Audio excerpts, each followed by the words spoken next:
Okay, I think we are good here. Very nice.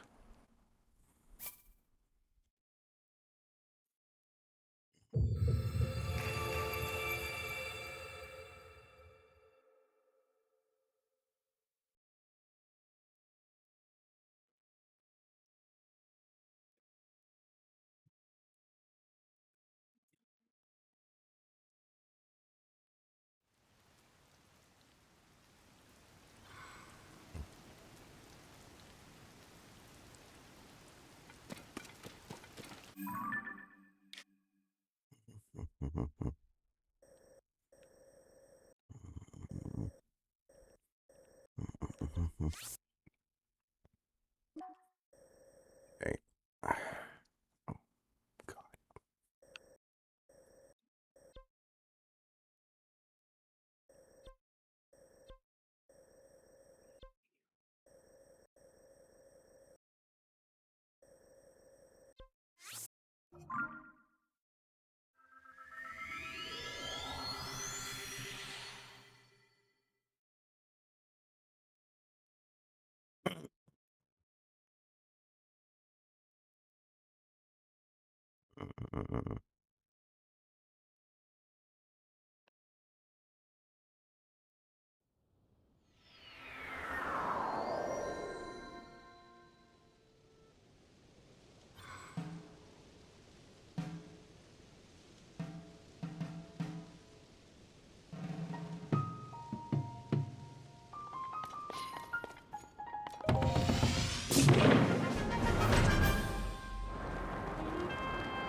All right, looks like we're getting snacks on the call tonight. Yes, Santi, I saw it in theaters. I gotta move over though. I gotta move over to the computer so I can get snacks on the call. 1 second, guys.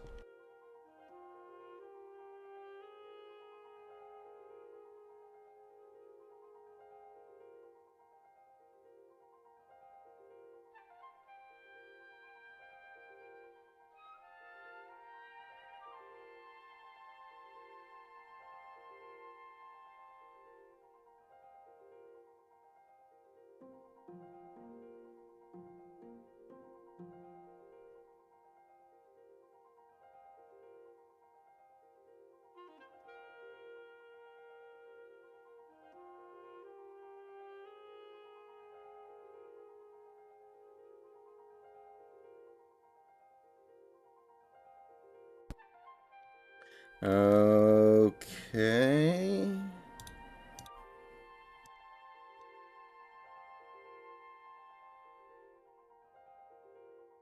Okay, I think we're good.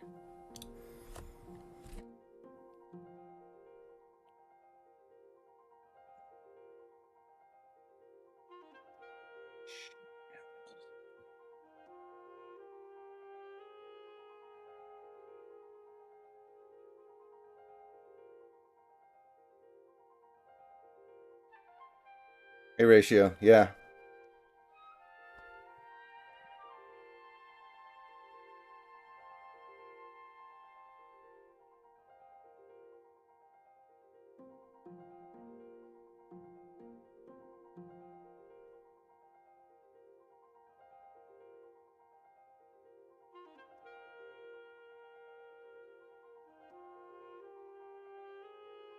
Okay, can you hear me? Yep. All right. Welcome aboard the crazy train. Let me click on over here. Okay. I'm actually pretty mad, man. I got robbed. Wait. Like your car got broken into?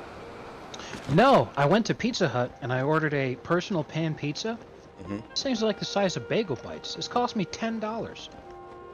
Oh, I've had those before. Yeah, you have to get two of them, or else it's like, what the fuck is this? I know exactly what you're talking $20? about. Okay, I got a personal pan pizza with pepperoni, sausage, and ham. That exact same combination of toppings I could have got at Little Caesars for the same price. I could have gotten a large.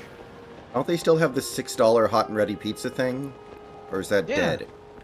Yeah. Well, they still have the $5 hot and ready, but the $6 you're thinking of is called the extra most bestest, with more toppings, extra pepperoni, extra cheese.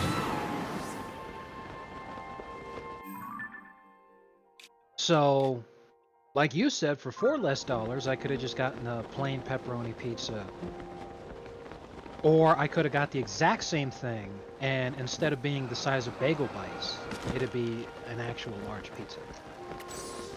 So that's why I'm like, dude, like, Yeah, Ratio King. If Miami wins tomorrow, then Spo is the greatest coach of all time. Like to overcome that unquestioned. mental horseshit, that mental fuckery that the Heat must be going through right now. Like, if he actually overcomes that and finds a way to win tomorrow, then he's just the GOAT, I guess. But anyway, yeah. It was quite a thing.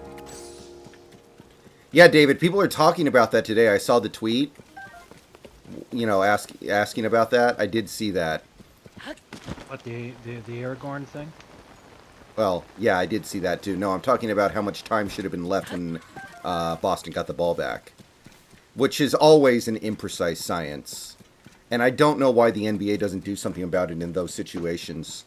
Like, Their excuse may come out as being the same thing Charles Barkley said. Charles Barkley said right after the game, he said the game clock is different than what you see on TV. mm-hmm, What you see on TV is what the broadcast is using. The game clock is what the official scorekeepers are going by. It's what the refs are going by. mm-hmm, In a yeah, situation like that, that's when the difference comes in. Most of the time, it's the same, but in a situation like that, whatever. yeah. But Uh, I already said what I think is gonna happen. There is that I think the NBA will admit fault. They'll admit that there shouldn't have been an additional second on the shot clock and that the tip-in shouldn't have counted. They'll admit that, and then they're not going to do a damn thing. There I won't be mean, like a replay of that last possession. They won't say that last shot didn't count, Miami wins. They won't provide any compensation to the Heat as a franchise. Nothing will happen. They'll just say sorry and then move on. yeah, most of the time that's all they can do. The only time they ever replay anything is when somebody fouls out when they only had 5 fouls. Like, remember when that happened with Shaq? Yeah. Which I always thought was amazing that they actually did that. I was like, bro. It wasn't even an important game that they did it for. It was like Heat Hawks, and then 3 months later, they're like, let's replay the last 45 seconds. Ratio, I did see the referee who had a Pierre Delecto account, but I don't know what he was tweeting. I know he had a burner, but I don't know what he was using the burner for, so I don't know what the controversy is.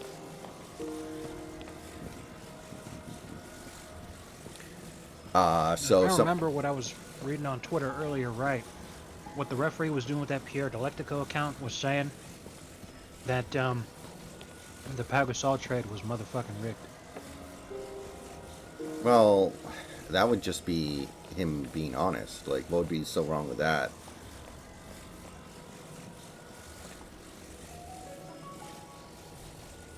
Yeah. Did we ever? I don't know if you happen to know or not. Was Libro Steven? Did he ever cop to that? To your knowledge? To my knowledge, I don't have a clue, Okay. but I think it was deduced by most of us that there was like a 90% chance it was Steven. I know, it was the stupidest basketball game I've ever seen. Jimmy and Bam shot like 15% from the field, and then Boston kept missing threes. It was like, is this really the best you guys can do? I mean, I get it for Miami because, they're a team that's obviously playing above their heads to a certain extent compared to how they played in the regular season, but Boston just not being able to make any of their threes and turning it over so much, it was just like, man, Bam and Butler suck balls, and you're not winning by 30 points. How is this possible? We very nearly had Jimmy Butler win the series with free throws and also have a stat line of going 4 for 20. Would have been like when I was Kobe. literally, when I was celebrating before the tip in counted, when I thought we won, I was already making plans to do a Jimmy Butler smoke weed every day remix, winning on that 420 stat line. Oh, remember when Kobe went 6 for 24 and won Finals MVP? It would have been like a sequel to that. Very much. Dennis Johnson once went 0 for 14 in Game 7 of the Finals. In a game his team barely lost.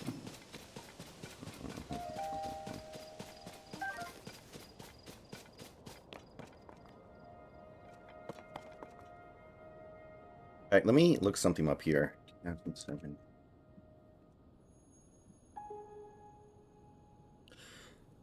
Right, okay, so when the LOL Mavs lost as a first seed to the Warriors, Dirk in Game 6, which was the final game of the series, went 2 for Well, 13 yeah. from the field.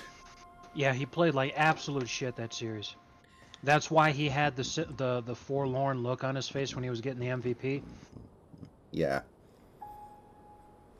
Yeah, there were 1, 2, 3, 4, 5 players on the Mavericks that scored more points than Dirk did in that game. That's why he was a man on a mission after that happened, man. I thought Jimmy was a man on a mission this year, but like, what the fuck?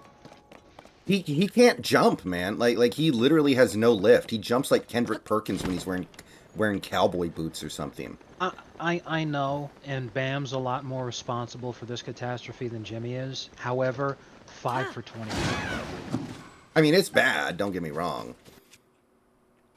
I get it, but like what would be a good NFL comp for I don't know.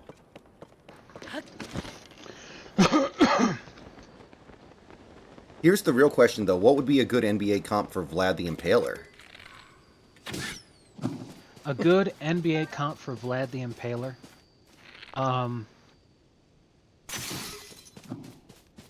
honestly, I think a Braun ball setup would be pretty good for him. You know, just let him cook. You know, put the ball in his hands and then let him grab whoever he wants and then just impale them on spikes. And when the double comes, he can just pass out to an open shooter who then impales any closeout. Easy peasy. Yeah. That guy makes such good videos. I was so glad when he fucking put that. The fact that he had the fucking oh my god, that shit was so fucking amazing. And Detroit Christians. he kept on with the Istanbul's meme, and he had a picture of Jordan, Pippen, and I think it was Horace Grant fucking wearing turbans. That was amazing.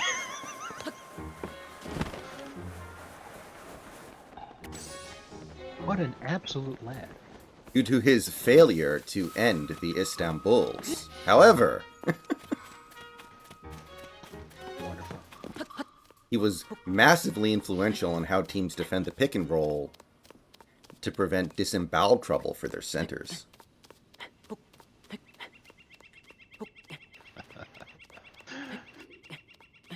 Ratio, I played Spider-Man the movie, the 2002 game on the PS2 years ago. I played it a ton, actually.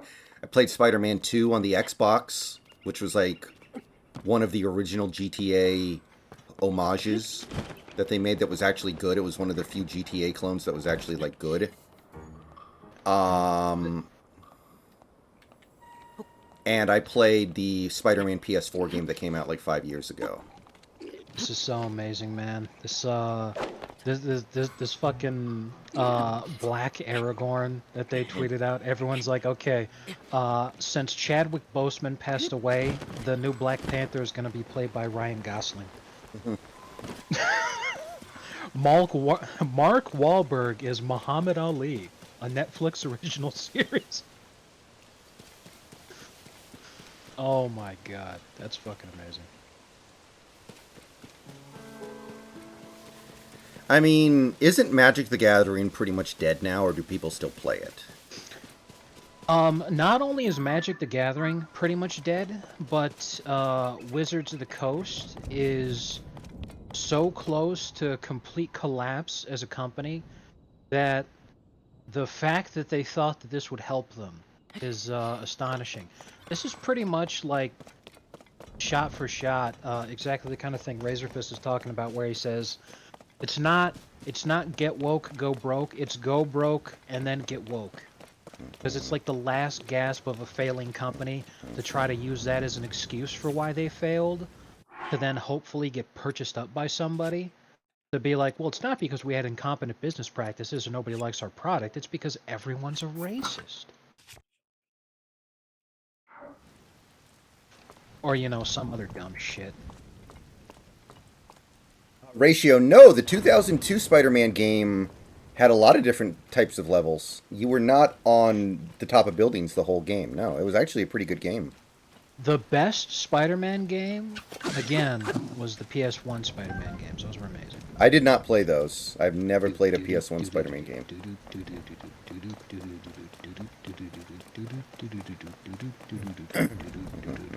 Yeah.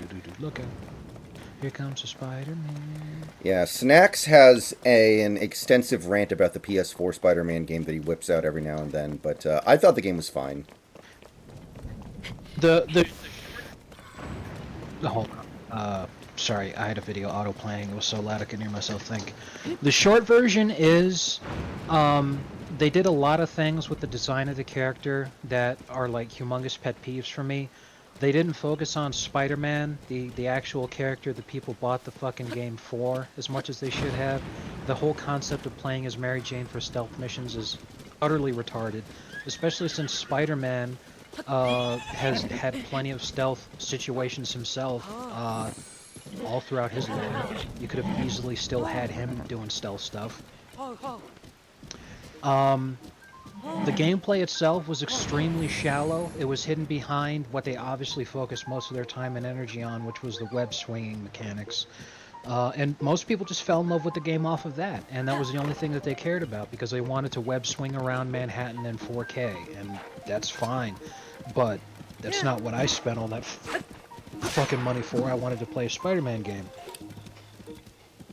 It was horrible, the story was awful, the dialogue was extremely cringe. There were horrible, horrible design decisions at every turn, especially that Mary Jane shit, which was just excruciatingly stupid. And it was just a really, really bad game.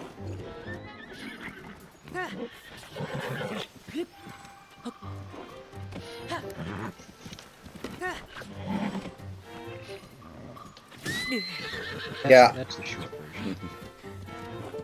Yeah, Santi, I never played the PlayStation 1 Phantom Menace game. I played Obi-Wan on the Xbox. That was the kinda shitty but also kinda good Star Wars old game that I played.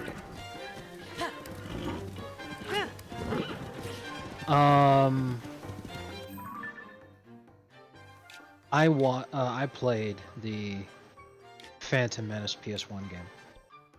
Apparently, you could have Qui-Gon go around Tatooine and like slaughter everybody. Like just. I didn't get that far, because when I played it, I didn't beat it. Because number one, I was a kid, and when I was a kid, I was really bad at video games. And number two, this is way back in the days of video game rentals, which for a lot of the young kids listening, this is like something they don't even understand what I just said. There used to be places like Blockbuster and Hollywood Video where the physical game disc would be up for rental over at those places. That's how they made money, is they would purchase a copy of the game and you could rent it out for a week, and that's how they made money. So yeah, I played it for like a week. I got as far as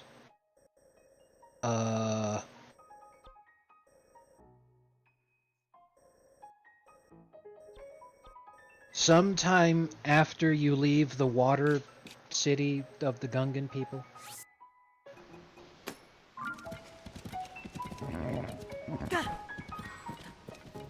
Which doesn't sound like much, but when you're a kid and you gotta go to school and you only have a week, I only had like tiny bit of time at night after school, and then like one weekend day. Yeah. Ugh. You know, I mean, not to sound like one of those people, but there was a special feeling getting to play a game because it was so hard to get games back then. Right? Now it's Yeah. so fucking easy. Like Game Pass, they just give you like an endless number of games and you can just play them. Like back then when you actually had to go to Blockbuster and give somebody money for a rental or, go to the store and get it. Now it's just so much damn easier. As if all that isn't enough, youngins, just to even blow your mind further. Uh, games were actually designed with rental places in mind. The extremely difficult games of the SNES era, where you may occasionally have boomers talking about how easy games are now, because back when I was a kid, we had games where you only had one life, and you had to make your whole way through. There were no checkpoints, there were no save stations, or nothing like that, blah, blah, blah. And they were made like that specifically because they wanted it to be harder to beat the game so that you couldn't beat it in a week. Because if you can't beat it in a week, then you can't just rent the game, play it out, play your whole experience, and then say, okay, I'm done. I don't need to spend money on this game. Instead, you can't beat it in a week, and now you don't want to let the game beat you, so you go and buy the fucking game so that you can actually beat it. That was the whole thought process. Famously, The Lion King for the Super Nintendo is one of the hardest games ever made. And the people who developed that game actually came out and spoke about how they intentionally fucking did all sorts of different things. Like, there would be a platforming section where the platform that they coded in, that it would appear like that was a platform you needed to jump on. The code said that was actually not a platform, it was just a blank space, so you would fall to your death. And the platform you needed to jump on was actually coded in to blend in with the background. So when you watch someone play that game and beat it properly, during that section it looks like they're jumping on the air.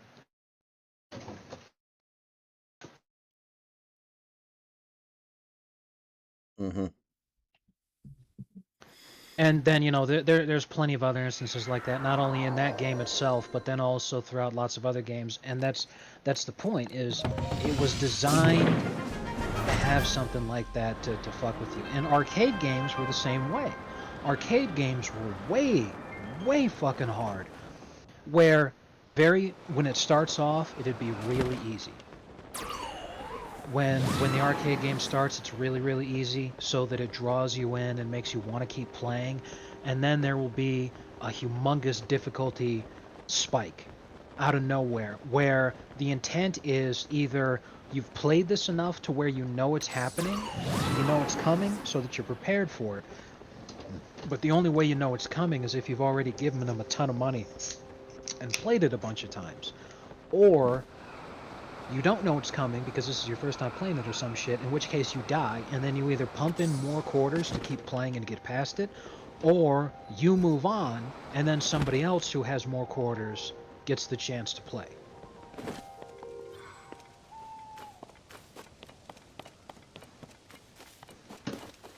Yeah, older games are way harder than newer games. Now they just want you to beat the game quickly so you can buy another game. Exactly. And the reason for that is because all those different game companies that used to exist are now all conglomerated and owned by the same 2 or 3 companies. Game Pass is the business model now for video games that actually makes money. So of course they want you to be able to beat games quickly, because if you beat a game quickly, then you'll move on to the next one in the list. And if you move on to the next one in the list, then you want to keep subscribing to Game Pass so that you can keep playing through these games. If it's hard, then you might get discouraged, and if you get discouraged, you may sit there and say, I'm not in the mood to play video games right now, I don't want to get mad at video games.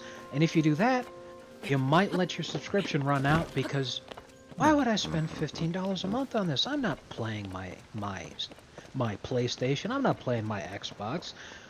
Why would you spend the money? Video games have always been about trying to make money, but the way that they make money has changed throughout history, and it's fascinating to watch what the business model was and how it changed throughout the history of video games, and to see how that affected development and what kind of games would come out. Yeah. I mean, again, not trying to sound like one of those people, but just felt so different back in the day. Like back then, if you wanted to try a new game, you had to convince your parents to take you to Blockbuster and then give you money for the rental, and then you had to rent it, and then you had to. And a lot of the time, you didn't know if the game was going to be good or not, really, because you didn't have it like today. Like in the old days, I would have 100% rented the Gollum game because it would have been like, oh, it's Lord of the Rings. And I don't really look at reviews because there aren't that many of them. And yeah, let's give this a try. And then it would have sucked and I would have hated it and I would have not had a good time. Exactly. Yeah. Whereas with Game Pass, I'm playing a ton of games that I never would have even heard of if it hadn't been for Game Pass, because I'm not going to waste my time with that kind of shit. And exactly what you're talking about. Whereas back in the day, you had to know what kind of game you were looking at, because even from the perspective of somebody who was going to buy the game, like if you were an adult back then, you didn't have to go rent it. Even if you wanted to buy it, the fucking thing was expensive. Yeah, I grew up poor. Like, $50 was a big deal. Even then, $50 back then is like $800 now. I mean, pretty much. I mean, it felt like it. Getting your parents to give you $50 versus me spending $50 now. I mean, like, I basically. remember the first $40 video game I ever got was Spyro 2 Ripto's Rage on the PS1. I got it brand new at Sears. That's how old this story is. And my dad was so pissed at how expensive that video game was. Because before then, he had just been buying a bunch of video games used, because this was back, from the Super Nintendo. And he was getting old used cartridges for like 10, 15 bucks. And we were Right. getting a ton of use out of those bad boys. So he sees this as 14 fucking dollars, or sorry, 40 fucking dollars. He's like, son of a bitch. He was mad. Because we went to Sears in the first place for him to get tools, because again, that's Sears. And the game cost more than the tool he got. If I remember right, it was. And this again shows you how old this story is. An electric screwdriver. Ooh. Which is basically the budget, the budget drill option way back in the day. Makes me think of like the electric hammer that Homer invented in that one episode.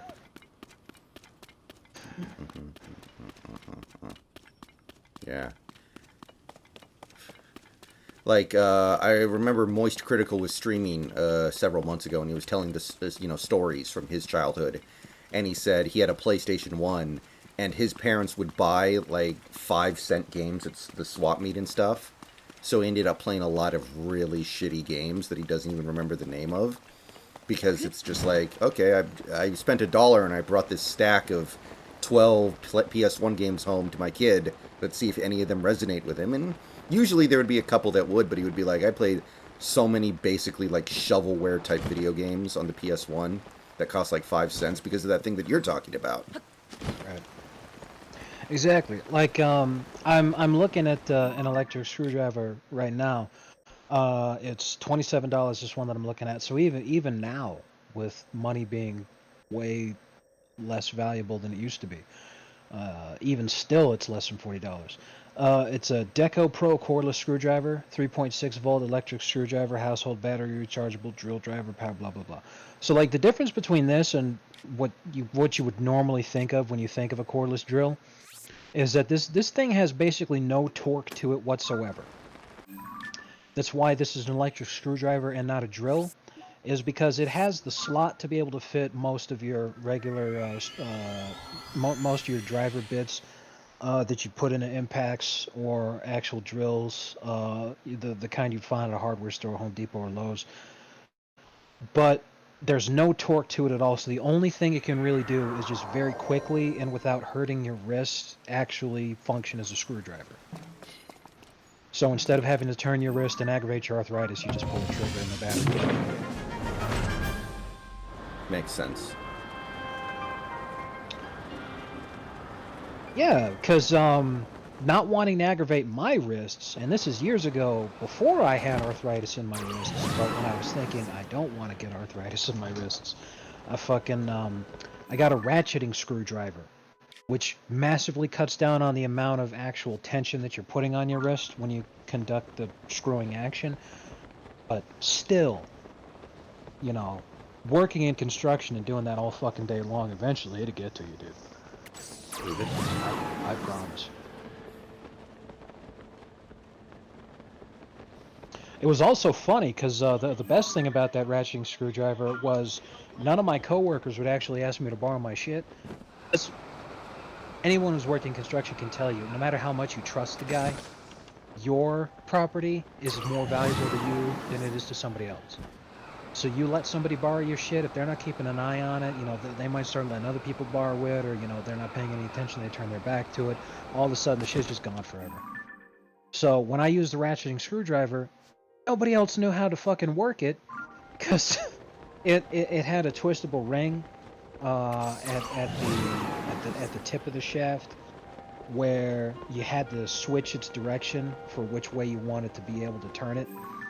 And zeroing it so that there was no ratchet effect at all was it was kind of difficult, especially if you'd never used it before. So basically, people would just take the thing from me, have no idea what the fuck was going on. They're like, "What the hell's wrong with your screwdriver?" You'd be like, "Oh, it's a ratcheting one. Here, you want me to show you how to use it?" They're like, "Man, fuck you. I'll just go use my own shit." And they wouldn't take my stuff. It was amazing.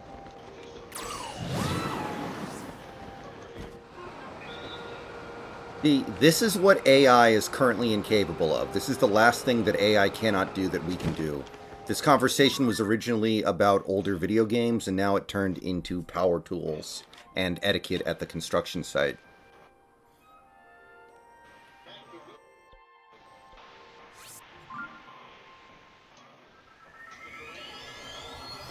It is the final step for AI to be able to pull that off. You said final, and then I heard that the word was going to begin with an S. I got my hopes up.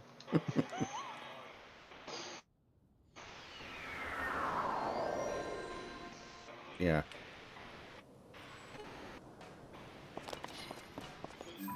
You know what's funny? People talking now with the benefit of hindsight and seeing where history went. People forgetting that when they were going at the same time, Deron Williams and Chris Paul, that was a huge argument over who would you rather take, Darren Williams or Chris Paul? Oh, yeah. Because Chris Paul had the benefit of people considered him a better passer because he had the higher assist totals, but they thought that Darren was a way better scorer because he had a higher points per game. And people considered them pretty equal on defense, which is crazy to think about because CP3 was actually the one getting the defensive team selections and leading the league in steals and shit. Yeah. But it's funny because if it hadn't been for Darren Williams getting some really consistent ankle injuries when his game was so heavily reliant on his athleticism, he'd probably still be in the league today, and there'd be no doubt that he had a Hall of Fame career. Whereas he retired, I think, after 13 seasons. Yeah. That's something you'd expect out of a guard in the 80s, not now. Considering CP3's still going, it's fucking nuts. Yeah, because CP3's the one with the bad knees. Right. Yeah, Santi, And that of course, draft I was bring up a... Duran a lot because he's on my Sonics team, and I love him. Yeah, Santi, that draft was a disaster because the Atlanta Hawks could have taken CB3 or Darren as well. And they took Marvin Williams, who never even started a game in college football. I'm sorry, basketball. Or football, but basketball's the more important one there, I guess. Ladies and gentlemen, we got it. Oh, we were so close. Let's go back. 2005 NBA draft. Andrew Bogut first overall. Now, Andrew Bogut is definitely a good player. Hmm. And considering the value that he brought, I mean, he was what turned the Warriors into a championship winning team. And they kept winning rings after he left because they replaced him with Kevin Durant. So I th- not exactly the worst thing in the world, but yeah, the Hawks fucking blew it. Marvin Williams. I was saying that about Bogut because like you could still justify taking him. yeah. Back then, remember, you always took the big man. It was like if you can take a good That too, center, you always take him over the guard, over the because the perimeter the year player. the year previously, the top two picks were both centers, Dwight Howard and Emeka Okafor, and by this point, both of them still looked like they were fucking like they both looked amazing because Okafor won Rookie of the Year, and Yeah, Dwight he. Howard was of course Dwight Howard. So after that, yeah, Andrew Bogut comes out. Everyone talking about he's the best talent in the draft. Yeah, it was fucking obvious. But taking Marvin Williams, horrible fucking decision. Next two picks, Darren Williams, then Chris Paul. And even after that, you still have a ton of people who are still better than Marvin Williams. Charlie Villanueva, better than Marvin Williams. Channing Frye, better than Marvin Williams. In a modern offense, those guys fit way better than fucking Marvin Williams did. Yeah. Also, the Andrew, Blazers traded down from their pick and drafted Martell Webster. They could have taken one of the two and traded down instead. yeah, which is definitely really funny, yes. Andrew Bynum went 10th. Danny Granger, I remember him, taken 17th. Gerald Green was a very good role player because he had an excellent three-point shot and he was, during his day, he was perhaps the most athletic player in the league. Yeah, he was awesome. And in his generation, arguably the greatest dunker of his generation. Hmm. He was incredible. Absolutely extraordinary dunker. Also, a lot of people don't know this because they don't pay enough attention to it to really see it. He only has 9 fingers. Wait, really? Oh, did you not hear that story? I have not. When he was younger, I don't know if it was middle school or high school, but he was practicing dunking on one of those hoops that you can put on your door, and he accidentally got his finger caught in one of it, and it fucked it up so bad that when he went to the emergency room, they said the best we could do is amputate it. We Really? I can't did save not your know finger. this. That is something.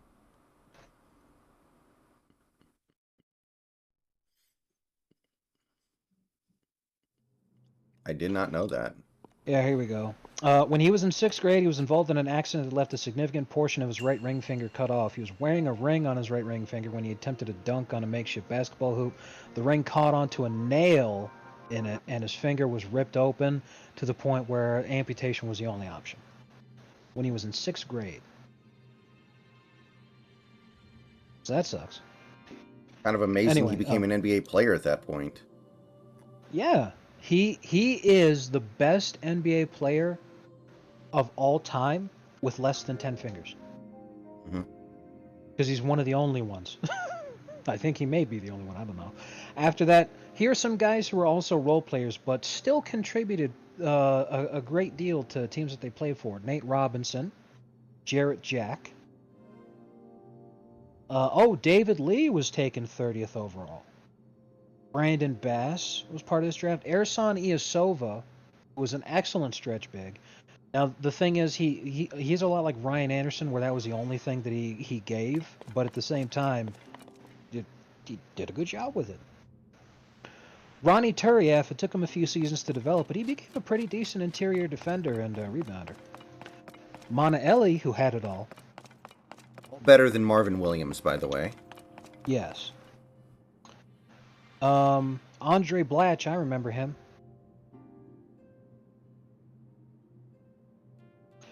Oh, and definitely the latest pick who also remains better than Marvin Williams, Marcin Gortat, Yeah, Gortat was nice. the best Polish player of all time. The Polish Hammer. Mhm.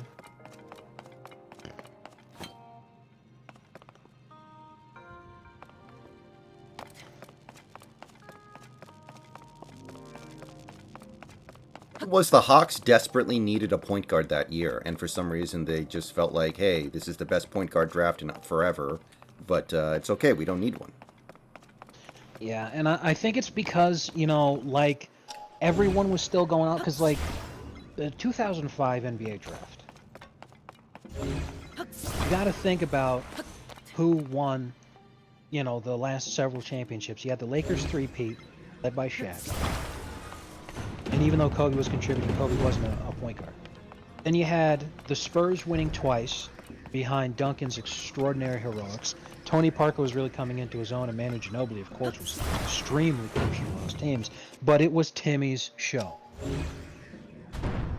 And the 2004 Pistons, which even though they had an amazing fucking performance and an amazing series and they earned that championship, there were people back then who thought that the Lakers, the only reason they lost is because they choked. Well, also because Karl Malone got hurt and they were playing Slava Medivenko instead. That too, but that was the big narrative, is that people didn't want to acknowledge that the Pistons earned it. They wanted to just talk about how the Lakers lost it. That, Karl Malone got hurt, Kobe and Shaq beef, if it hadn't have been for all this and that and all this other bullshit going on, then this would have been the Lakers winning, blah blah blah. Yeah. The thing is, the Lakers got their ass kicked in that series, though. Like, only Yes, one they game was did. close. Well, and that's the thing, is that even though I'm pretty sure Chauncey Billups won Finals MVP, right? 'Cause that was almost 20 years ago. Yeah, Billups. 19, Yeah, it was 19 years ago, Billups. yeah. Ben Wallace, if they played that series now, and I'll explain why I say that in a minute, I think Ben Wallace would have won Finals MVP. The reason I say that is because Andre Iguodala won Finals MVP because of the defense he played on LeBron, quote unquote. The season previous, Kawhi Leonard won Finals MVP because of the defense he played on LeBron, quote unquote. Like, most of this fucking shit, like, sports journalists these days, I don't know what the hell they're fucking going on about, awards voters. But they get in their head when the unstoppable offensive juggernaut is actually stopped, in the sense of he got to pop off and got anything he wanted. But the important thing is that he lost. Hmm. And they give the guy that was defending him Finals MVP. So Ben Wallace actually impacted that series by playing defense on Shaq. And I mean that in the sense of Kawhi Leonard's defense on LeBron in 2014 had nothing to do with the Spurs winning. Andre Iguodala's defense on LeBron in 2015 had nothing to do with the Warriors winning. What had to do with both of those teams winning was extraordinary ball movement and lights out shooting. And LeBron basically got anything he wanted anyway in both of those series without any kind of struggles from him whatsoever. It was his team who got shut down. The guy defending LeBron should not have won Finals MVP, and it's a fucking travesty that he did. Yeah.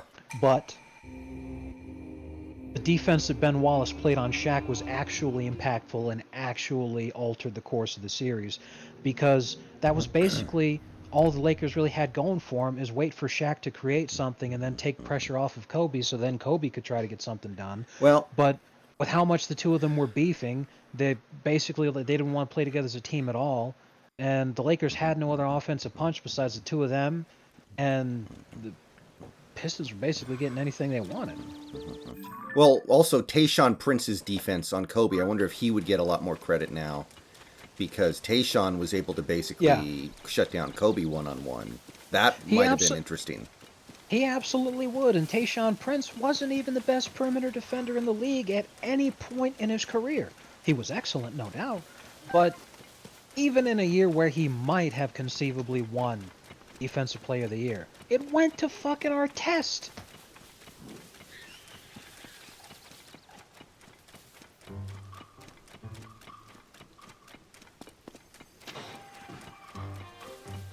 Tayshaun I Prince just is think like it's one of the original 3-and-D type players. I was a big fan of his, but he was never a great one of my player. yeah, one of my favorite things about Tayshaun Prince is that Reggie Miller tells a story about how Tayshaun Prince literally made Reggie Miller realize that he needed to retire soon, because Tayshaun's fucking... I don't know if you want to call it famous or infamous, or it depends on your perspective. But either way, this historic block on Reggie Miller. Yeah, I remember When that one. when Reggie says, when Reggie tells a story about that moment, he's all like, as soon as Tayshaun actually blocked that shot, the only thing running through my mind was, I think I'm done. Yeah. I mean, do you remember the year the Heat won the title with Shaq and Wade, that play where Ben Wallace, like, blocks Shaq at the rim? Like, Shaq goes up and Ben Wallace just shoves the ball back? Yes, and then they tried interviewing Shaq after that. What do you think about that block? And he said, Yeah, like, that was kind of the moment when it became clear Shaq wasn't going to be wasn't the same dominant force. Like, prime Shaq would have just shoved Ben Wallace through the hoop. yes.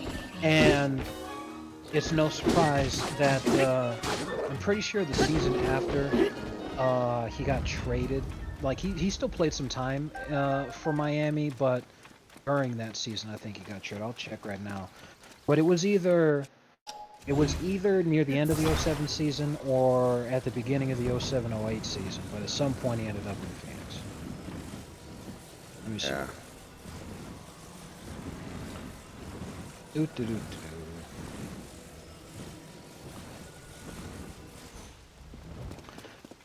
The Phoenix Suns acquired O'Neal in February of 2008 from the league worst Miami Heat, who had a record at the time of the trade of 9-37 in exchange for Sean Marion and Marcus Banks.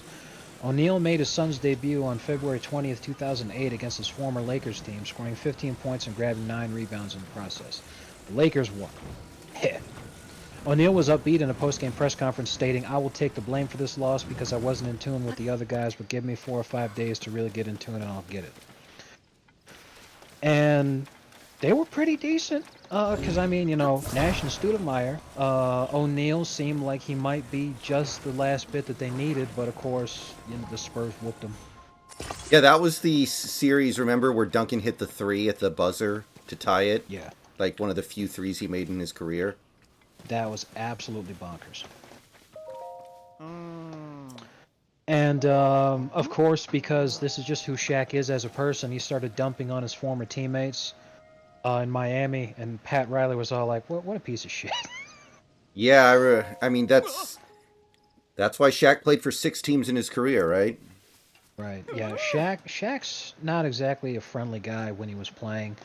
And even after he retired, most of the quote unquote settled beefs have nothing to do with anything other than just like him trying to look magnanimous, but not even close, dude. Like, Hmm. Shaq used to be one of my favorite players, but he's just an ass, you Yeah. know. And he's an ass because he could get away with it. You know, if he was a foot shorter and spent more of his life getting his ass beat, I think he'd have a better attitude. Yeah. I know in his autobiography that he wrote, he told the story of the time he, like, beat the shit out of a kid at school and almost killed him. Like, Pissed. he gave him a seizure. And he said that was the thing that made me realize I need to stop being a bully. Like, I almost killed a kid because he had some kind of condition where, you know.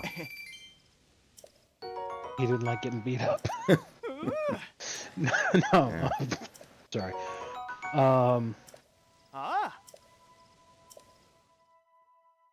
Really wish Shaq had said more about, like, what happened with LeBron in 2010 when he scored, like, 4 points in that game against the Celtics in the playoffs.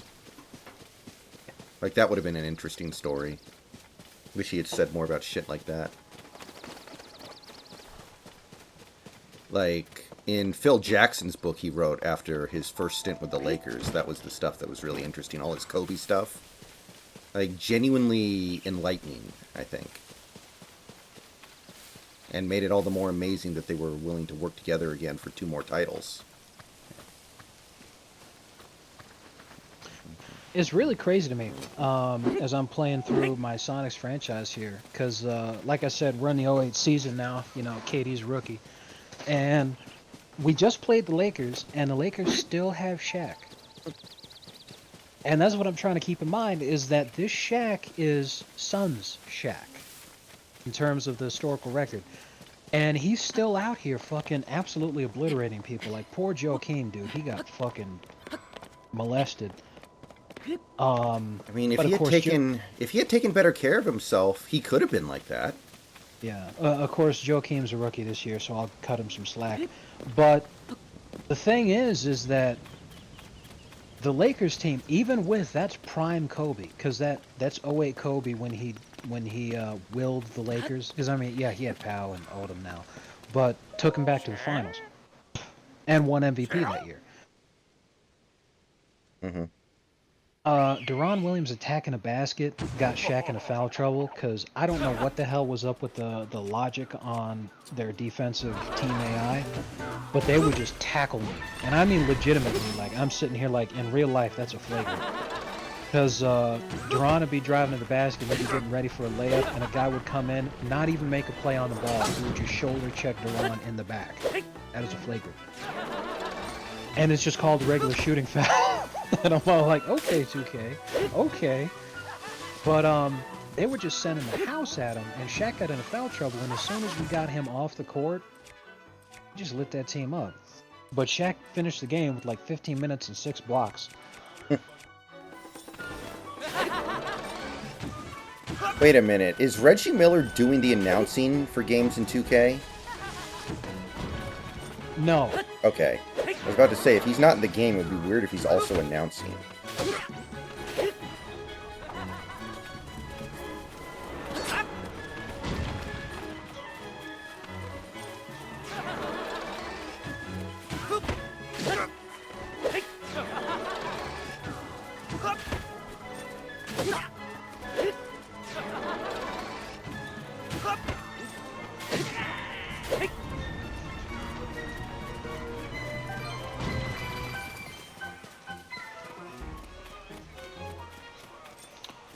I remember NBA 2K15. They actually brought Steve Kerr on to do announcing for the games, and then he got hired by the Warriors. Wasn't he the GM of the Suns when they traded for Shaq? Check.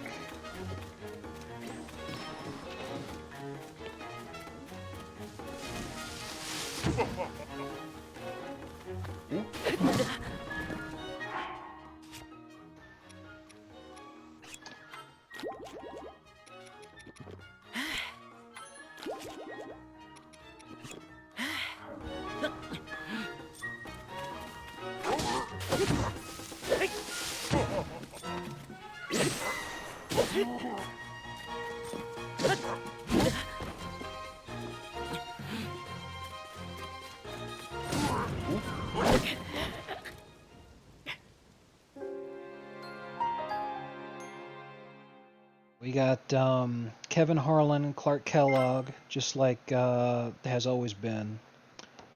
Then Mike Fratello, I think. No, yeah, I know who Mike Fratello is. And they also have some other special guest announcers that they're doing in 2K23, like Richard Jefferson and Ray Clay. But no Reggie Miller anywhere. So let's see here. He's pretty awful at announcing, so...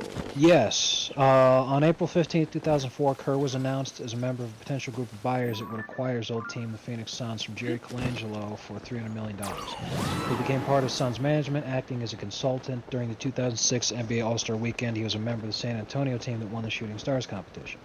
Oh, while he was a player, he became partial owner. That's pretty impressive. On June 2nd, 2007... Kerr announced that he would become the general manager of the Phoenix Suns beginning with the '08 season. In 2008, the Suns traded Sean Marion and Marcus Banks for Shaq. So yeah, he had just very recently become general manager, and that was his first big move. He wanted somebody to stop Duncan, and it did not work.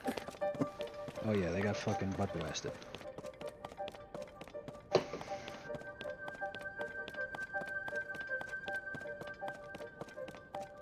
John Marion would go on to win another title.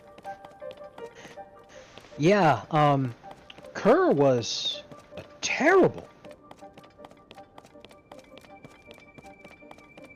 terrible, terrible executive. And I say that because as I'm reading through what he did while he was an executive, he was involved with a great deal of talent, usually sending them in the wrong direction. Like you said, trading Sean Marion for way over the hill Shaq, who was completely ineffective and basically was there for like a year.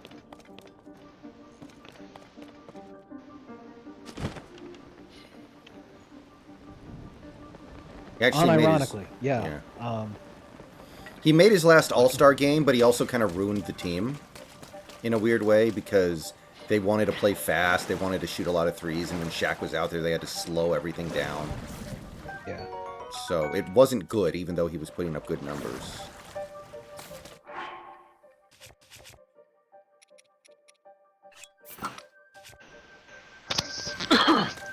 Yeah. He was there for like a year. Imagine trading Sean Marion, who would go on to be an integral component of a championship-winning team 3 seasons later, for a Shaq who was there for 1 year and sucked ass. So yeah, that. Then he continued to blow up the Suns roster. He traded Boris Diaw and Raja Bell. Boris Diaw would then go on to be a huge part of the extremely successful Spurs teams in the early 2000s. And Raja Bell was a super fucking important part of that 7 seconds or less Suns team that was so fucking good in the first place. By this point, he got rid of Boris Diaw, Raja Bell, and Sean Marion. He basically blew up the 7 seconds or less Suns on his own.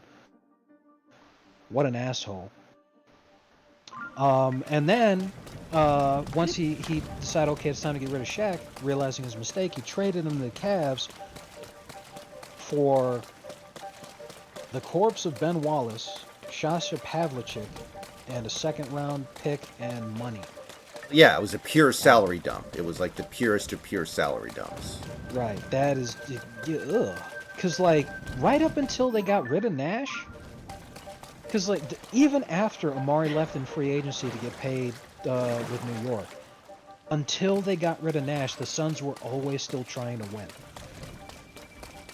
So the fact that these are all blowing up the team and rebuilding moves, but they never stopped trying, is just so sad from Kerr. Then, as if all that shit isn't enough, the asshole decided to get involved while being the fucking GM for the Suns. He said that Arizona's recent immigration law that happened in 2010, remember, that made it in the Supreme Court because everyone was saying it was unconstitutional and mean, and then the Supreme Court said, no, it's totally fucking fine, dude. Like, they're more than entitled to do what they want. And then Obama was mad and all that shit. Mm-hmm. Steve Kerr came out and compared the law to Nazi Germany. Because of course he did. As you might imagine, that didn't exactly sit over well with the people of Arizona, let alone the owner. So, like, less than a month after he said that shit, he got shown the door.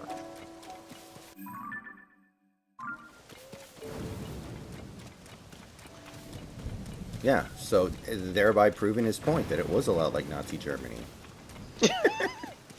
Exactly. Right?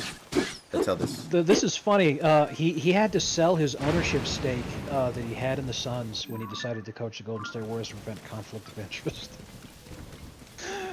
I would certainly hope so. That would be hilarious. And he lost money on that deal. Man, it's hard to lose money when you buy a sports team. Well, he owned less than 1% of the team when he became a partial owner. But the funny thing is that the team was worth more when he took over than it was when he left. He fucking ruined the team. That is amazing. Oh god, I love that.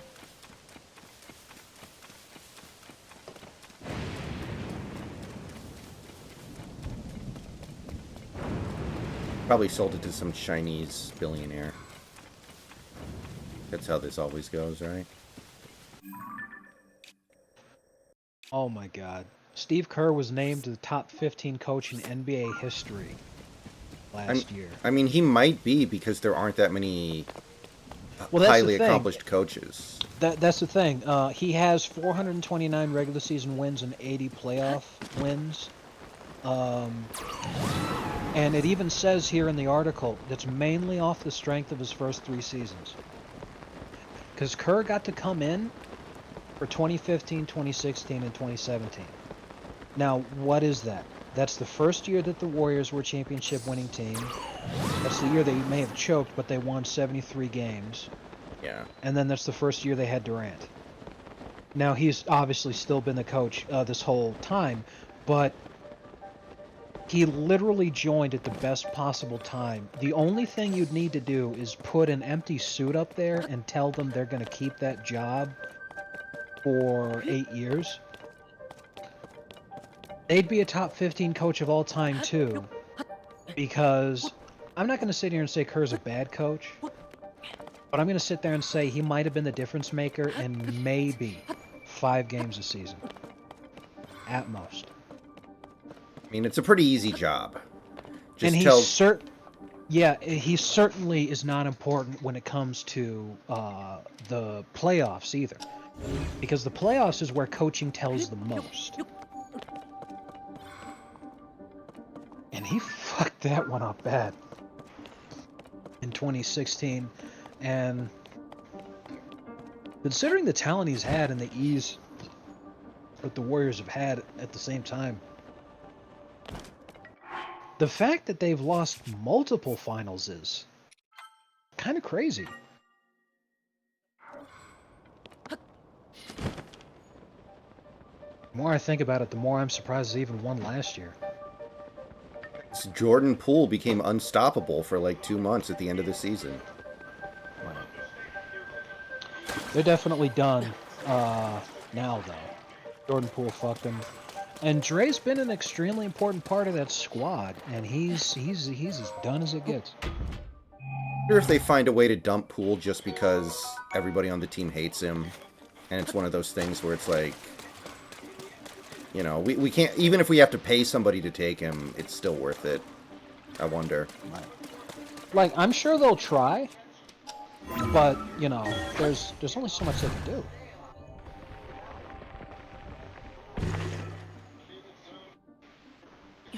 Ooh, beautiful.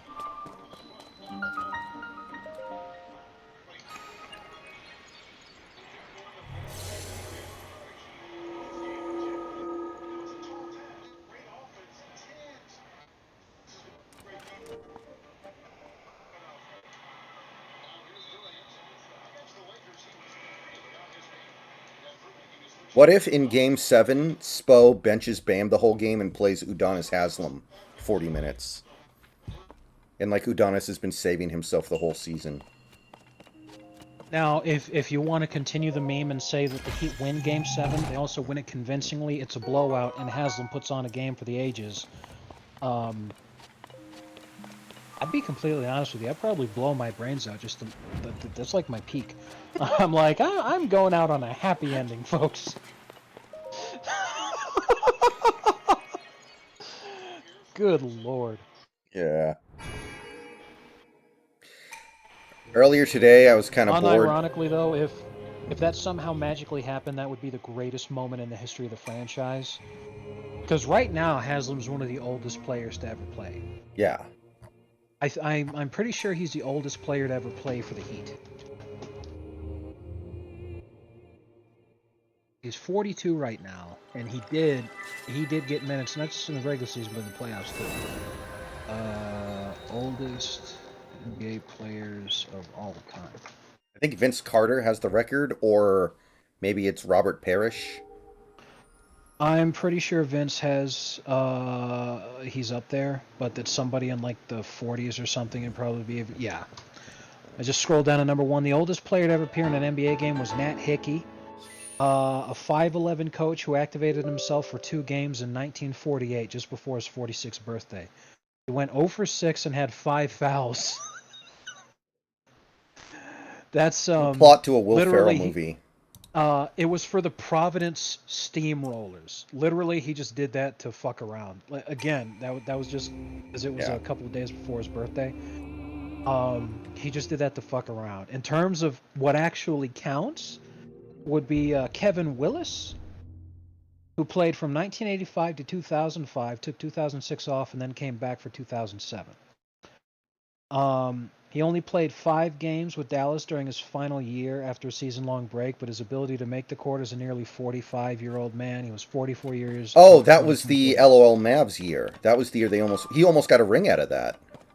Yes, that would have been damn funny, yes. Then third place, second place in terms of who counts, Robert Parrish, like you said, right behind him, Vince Carter.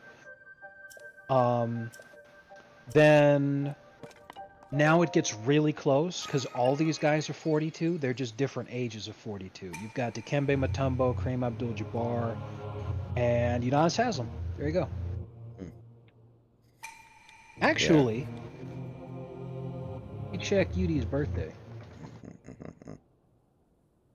Udi's birthday is June 9th, which is a couple of days away. If the Heat actually win Game 7, and he gets the chance to play in a finals game, he'll turn 43 during the finals, which means he'll actually be the 5th oldest player in the history of the NBA. Because he actually has already passed Mutombo and Kareem. It hasn't been updated. It came out in 20. Yeah, it came out 2 years ago. So already, Udonis Haslem is the 5th oldest player to ever play.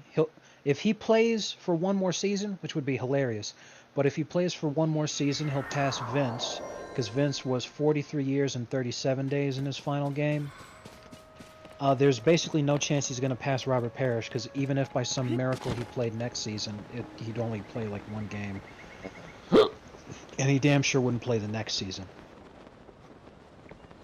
But I mean, he's basically the Heat victory cigar, right? They could theoretically play him in any game that they're winning by 30 yes, points. he's the oldest player to ever play for the Miami Heat. Is the 5th oldest player of all time. He will turn 43 during the finals if the Heat win Game 7.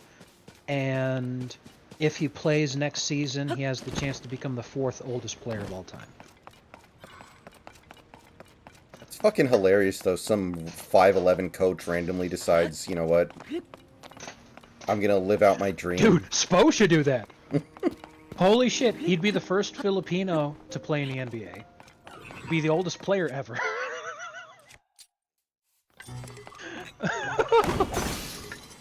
Oh, man.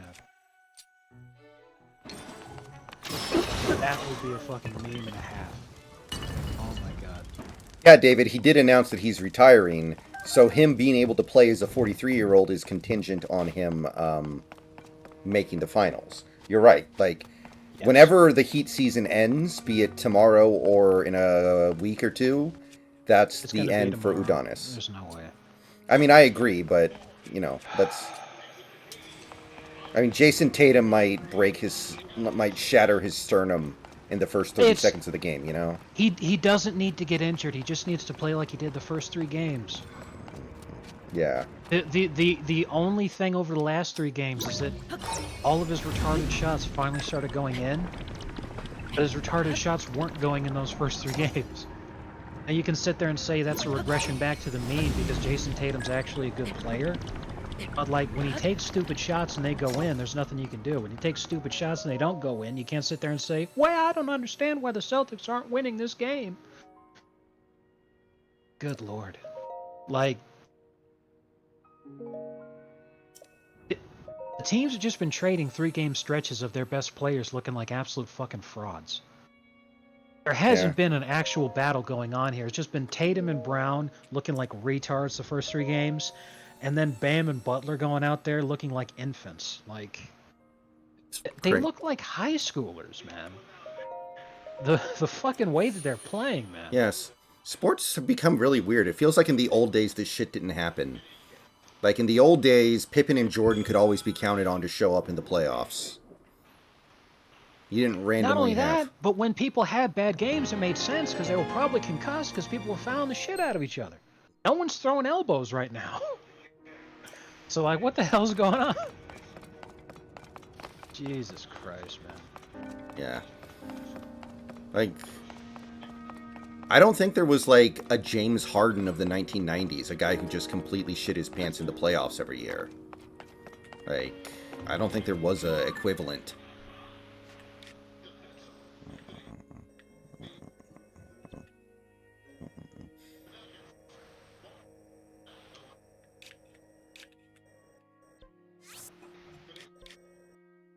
Can't think of any. Yeah, like some people might say, like if you went way back, maybe a guy like a Wilt Chamberlain was considered like a choker, but I don't know if that's even fair.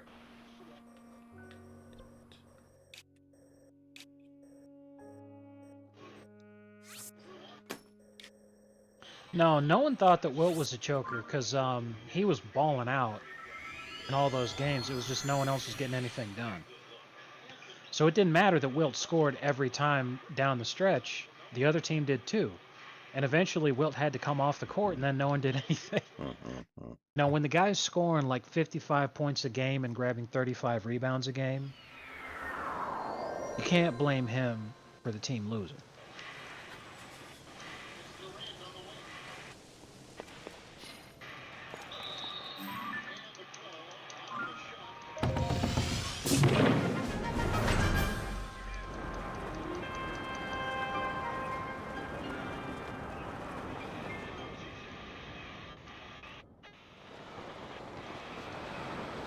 There was definitely a time where Kevin Durant had the reputation of not being clutch. I think that's been pretty well pushed back on at this point. Yeah, I mean, you gotta wonder in terms of what reputations that people have. You know, people have dumb fucking opinions and they get caught up in a moment really quickly and they forget about long-term things and all kinds of shit like that. Because the Heat have had perhaps a legendary collapse here. If they win Game 7, people are going to talk about how, man, that was crazy, that was close. But in a season or two, no one's going to remember this. Right. However, it was only a week ago, practically, before the series started, where ESPN said that Miami only had a 3% chance to win this series, and everyone was talking about how the Bucks and the Knicks were absolute frauds for losing to an 8th seed play-in team. Absolutely. I think that, being a prisoner at the moment is definitely a big thing. So even if Miami ends up losing here and has the biggest collapse anyone's ever seen because they're the first team to ever lose a 3-0 lead in a playoff series, how much can you actually shit on them for it when you were the ones who sat there and said before the series even started that there was no chance that they were going to win?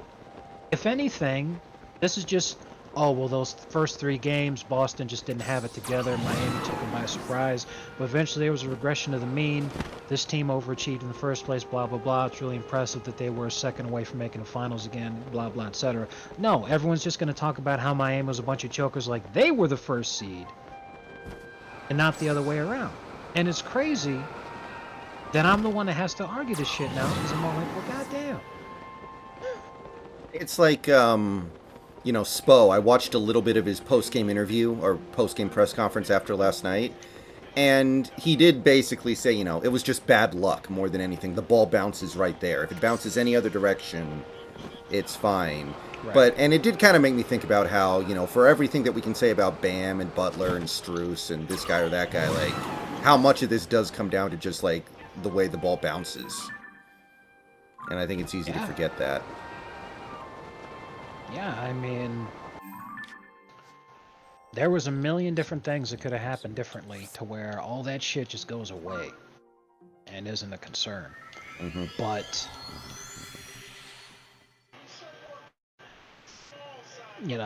since we lost by 1 point, if Bam or Butler made one more shot, if the ball bounced a couple of inches in a different direction, where remember when Marcus Smart hit the game-winning shot, but it was after the buzzer? Yeah. And the reason for that is because he received a bad pass. So all that would have needed to happen is the ball bounces a couple of inches to either the left or the right, and White takes a little bit extra time to secure the ball before he puts it back up. And He'd have gotten it up after the buzzer went. So it's like, well, yeah. I mean, I feel bad for Spo in this instance because it's like, dude, he's not the one out there playing, and he's like, he can believe in his players all he wants, but when shit like that happens, what can you do? Mhm. And yet, what's going to happen if Miami loses tomorrow? Yes, Jimmy and Butler will rightly receive criticism, but people will then start talking about how, well, this right here is why Spo hasn't won a Coach of the Year award. I can't believe he would lose like this to a coach like Joe Maz and all this kind of shit. And it's all like, what the fuck? And then you remember what group of folks are the ones who watch basketball mostly, and then suddenly a lot of this makes sense. Oh boy. You see, this wouldn't have happened back in the 1800s. That's why Robert E. Lee was the greatest basketball player of all time.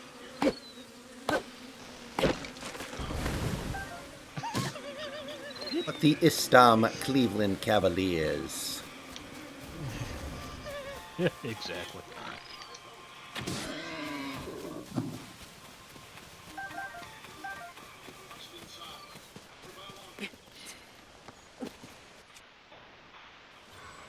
Son of a bitch, why can't we hit a fucking shot right now?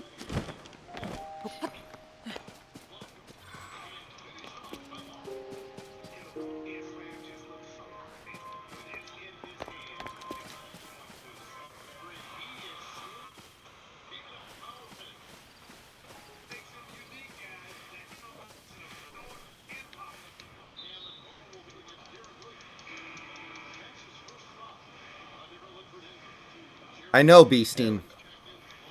Believe me, I hope it happens. It'd be funny as hell. But that is a hell of a What? thing to come. No, the Heat winning tomorrow. But it's just a hell of a thing to come back from what happened yesterday. It would be like the Spurs winning Game 7 after blowing Game 6 in 2013. Well, they damn near did.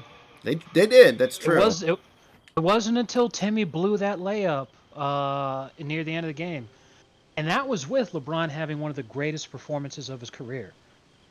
A lot of folks don't remember this because way back when, that was when people called him LeBrick and he didn't have a jumper and all this kind of shit. Almost all of his points in Game 7 2013 were from jump shots, Hmm. which is nuts because he scored like 37 points. They were almost all mid range. Yeah, I mean, that was the year he shot like 40% from three. That was like the year he really started to figure it out, I think. Yes, that was his best 3-point shooting year if I remember right. Yeah.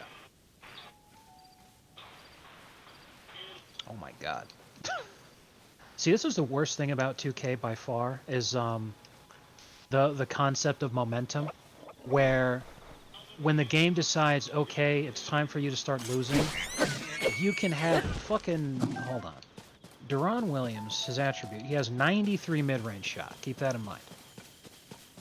In addition to 93 mid-range shot, his badges here, he's got Space Creator, increases a player's ability to hit shots after creating space from the defender.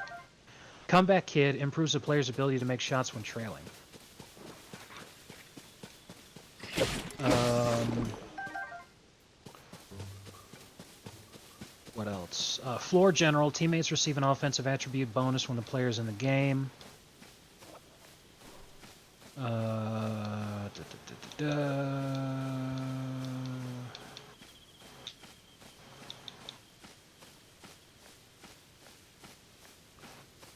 And MIDI Magician increases player's ability to make shots from mid-range.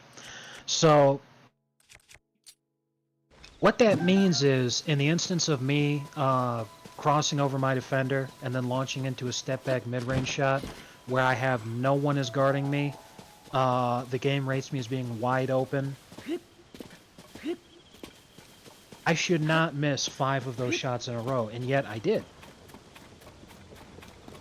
We're down by 4. I take that shot 5 fucking straight times in a row, and I miss 5 straight fucking times in a row. I'm in my spot. With all those bonuses going off, his mid-range rating is somewhere around 115.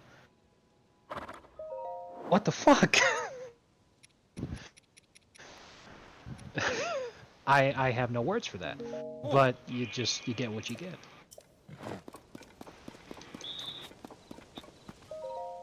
Hi. You know what I mean? Hmm? I mean, I guess it does happen in real life every now and then. Like Ah. Curry had that one finals game where he went 1 for 10 from three. Oh. Yeah, and that's totally understandable. What I have to say in order to make that make more sense is this happens like every game. Yeah, yeah. Every single fucking game. And we're up against the team which they're 7-2 right now, but that's behind Carmelo Anthony having an almost heroic MVP caliber season. They're rated as the third worst defense in the league. So I mean, I just don't understand what's going on. By the way, this is actually one of my favorite things about my Sonics franchise. The Nuggets actually got the chance to draft Melo. Actual historical Melo. Also, the Cavs drafted LeBron. Yeah, that's how it went. The top four, the top 5 picks. It was the Utah Jazz. They took Wade. Then they stupidly tried to do that thing I told you about. I declined, and then I took David West because I was going for the long term and not wanting to rebuild around the 2003 draft. Then third was the Cavs. They took LeBron. Fourth was the Nuggets. They took Melo. Fifth was the Blazers. They took Bosh. By the way, the Blazers let Bosh walk as a restricted free agent because they didn't match the offer that the Suns gave him. God, how hard is it to make the AI in a 2K game not be that, like, brain dead? Like, it's one thing to make bad decisions, but it's another thing to make, like, genuinely brain dead decisions.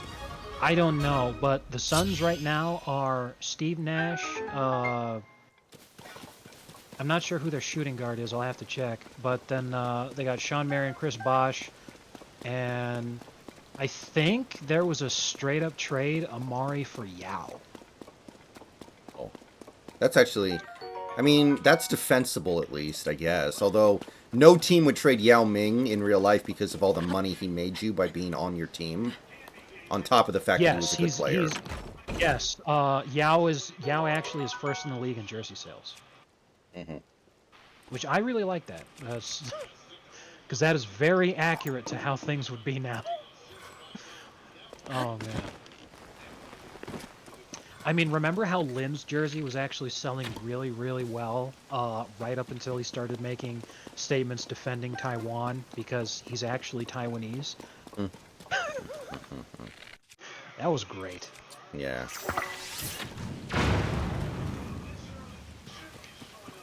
Meanwhile, Yao Ming is a good and loyal member of the Chinese Communist Party, so he has no such things to worry about. Yeah, I mean, I don't think he wants to get killed or anything, you know? I remember the NBAB server was talking about that once. I think PBR said something like, he's lived in America for so long you would hope he would get past the brainwashing. And Steven was like, no, trust me, that's not how it works. He's been brainwashed his whole life. There's really not anything that can happen at this point that could make him get it.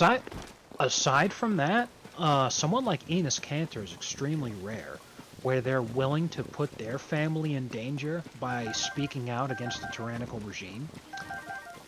Yao's family are all still in China.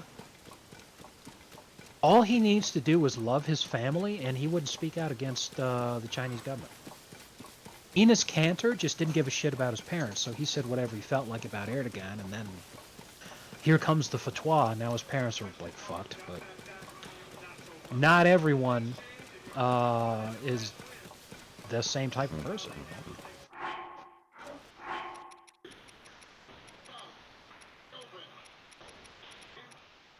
I can tell if we're going to lose a game based off of if Iguodala hits threes early. If he misses a bunch of open threes early on, I know that we're fucked, and we have no chance.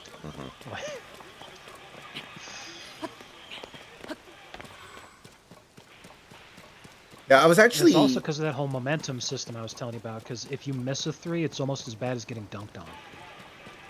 I don't know why, but missing a Yeah. three is horrible. Yeah. Last night, I was actually reading about Yao Ming randomly, his career. I did not remember how controversial his, him getting to come over to the NBA was. Because, like, apparently he needed to get permission from the Chinese government to play in the U.S. And I guess the Chinese government was like, only you can only go to the U.S. if you go number one overall to Houston. If you go to any other team, we won't let you go. And apparently there was a thing in the contract where like you have to give half of your earnings from America to the Chinese government or something. And it wasn't until the morning of the draft Yeah, that those they are have, called taxes. yeah, yeah, it was like it wasn't until the morning of the draft that he actually got explicit permission to go enter the draft and go to the U.S. to play basketball. Great. Definitely. But I mean, how fucked up is it that all his like family and his friends just stay there as like permanent hostages? He gets to come to America and they're all just stuck there. To be fair, assuming that he's a good little boy, and he does what they tell him to, because I mean, I know exactly what you're saying. They are still hostages, but even still, as long as Yao does what he's told in that sense, they have a higher quality of life than almost everyone else on the planet. They probably live like royalty over there, or as close as you can get in Hmm. communist China.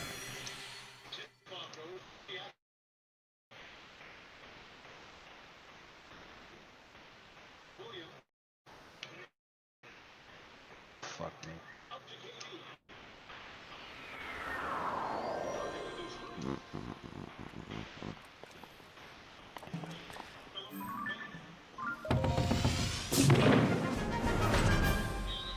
Damn it. I wonder if it's possible to be that tall and not have like massive feet problems, to where like your career is inevitably going to be cut short because there's just no way you can stay healthy. A lot of people have been talking about this now. They're discussing it for the reason as why Zion kind of busted, and they're looking at Wimatanye and they're saying, the Spurs, they're expected to take him first overall, but genuinely that might not be a good decision. If the Spurs pass on him, we'll know that it was for this, because his frame is a career-ending injury waiting to happen. I Yeah. think I think that like unless you're incredibly muscular like Shaq, to where, because when you have a lot of muscles you can really make up for getting injured like that, but even then Shaq still had a bunch of injury problems. But it's really fucking tough. And I think Kevin Durant might be as tall as someone's willing to go to invest in someone like that man right there. He's the franchise. Other than that, like, it's just fucking, you're gonna get hurt. I mean, Wimatanya is gonna end up like Kevin Ware. You remember him? Oh yeah, I remember Kevin Ware. Guy had like the most gruesome fucking calf injury ever. Oh man, I miss Adidas Island. That was good shit. Yeah. You know who the biggest victim of Adidas Island really was? Who? Grant Hill. Grant Hill would have been LeBron before LeBron, but then Adidas Island screwed him up. Exactly. He wore Adidas and it fucked him over. That's why Shaq wore the Reeboks.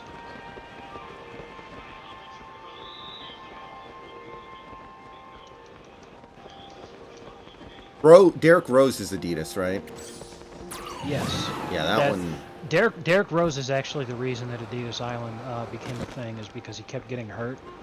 So they're all like, that was the reason. People were all like, damn, I guess the Adidas really isn't helping. And then a couple other people started getting hurt too, who were also wearing Adidas. And that's when people are all like, wait a minute, first Rose and now everyone else. I think there might be something to this. Like, then someone made a meme where it was like, the next big contract someone signed with Adidas after that. They were like, oh man, it's a matter of time until this dude ends up getting hurt. And then like, he had a season-ending injury a couple of weeks later. It was good shit, man.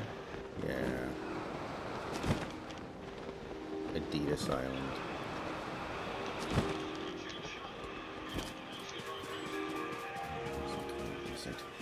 Like, I think Grant Hill would have been... Man, fucking damn shit. I think Grant Hill would have been like a 10-time first-team All-NBA player if he didn't get hurt. It's hard to say what might have happened. What I'd like to think is that he would have changed the way that the league played a lot sooner. But, I think, because this was the original plan, was, T-Mac went to Orlando because he was colluding with Tim Duncan and Grant Hill to form a super team in Orlando. Right, I remember this. But Grant Hill getting hurt made Timmy think, I don't think T-Mac and I can fucking compete. So he just stayed in San Antonio. Man, how different would Tim Duncan be perceived today if he fled a small market team to go play with a super team? Well, even though it would have been a super team, it's still Orlando. You know, that's the retarded little brother of Florida. Yeah.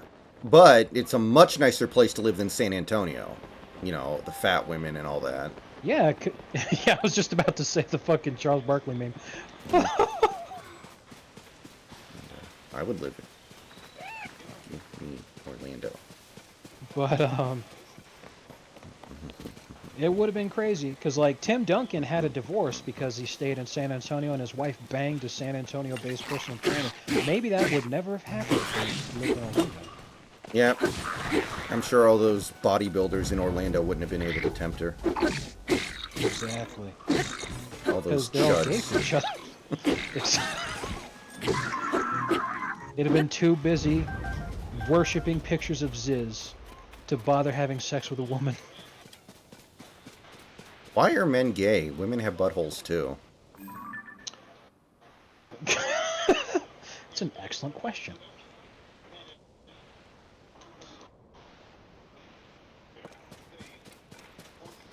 I think you should ask that question again a couple of days once it's officially June. Happy Pride, everybody. Women poop too. Why are men gay?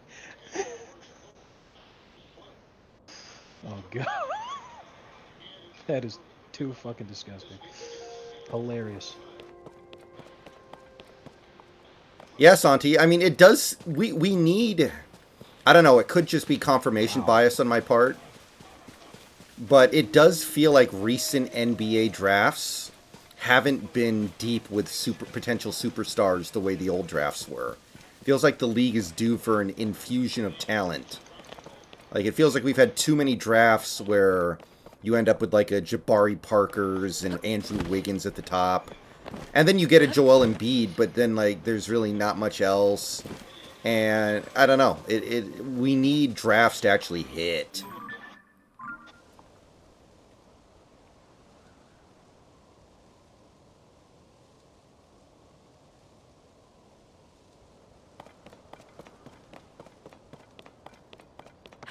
Hopefully this draft is one of the ones that hits.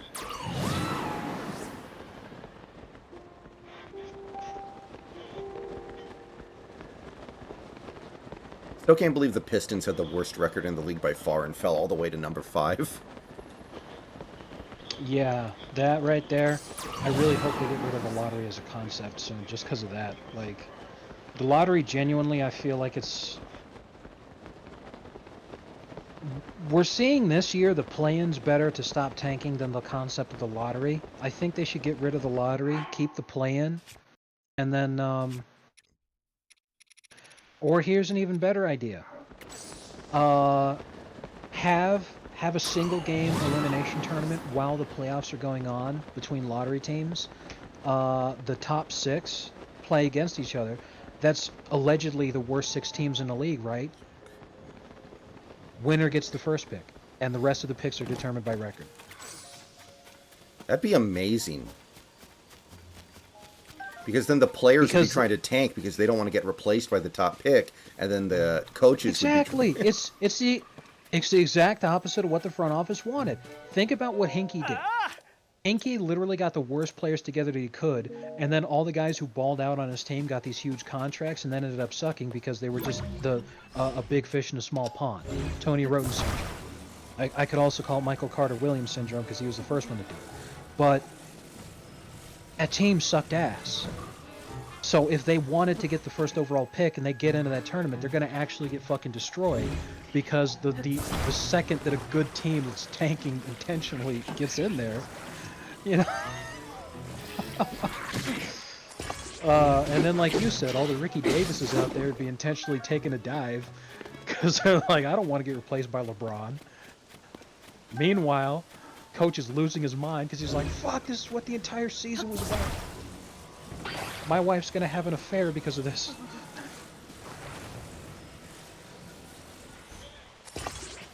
Oh man, what a meme. Yeah, this actually unironically happened in the NFL last year with the Houston Texans. They had the number 1 pick. I think it was the number 1 pick. Maybe it was number 2. And they wanted to lose the last game of the season to secure it, but their head coach refused, so they actually went out there and won the game, and he got fired that night. It was like, get the fuck out of here. I can't believe you won a game. It was phenomenal. Which is funny because I'm pretty sure the Texans got who they wanted anyway, right? Ultimately, yes. Yeah. But having said all that, I was just memeing. My actual policy is it should be by record. There shouldn't be a lottery. Because the Pistons had the worst record, and they're not a team that's intentionally tanking. Anyone who knows anything about that franchise, who watches the games and watches what the team is doing, knows they're bad because they're bad. They're not intentionally trying to suck. They're just bad. They deserve to get the top pick. Falling to 5 because of how fucked up the lottery as a system is. Because, like, the Spurs are also genuinely bad. They're not tanking. However, that pick means way more to them in terms of how easily they'll be able to turn this around and become competitive again than it would to Detroit. Because Detroit could conceivably still fuck it up and everything. But, like, the Spurs are just coming off of one of the greatest careers we've ever seen. And the Pistons haven't been relevant in almost 20 years. They might be the most irrelevant franchise in the NBA over the last 15 years, because they have not won a single playoff game since 2008. Yeah. So they literally might be the, like, as bad as teams like the Bobcats have been, I think they've won at least one playoff game. Yes, because then they became the Hornets again and became really good. Even had Dwight Howard for a while there. Mm-hmm. Like the Hawks actually made the Eastern Conference Finals once. The Clippers have made a couple runs. If they can keep Trae Young, I like the Hawks, man. I like them. Matter of fact, don't tell anybody. But instead of the whole Heat should go for Lillard meme, I'd rather they try to get Trae Young. That would be very hard to do, of course. But yeah. Yeah, but at the same time, I feel like getting Lillard would be hard to do, if not harder. So I'm all like, if we could fucking get him, I think we could probably fucking get Trae Young. I mean, there's got to be some move to make here. Like, get rid of Lowry somehow. Hoist him on a team that doesn't give a crap. There's got to be something we can do that can be done. We need a consistent third man who would be able to come through in situations where Bam and Jimmy have games like they did last night. When games like that happen, there needs to be someone who can step in and say, okay, I'll drag this team kicking and screaming across the finish line. Yeah, maybe somebody like Pascal Siakam. I wouldn't hate that. Something like that. It'd be hard to do because big men get paid a lot.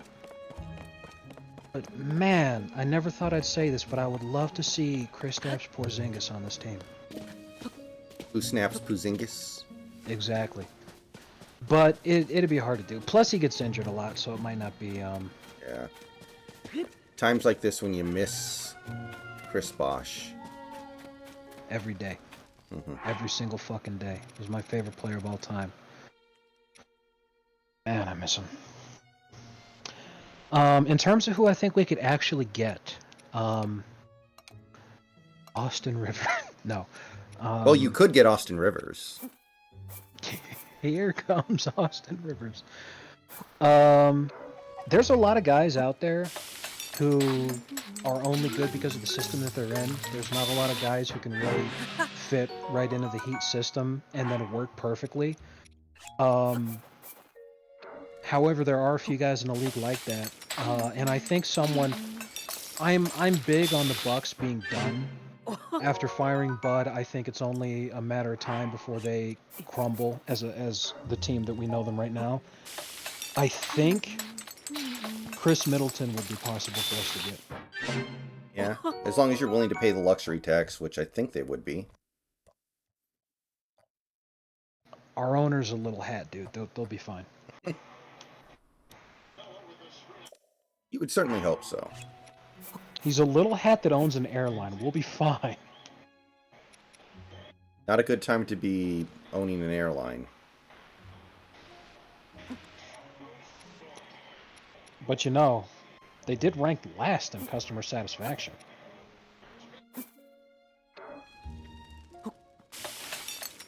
And of course, sometimes 2K just fucks you raw. Like, I was playing perfect defense, and he literally just warped through me for his layup animation. I am literally watching him just phase straight through the defense. I'm gonna fucking text you a video of this shit right now. I can't believe this. You gotta see this. I thought the Heat owner made his money in the cruise industry. I think he did make some of his money like that. But doesn't He makes a lot of money through a lot of different ways, because when you're a billionaire, you don't have just one source of income. However, what he's known for is owning American Airlines. That's why the arena was called American Airlines Arena. I'm pretty sure they changed the name. But that's what he was known for. In the same way that Mark Cuban made his money by selling some stupid ass company to Yahoo for like $1 jillion, mm-hmm. he has other sources of income, but that's what got him there. Yeah. All right.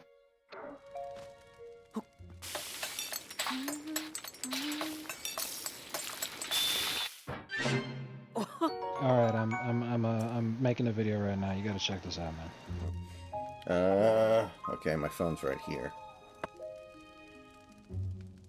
Mm-hmm.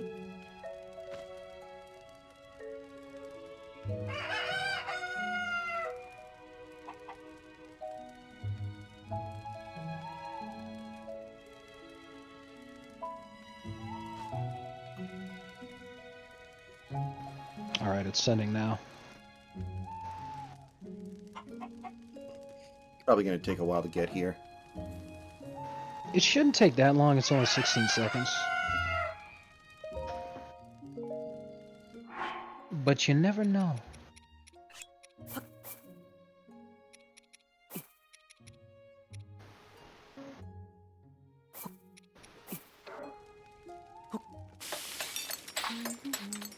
So, I'm going to take a short break. I'll be back in a few minutes. And, yeah, everyone just hang out for a bit. By the time I get back, hopefully the text will be through.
Okay, I am back and I got your text. All right.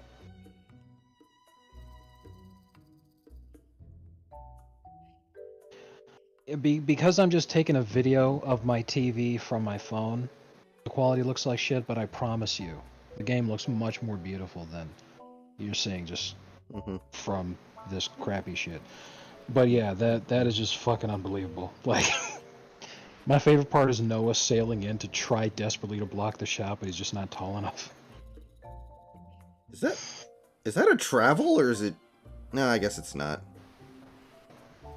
Um, because it's a behind the back move, I think in NBA rules it counts as a dribble move. Mm-hmm. It's part of the gather that they say. After your gather, you're allowed 2 steps. Mm-hmm. That's what LeBron tried to argue with the crab dribble. Yeah. Because the crab dribble is an actual technique, but he just called it a crab dribble to try to fucking disguise the fact that he took like 8 steps.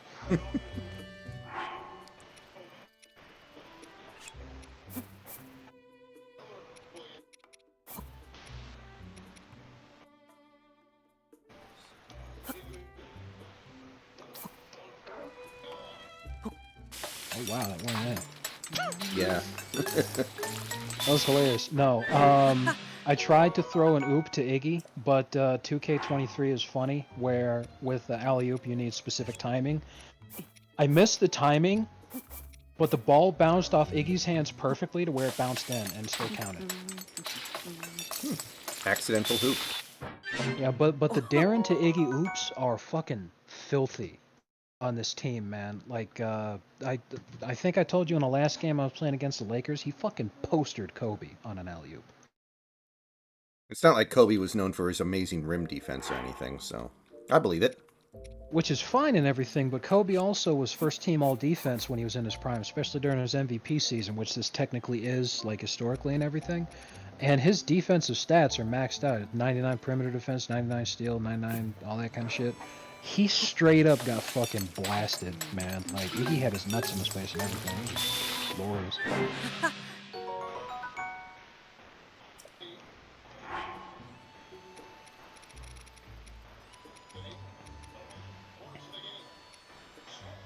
Oh my god.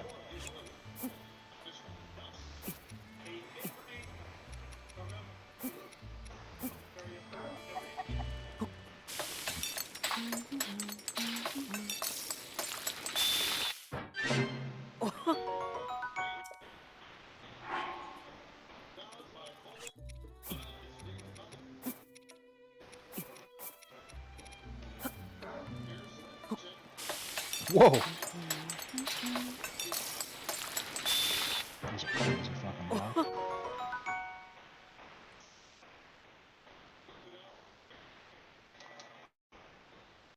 Shit.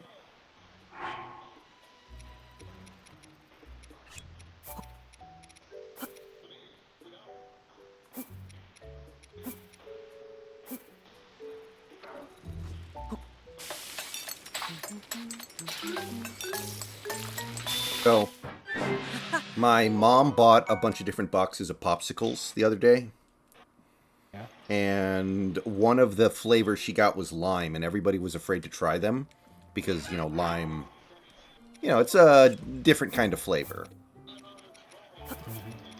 I'm trying it right now. I actually like it. It's pretty good. Yeah, I love lime flavors. I'm surprised you guys were apprehensive. I like the bitter things. I like lemon stuff a lot. I like lemonade. I like lemon things with a lemon hit to them. I like them. I think maybe it's just more of a Southwest kind of thing. To especially with a lot of Mexican style foods and snacks and stuff. Lime is like in everything, man.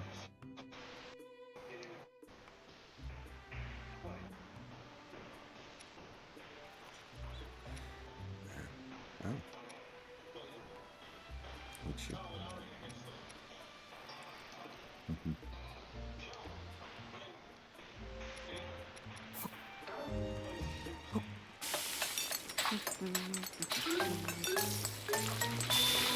Also, fun fact: Joakim Noah is a rookie. I don't know why, but he's leading the league in rebounds with 18 points, some kind of fraction per game. He was a He's good just rebounder. But those are like snatching Dennis every Rodman board in numbers. existence, man. Those are like Yeah. Dennis Rodman numbers. I mean, it's 2K and everything, but I'm like, damn, rookie Noah doing this is nuts. I think it just has a lot to do with our system and our roster. Like, hardly anyone else is even in a position to grab them, let alone actually able to body people down there.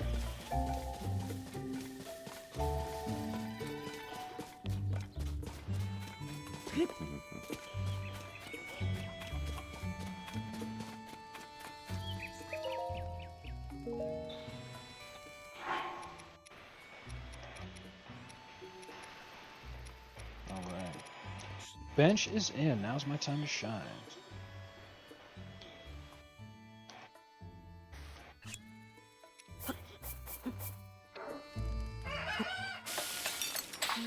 Oh, fuck that. That makes me feel angry. Aw.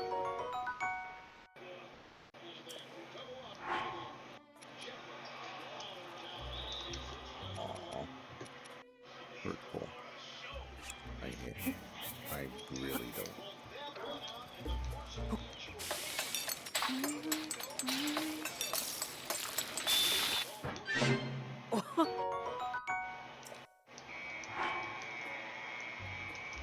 Is Matthew Dellavedova the greatest Australian basketball player ever?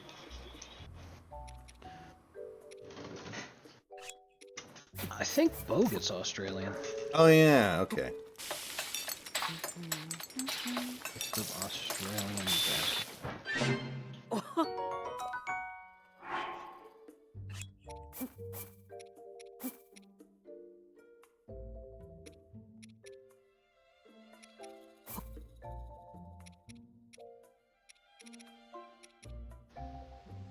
Yeah, Bogut's Australian. Okay, it's got to be him then. Yes. I'll check some others too to see if I find any names I recognize.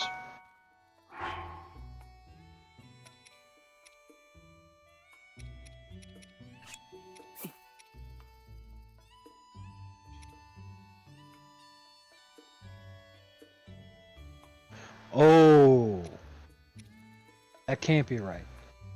If you mean, do you mean people who like lived in Australia their whole lives, like raised in Australia and all that kind of shit? Or do you just mean people who are from there? Probably Because from there, right? Kyrie Irving was born in Australia. Okay, that's kind of an interesting example. Like, nobody thinks of Kobe as Italian, right?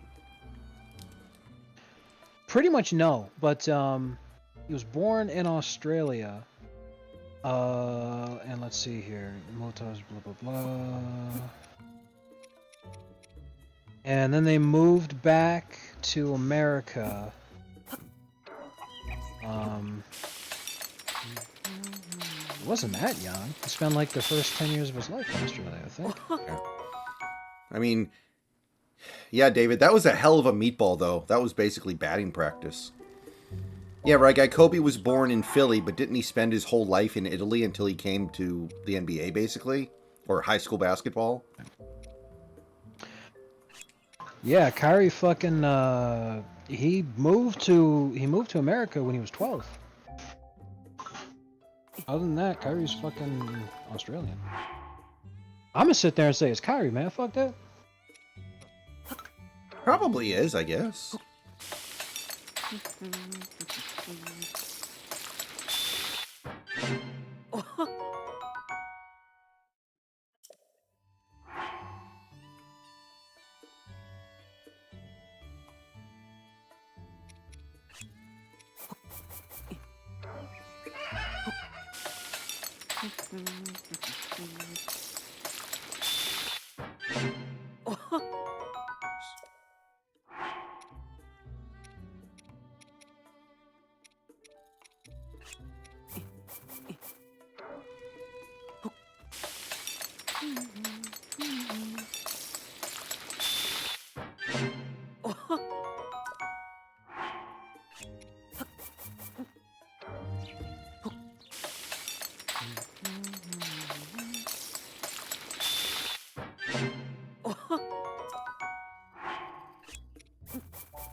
So yeah, when he moved to America, he chilled in New Jersey for a while.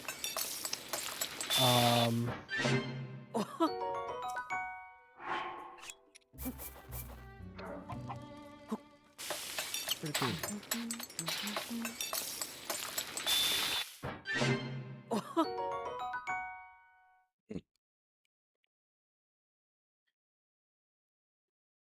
Like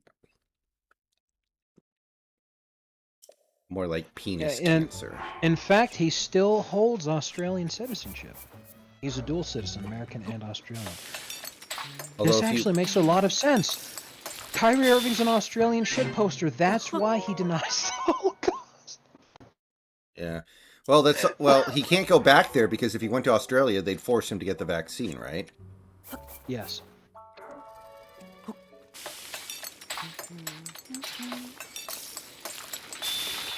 And of course, then there's Andrew Bogut, who actually is Australian in every conceivable way. Mm-hmm. Um,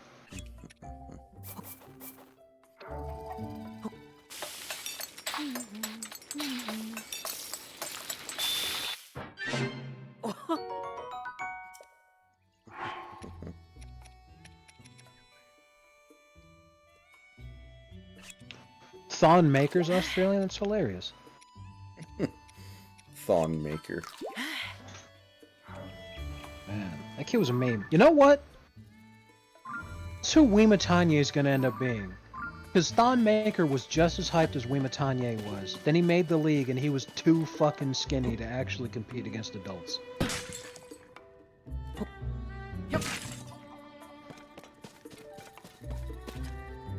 I don't think Thon Maker's even in the league anymore.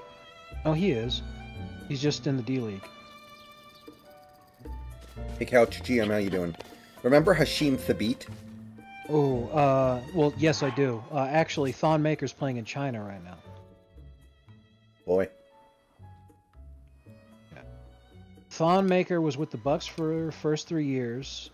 He missed the boat on the championship. As soon as Bud came in, he said, "Get this bust out of here." Traded him to the Pistons, where he spent a year. Then he ended up on the Cavs for a year. Then they sent him down to the G League, and then he left to go play in China. He's been there ever since.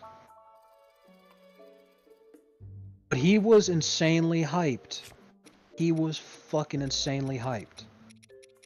Because he's a 7-foot tall small forward. Everyone was like, "Oh my god, he's going to be like an even better Giannis or Kevin Durant or whatever." And he was hitting crazy threes when he was in high school and everything. Then he ends up in the league, and what happens? Bust. Wimatanya is going to do the same shit.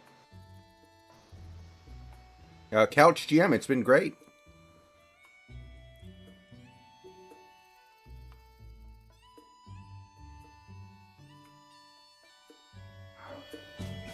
Let's just try to do this tower already. I want to have more than just one of those. I guess. Wow. Okay. Can we count Kareem Abdul-Jabbar as an Australian player? Because you said cunt once. Gilbert, you're going to get in trouble again. By that logic, is John McCain Australian?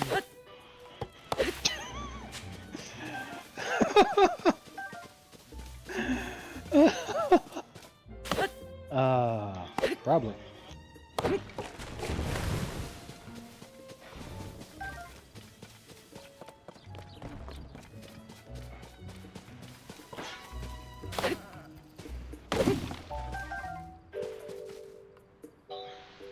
Bullcrap.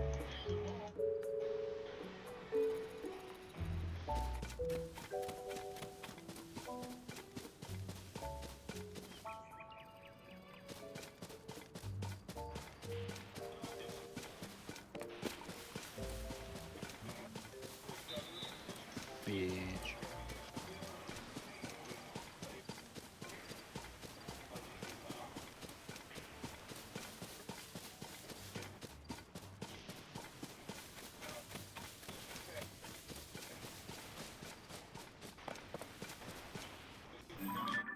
Alright, actually, since I have a lot of stuff that can work here, let's do this instead. Let's go to the Gerudo Canyon Tower. Did you say the Naruto Canyon Tower? Mm-hmm. Yes. Yay.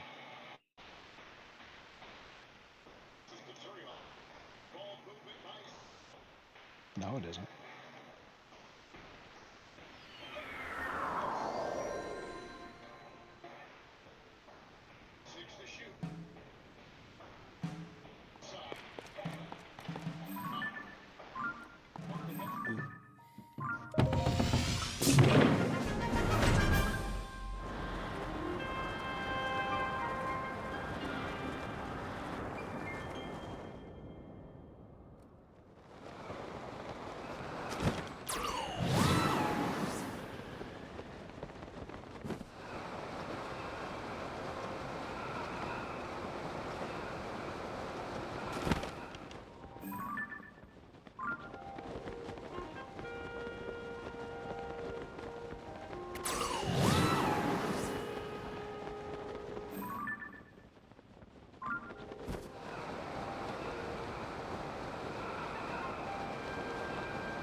Yeah, so anyway, me and Santi were talking the other day about the, Metal Gear Solid 3 remake reveal. We're thinking about, and I understand that you kind of have a complicated relationship with Kojima at this point, but like, he would have had way more fun with that trailer than what Konami did.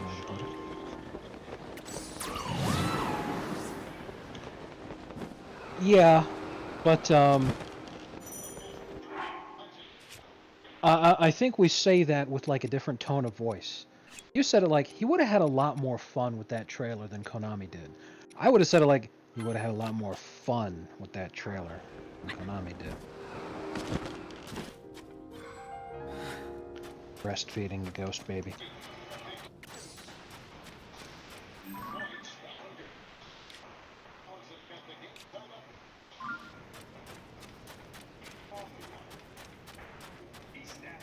Like, Kojima is such an indelible part of my childhood. It's hard for me to hate him now, even though obviously he is a little crazy. You know what I mean? And deserves hatred and scorn, yes. Mm-hmm. No, I get what you're saying. It's, the way I think about it is George Lucas. Beloved because of what he did with the original trilogy. However, not all of it was him. Lots of other people involved made that as good as it did. And when he got to just go unchecked, he kind of went really off the rails and fucked a lot of shit up, and it was bad. But when others after him tried to do the same thing, we realized it could have been a lot worse than what we got.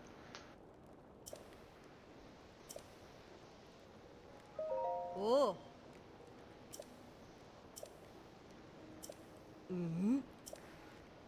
Oh. Oh. Ah. Ah. I mean, it depends on who you ask, Santi. A lot of people, not me, a lot of people think he got way too far up his ass in Metal Gear Solid 2. Which, again, I completely disagree with. I think that game is fantastic. But even then, I can admit he probably did get too far up his own ass. And that's okay. As long as it's not my ass that gets involved.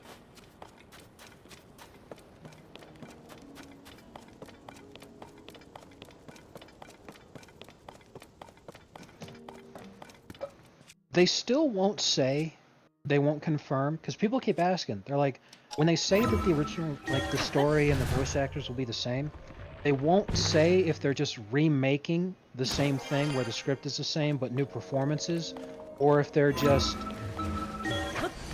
essentially lip syncing the new game to the old audio.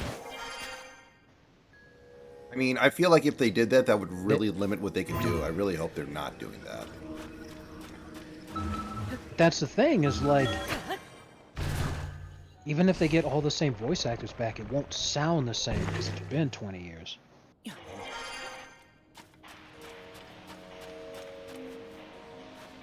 Compare Marge Simpson's voice 20 years ago to now. Yeah. But I feel like David Hayter is a voice that's fairly easy to impersonate. So just get one of those YouTube voice actor impersonators. Oh, you mean like the guy who was to do a fucking, God, what the hell's his name?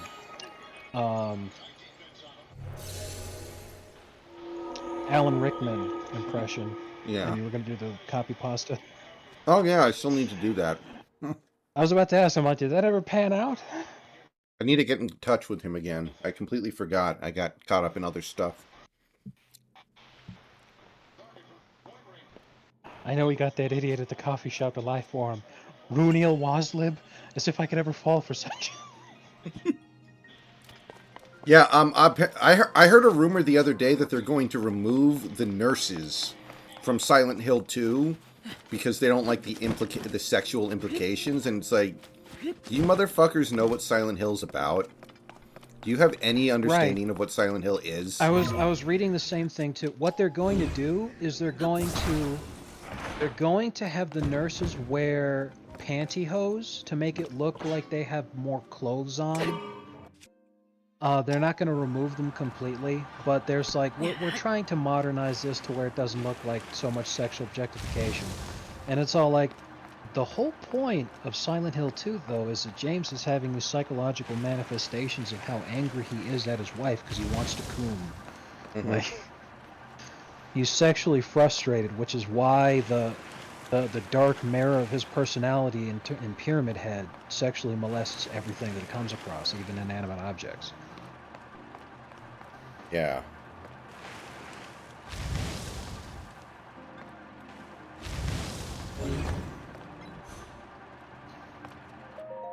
Ugh.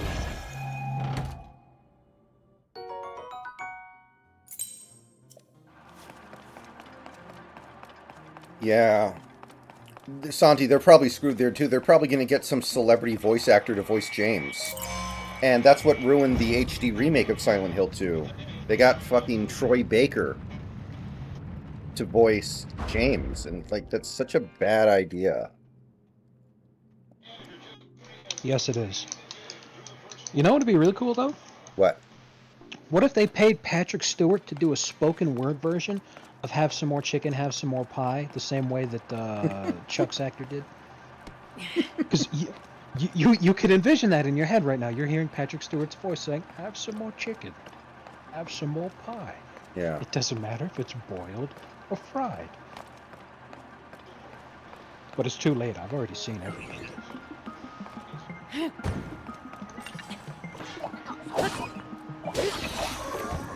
It is crazy how effective Jameer Nelson is in this game. Like, Jameer Nelson, I drafted him to be, like, the third point guard in the rotation behind Deron Williams and Kirk Heinrich. Mm-hmm. Kirk Heinrich is actually asking for a lot of money, and I'm going to straight up let him walk this offseason because I already signed Jameer Nelson to a really, really good budget contract for the next 5 years. Mm-hmm. He is putting up 6 Man of the Year numbers. Off the bench, it's insane. He's averaging 16 and 8 on really fucking good shooting numbers, and per 36, he's leading the league in steals. Absolute insane production from this guy. Yeah, I was a big fan of Jameer Nelson on the Magic. I thought he was awesome.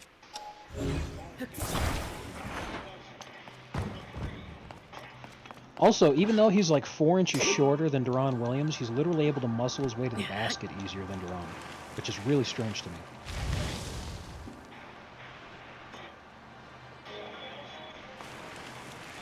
But somehow I get contact layup animations, and I force my way through and get, like, he's got the most and-ones on the team, which makes no sense. I also have Kevin Durant here. Like, it's just... This boy gets buckets. Chris Paul hits a monster 3 to cut the lead to 42. Holy shit. Yo, this Nuggets team's actually good. Like, they're going to be amazing in a couple seasons. You got Al Horford, Carmelo Anthony, Andre Miller. Yep. That's a pretty good squad. I also have Jason Collins, Lamau, Quentin Richardson. I remember him. Oh No yeah, wonder Q they're Rich. 7-2. These guys are. No wonder these guys are 7-2, man. They're popping off. Like that's a good roster, man. Al Horford, Carmelo Anthony, Andre Miller. This is like prime Andre Miller right now. How many? He's been in the league for 9 seasons. Like he's at his peak right now. He's popping off.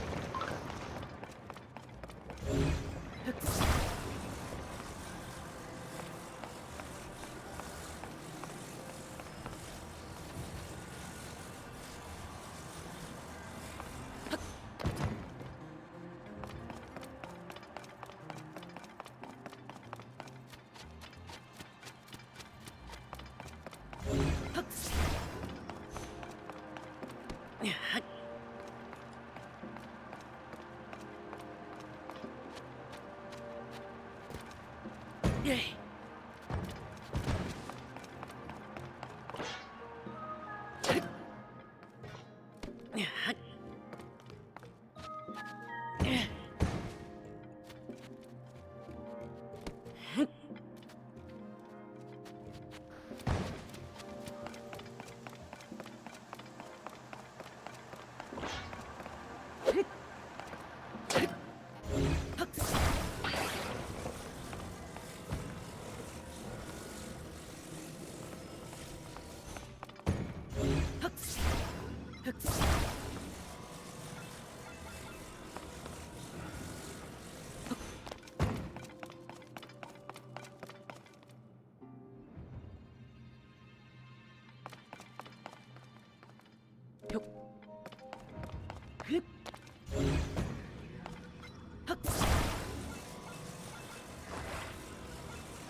Too horny jail.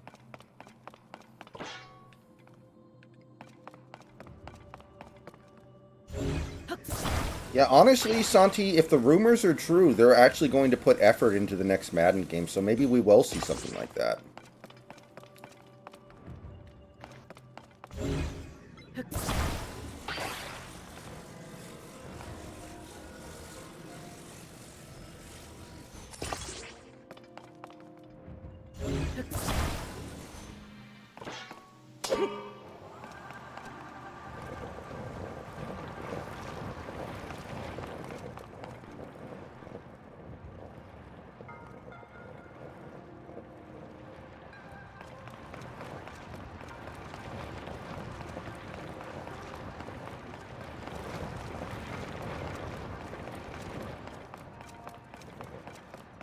Who snaps Poozinkus?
Some more chicken. Have some more pie.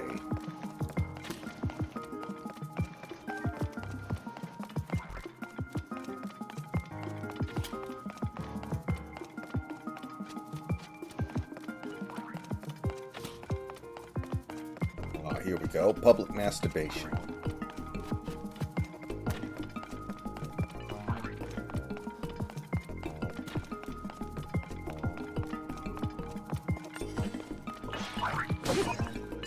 Defecated through my own sunroof. What was I thinking?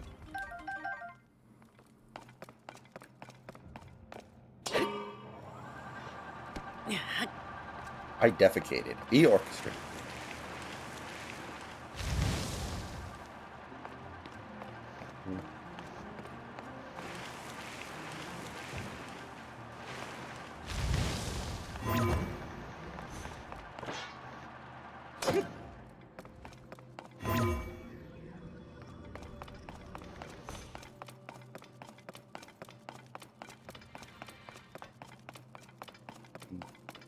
Don't be unfair to me.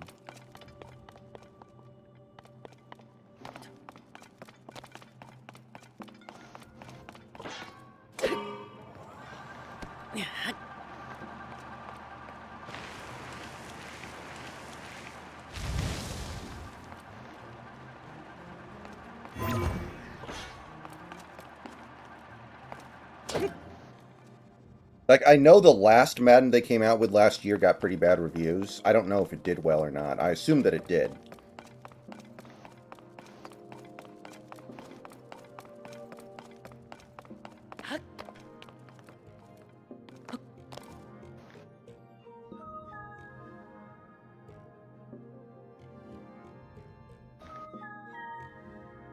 David, we got juiced baseballs in that game. The baseballs in that game were obviously juiced. Like, J.P. Crawford hit a ball 115 miles an hour. There's no way J.P. Crawford is capable of hitting a normal baseball 115 miles an hour. I don't buy it for 1 second. J.P. Crawford swings a banjo.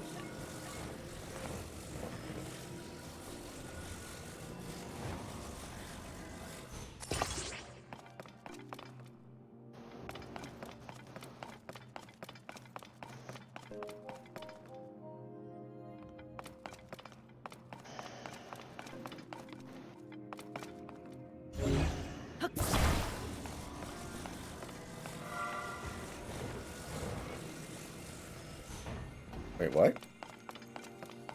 Okay, what does that do? So.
Okay, I have an idea.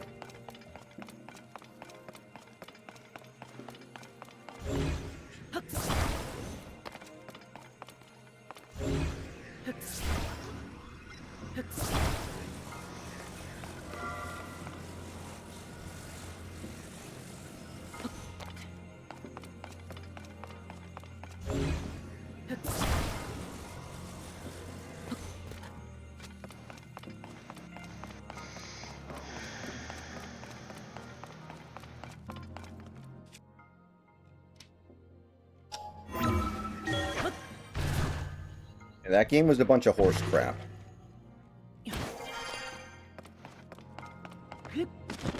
What?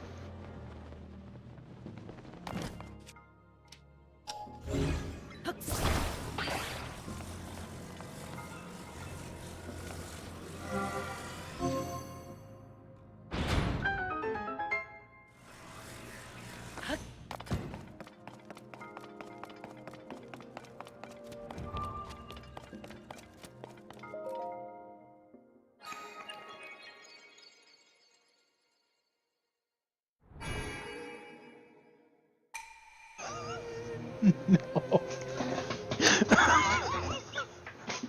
Jesus.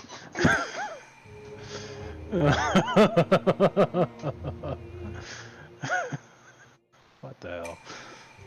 You okay? No, it's just this fucking green text this guy made about the dumbest shit. Oh god, my back.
All right, no problemo.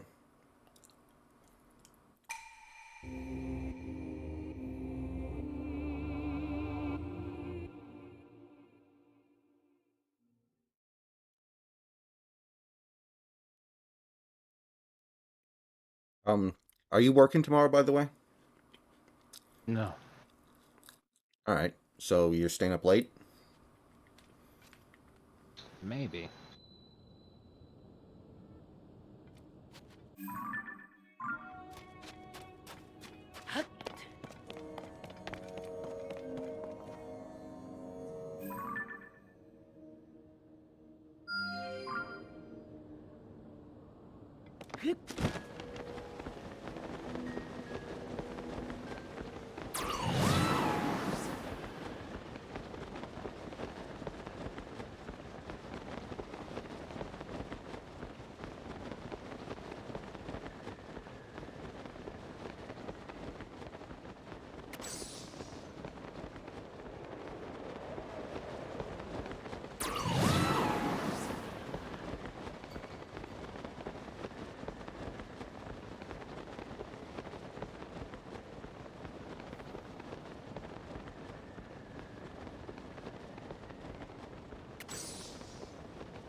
We don't have to yeah, but we don't have to play Garrett Cole, right? Because, yeah, if he went today, we're not going to have to worry about him. Whoa, whoa, whoa, whoa, whoa, whoa, whoa, whoa, whoa, whoa.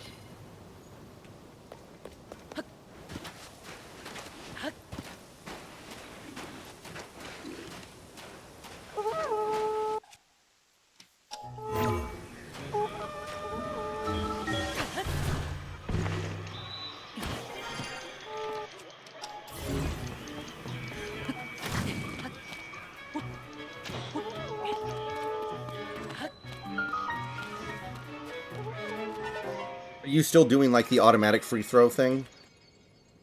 The auto free throw shooter? Real shot percentage, yes. Mm-hmm.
The card says Moops.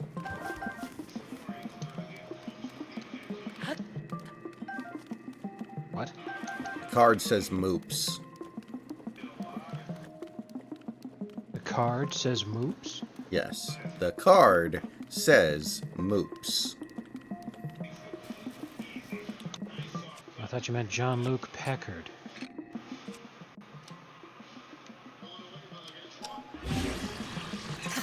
The line must be drawn here. No.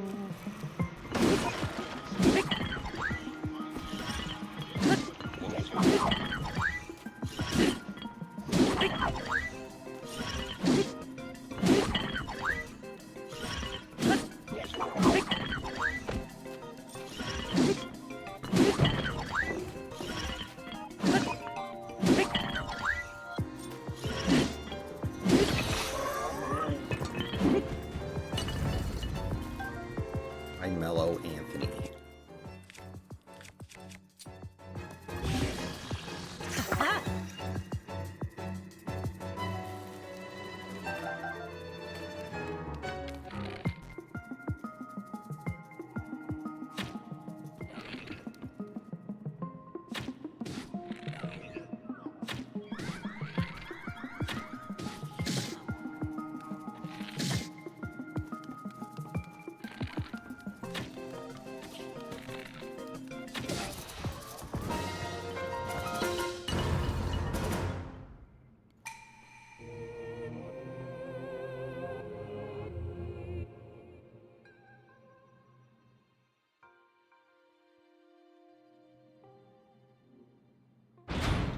I feel like if it gets forgotten now, but Carmelo was a really good rebounder. Looking at the numbers. Yeah. For being the pure scorer, like, I feel like he was the purest scorer out of that entire draft class. He did do a great job rebounding, and he didn't just pad those numbers either.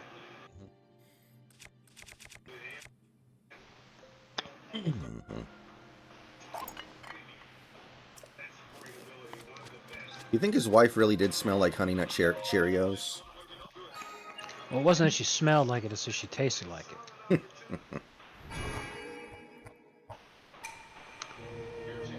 Now, even though that's the rumor and everything, what KG and Mello have both said about the incident is KG said, I've always been more of a Frosted Flakes guy myself, so if I was going to insult his wife by saying that kind of shit, I wouldn't have said Cheerios. What Mello said is, I'm not going to repeat what he said, but there are some things that you do not discuss. And to be completely fair to Mello, even though Mello was seen as like kind of a bitch, especially compared to KG, Mello was actually waiting outside the fucking arena. He was waiting for him in the parking lot. He was ready to rumble, man. So like, pretty much everyone is sure that family got mentioned, and there's usually only one thing that can piss a guy off to that extent. But KG also has been known to try to like rewrite history a little bit Mm-hmm. with the awful shit that he said when he was a player. Because he wants to try to seem like he was just a really, you know,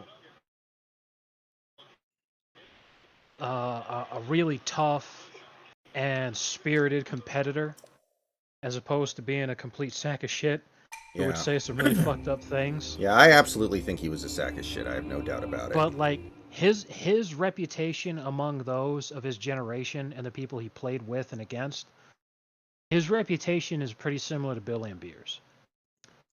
And we watched the reason why Bill Lambier's reputation was the way it was, because back in the 80s, they didn't have flagrant fouls, so he would just straight up deck people when they when they were coming to the rim. People actually refused to get traded to Detroit because they hated Bill Lambier so badly they didn't want to be in the same room with him, let alone on the same team. The same reputation as Bill Lambier with the shit he said. Do you think I wonder if they'll put Lambier in after he's dead. Like, after he's dead and he can't enjoy it, they'll be like, you know what? He deserves it. Yes. After he's dead, 100%. Same with Pete Rose. Because it really is a bizarre, like objectively speaking, on a foot basketball level, him not being in the Hall of Fame is a clear problem. Not just as a player, where he absolutely deserved to be in there, Mm-hmm. but as a coach, he's basically the Phil Jackson of the WNBA. Right. He's the WNBA GOAT, coach and executive. So like, if that's not enough for him to make the Hall, then no one deserves to be in there. What the fuck?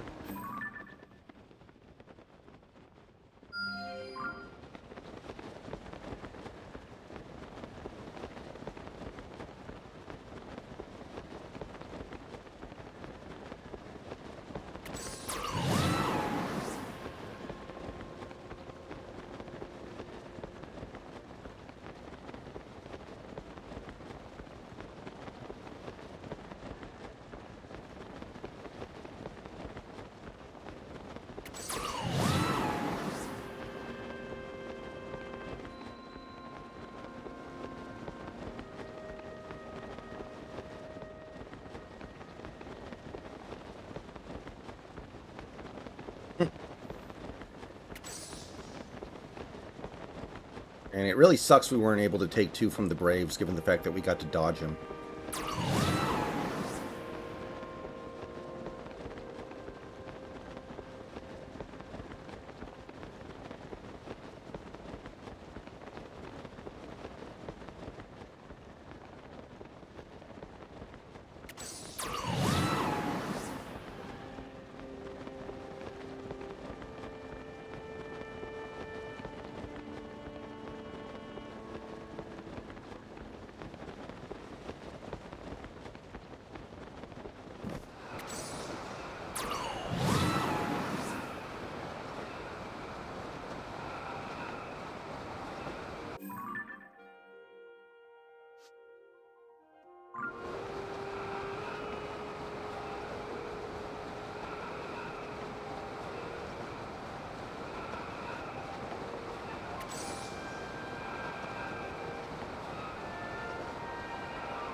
let's see here.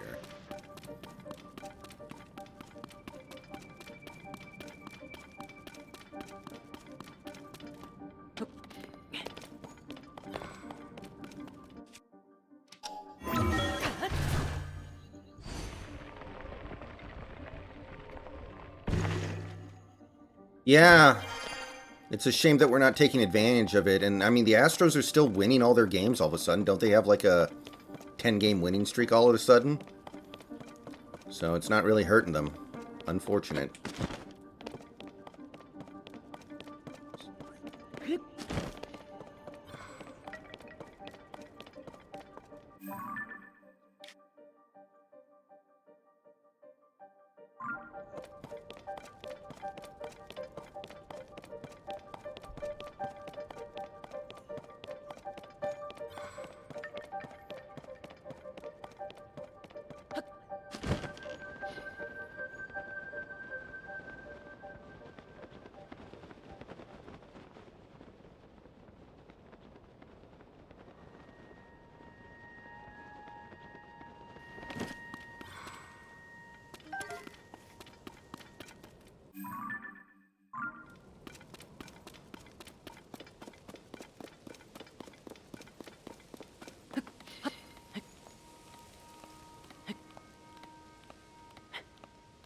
Think, Mark, think.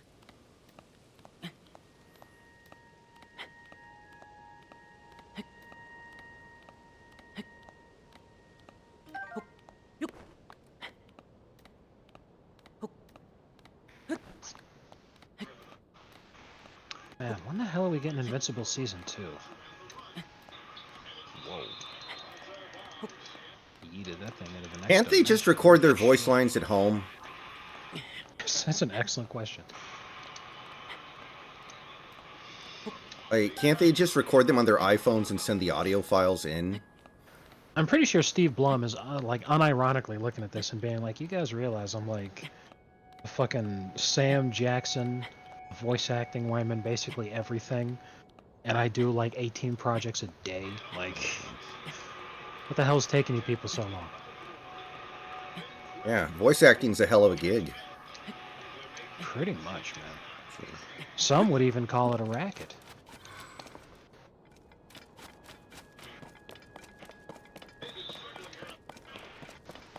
You know what else they call it? Well, I mean, then again, voice acting is like the one thing that Christopher Lee's bad at, because he tried to voice act for that shitty Clone Wars movie they made back in 2008, and he was terrible. You'd be surprised.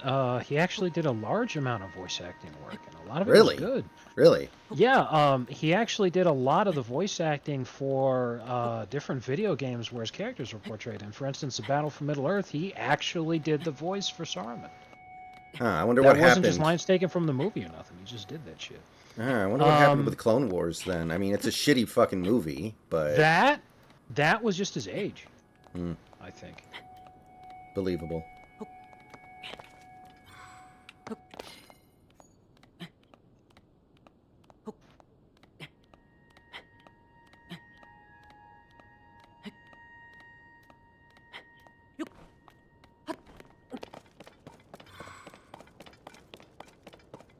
Wonder how annoyed professional voice actors must get when, like, real-life celebrities start taking their roles. That must be And then very not annoying. doing as good, but people are like, yeah. Yeah.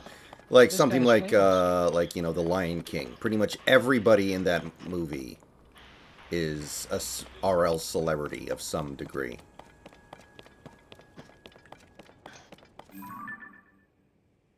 Yeah.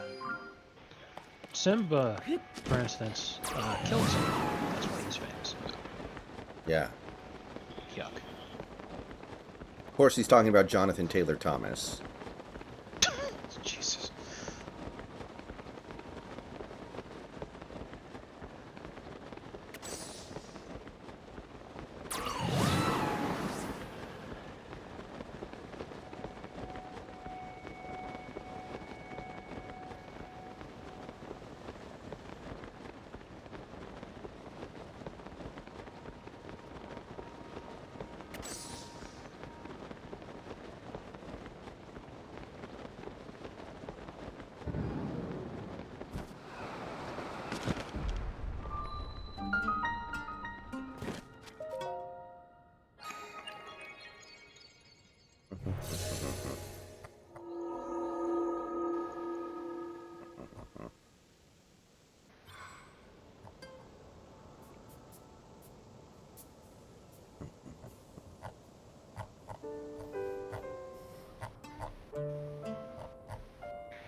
Today in chemistry class, my teacher asked, "What is the opposite of based?" And I said, "Cringe."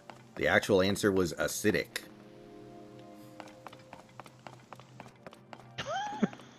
It's pretty good.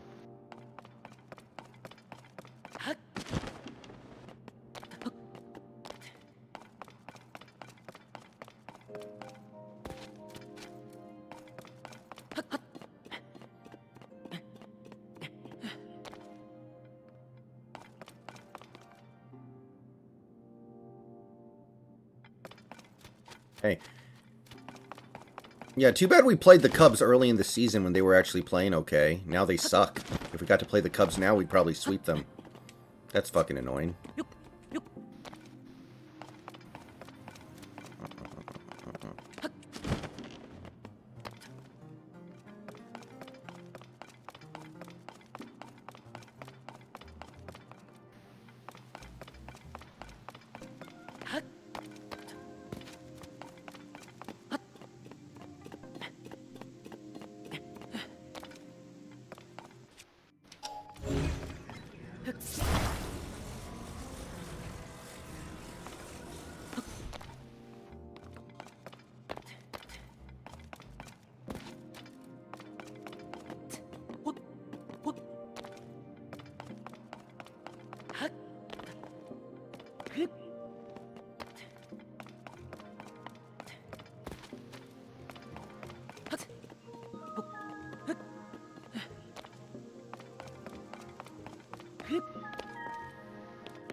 Okay, guys, I'm going to take a short break. I'll be back in a few minutes. See you guys shortly.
Okay, I am back. Yeah, I believe they are on pace. One of the Facebook groups that I'm in has talked a lot about Oakland's attempt to break the record for losses in this season.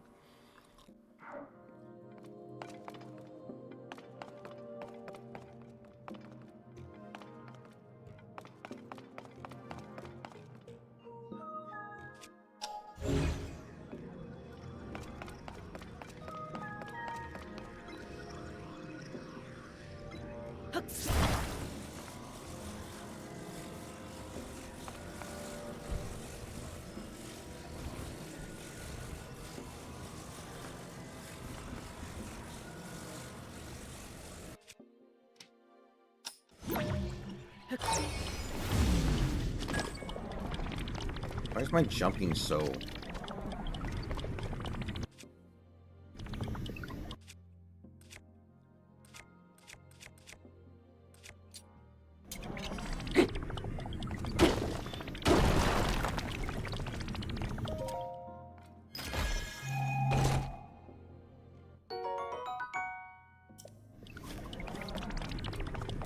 Does your team currently have the favorite for League MVP on it?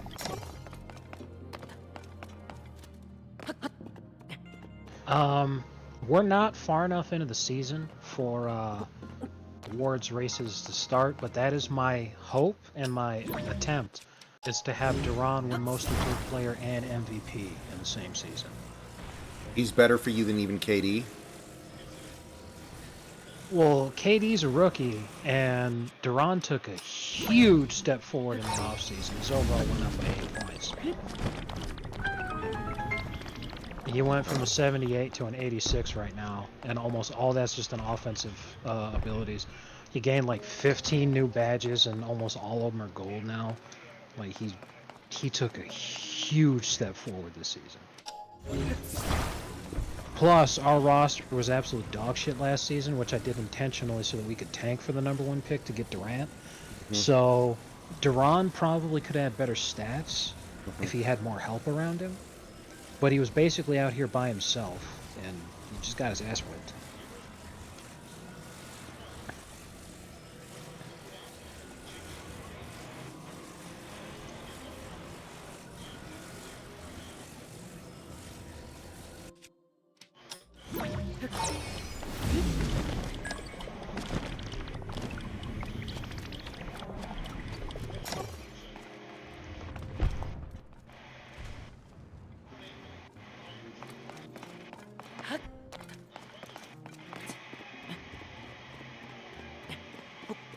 That's good.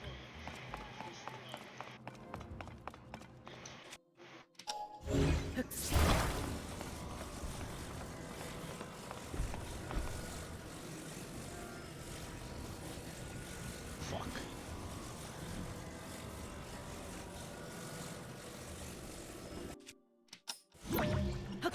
See, the problem is, and this is what really sucks.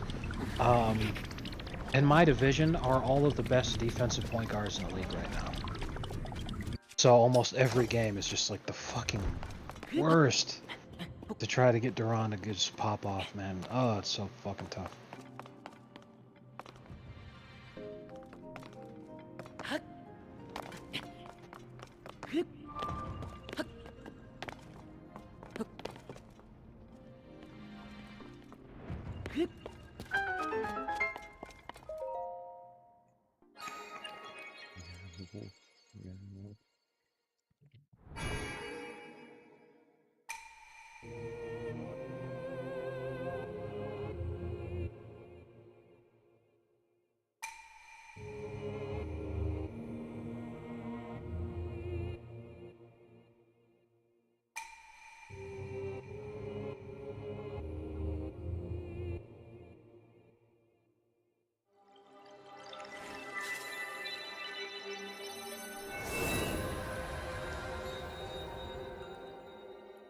Apparently there were less than 100 people in the audience of the Oakland Athletics game today.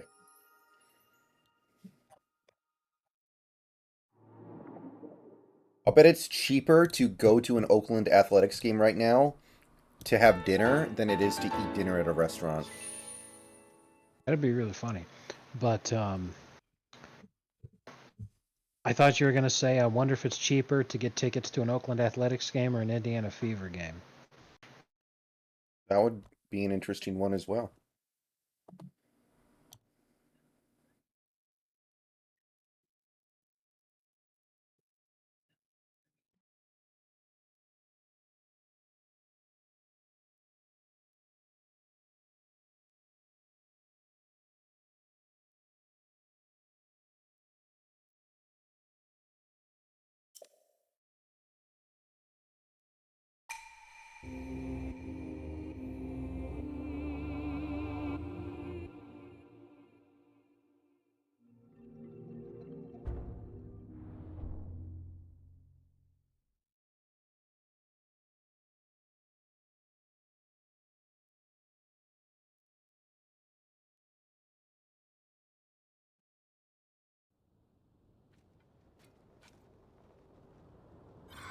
I remember one time there was a Celtics fan on the NBA board who said that if they lost the playoff series to the Magic in 2009, he would buy season tickets to the Florida WNBA team. And the Celtics did end up losing that series, and he never followed through. Oh, what a surprise. Someone welching on the NBAB. I've never heard of this before. Mm-hmm. Oh, God. Admittedly, if I was dumb enough to make a bet like that, I would have welched too. There's no fucking way I'm buying season tickets to a WNBA. Like, bro. I'd buy season tickets to the Fever because you could get them for $100. Yeah. What's the worst thing that could happen, man? Really? Just fucking kidding. I think we both know the answer to that. You could get attacked by the female Ron Artest, whoever that is. All of them. No. Imagine you go to a WNBA game and it's like Malice at the Palace women's version. Oh my god.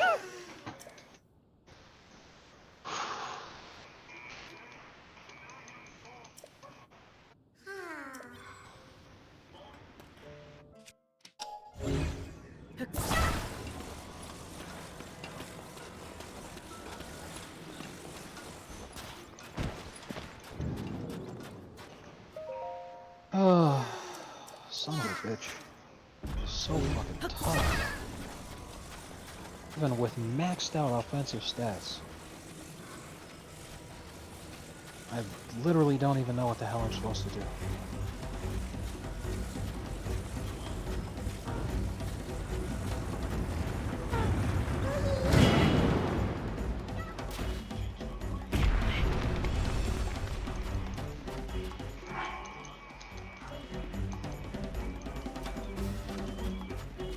Inbound a fucking ball. Jesus Christ.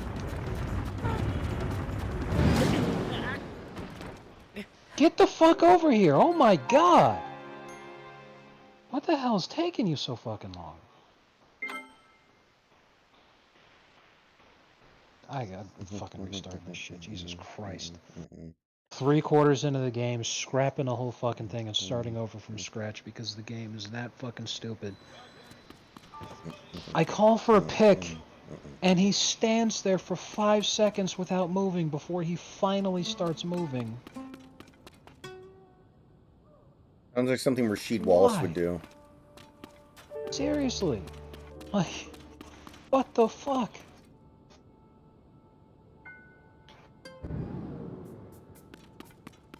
And I was watching a clip from the 2000 season, which was the year that Shaq won MVP. And it was the All-Star game that year. And every player was wearing the jersey of their team. They weren't wearing all like East and West jerseys or whatever. Yes. It was Yeah, so much better. that used- I forgot about that. That was awesome. Yes, I really loved that too, and that was actually one reason why I started to like the rookie-sophomore game more than the All-Star game, is because they kept doing that for a while. As soon as they started doing that Team Giannis, Team LeBron shit, all that went to... God, I hate that fucking crap. It just ruined everything.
Still so pissed about that fucking highway robbery by those cunts at Pizza Hut. I can't believe that shit, dude. A personal pan pizza costs $10 and the shit's the size of fucking pizza rolls, practically. Pizza rolls. Yeah, Just so annoying. So upsetting. man.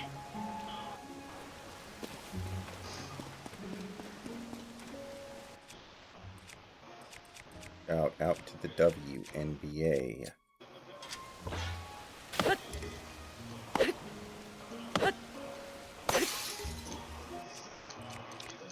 No, me and my coworkers, we have a joke because Trump was actually talking about the locomotives in sports, and he was saying, you know, a lot of people know that I don't like LeBron James very much, but I had an idea the other day. I called up LeBron James and I said, hey LeBron, have you ever thought about becoming a woman? And like you could stop it right there and it's already the funniest shit ever. Like just imagine Trump in the White House, he's just prank calling LeBron, have you ever thought about becoming a woman? But he's all like, I would be the greatest WNBA coach of all time. I would hire only men. I said LeBron will go undefeated. I mean, I've often, and this does happen in real life, these former NBA stars, when they're too old to play in the NBA, they should go to Europe. Like, Shaq could have gone to Europe after he retired and probably won MVP. That's what Stephon Marbury did. Yeah. He went to China and he became a legend over there. He there was a time, I shit you not, there was a time where Starbury was more popular in China than Yao. Mm-hmm. That's hard to do. Mm-hmm. So, basically, I mean, that's what Dwight's doing in Taiwan right now. Like, he is absolutely dominating the Taiwanese basketball league, and it's funny, he's getting offers to come back to the NBA, and they're like good offers too. It's not like, hey, want to come play with us for the minimum? He's getting offered 8 figures. And he's like, nah, I'd rather just chill here in Taiwan and keep lighting it up. Because he doesn't have to try, man. Yeah, so maybe that'll be like the next move for retired NBA superstars. Identify as a woman. Because, like, I think, like, Bill... Well, oh, no, wait, that's a bad example because he just died. I was about to say Bill Russell could dominate the WNBA right now. But actually, no. He still could. Rigor Mortis is a bitch, man, let me tell you. Oh my god, what a meme. There we go.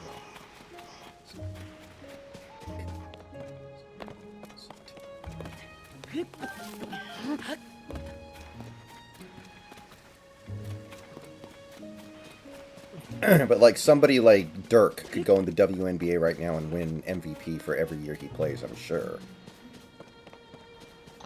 Yes, because that's the thing, is that Dirk, he'd have to get back into playing shape because he hasn't been there for a couple seasons. But, like, he still has all the same moves and everything. He doesn't have the legs that he used to, but he doesn't need to work hard to beat on those girls. So, yeah, he wouldn't have to try, you know. Not only that, but Brittany Griner, I believe, is the tallest player in the WNBA, and I think she's 6'8". Something like that. That sounds about right.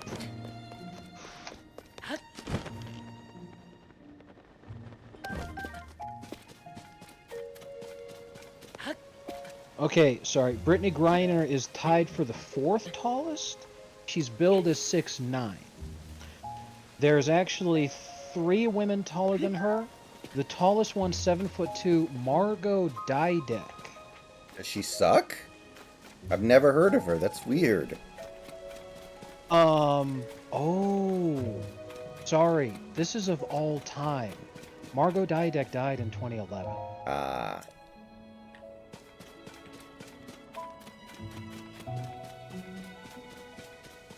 So the tallest active WNBA player is Han Shu, a Chinese basketball player for the New York Liberty. She is 23, and she's 6'10". She's 1 inch taller than Brittany Griner. Okay. No, keep the 206. Brittany Griner can dunk. That's actually one of the things about her. She's like pretty much every Yes, other WNBA player that dunks, it's like the top highlight on Sports Center because they're like, whoa, a woman dunked, but not her. If you watch the WNBA, there's been so few dunks. You can watch a YouTube video that is every dunk in the history of the WNBA. Brittany Griner's got like 2/3 of them.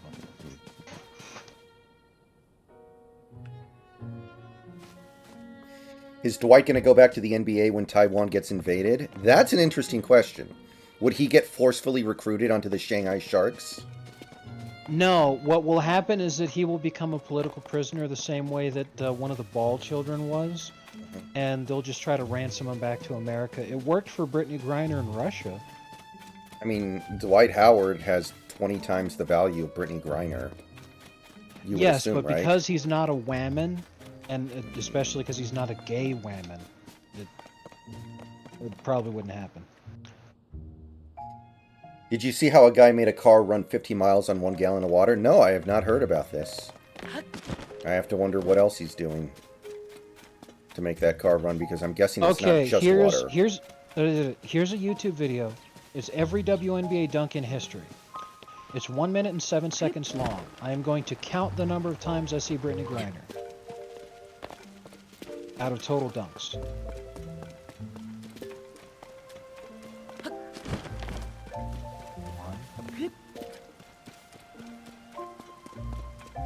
2.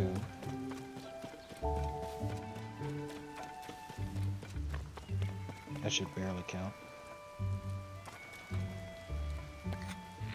3, 4.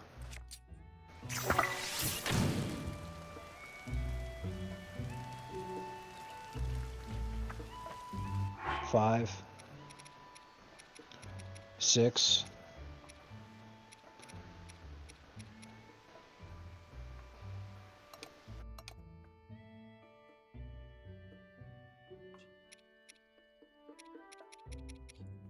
These are including the All-Star games where they just let him do it too. Mm-hmm. 8.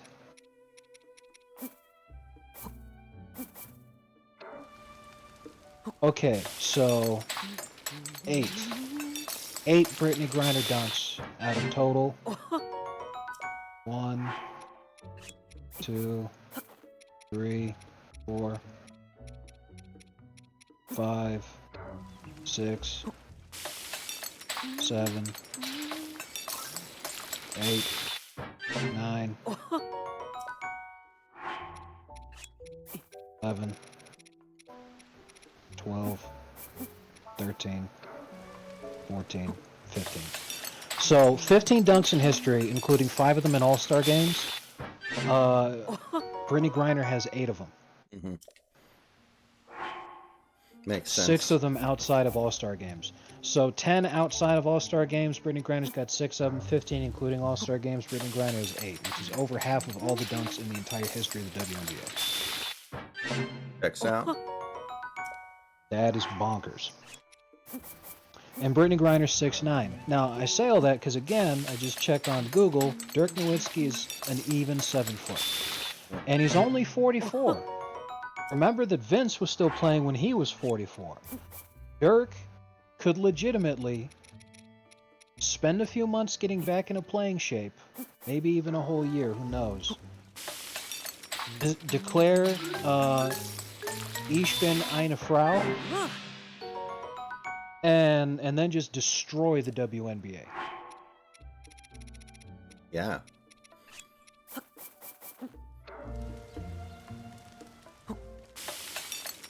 John Havlicek would probably do it.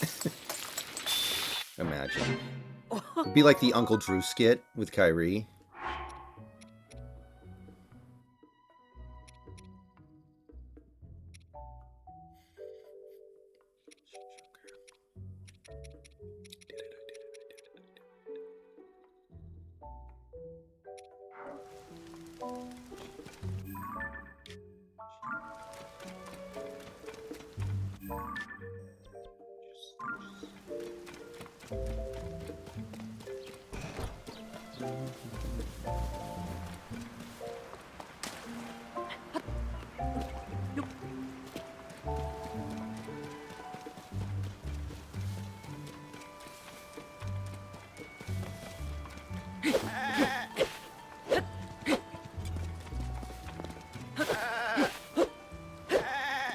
Oh, these things don't die. Okay, never mind.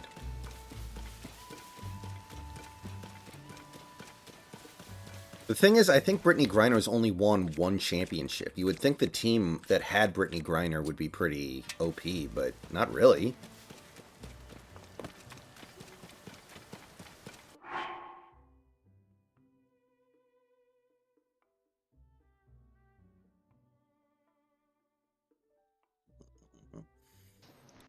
Yeah. Her first year in... She basically ran into LeBron syndrome. She got drafted by the Mercury, and she made them so competitive right away that they didn't have the ability to really do anything through the draft anymore. So they had to just rely on free agency. But with Brittany Griner sucking down as much of the cap as she is, plus like other teams are already super stacked, and it's a question of, do you want to be in Arizona? Yeah, I'm actually looking. She's only made the final... Oh, no, okay. She's made the finals twice in her career. The first time she won and the second time she lost.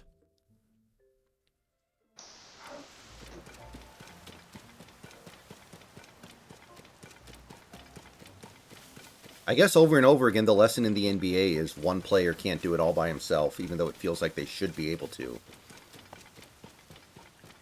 Like, I always wondered how you couldn't just give the ball to Shaq every possession and score 200 points a game, but it doesn't quite work like that.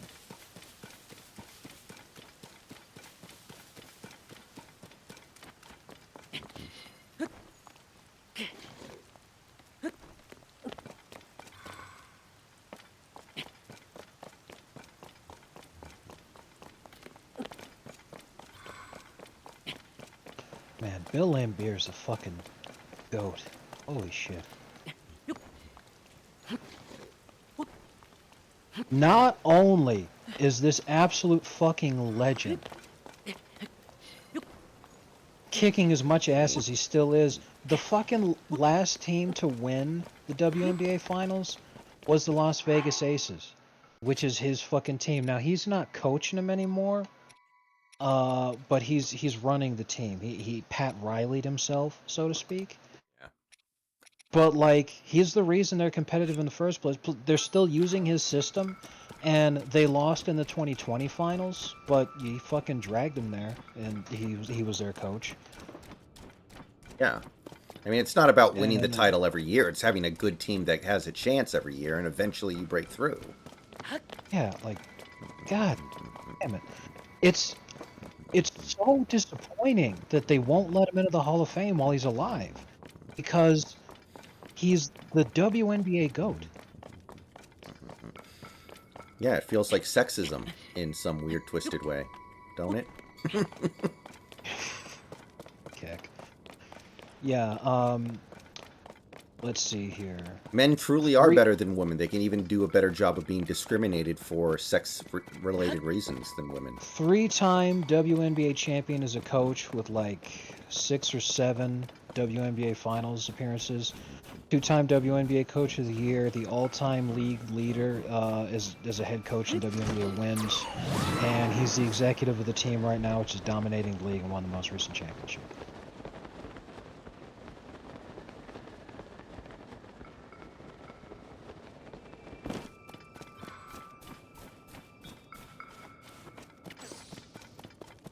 And you know, not that I follow this shit at all, but like, who's even his star player? He doesn't have, to my knowledge, a WNBA GOAT player that he's writing like Michael Jordan. Yeah, I'm gonna check who the Vegas Aces, whatever, what their rosters right now. That'd be why. That's one of the few names I actually recognize. Candace Parker. I thought she retired. She's no, she's actually on the Vegas Aces right now. Oh, she wasn't part of their winning squad, but she's only 37. Yeah. Probably a WNBA Hall of Famer. Cause let's see here. She's two-time champion with a one Finals MVP, two-time MVP, seven-time All-Star, seven-time All WNBA First Team, three-time All WNBA Second Team, Defensive Player of the Year, two-time WNBA All Defensive Second Team. Isn't Wow, Reggie that's Miller's insane. sister like the WNBA GOAT? She's up there. So she and Reggie are the only brother sister duo who are in the Basketball Hall of Fame. This is crazy. Candace Parker won Defensive Player of the Year in a year where she didn't have an all defensive selection. Oh, didn't that happen to Tim Duncan one time or something? No, Tim never won Defensive Player of the Year. There was this one guy who got Defensive Player of the Year but didn't get on the all defense team. I can't remember who it was, but it was somebody like that. Somebody where it just didn't really make a lot of sense. But yeah, that does happen sometimes, and it's pretty fucking weird. Was it Marcus Smart? No, I'm just kidding. Fuck, dude, that was like the worst Defensive Player of the Year selection of all time.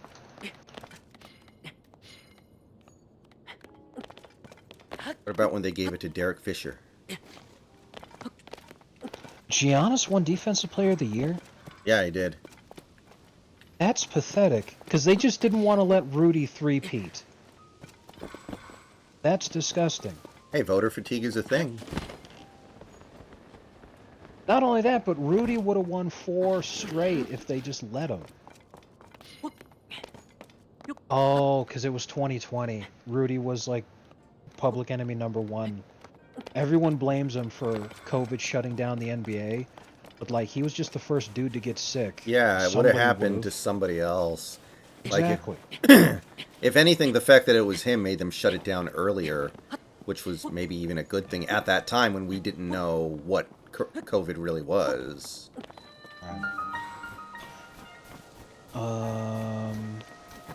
It might have been. Yeah. Oh wait, no, never mind. It's not the worst thing in the world to win Defensive Player of the Year when you're defensive second team, but to not have a selection at all is kind of weird.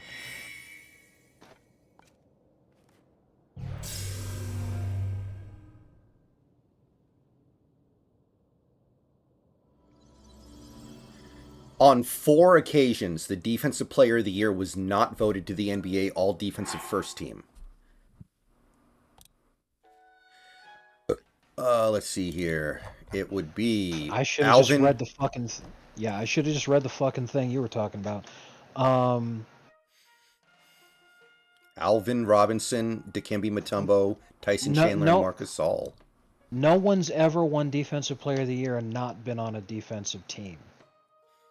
So Candace Parker's unique in that regard. This shit.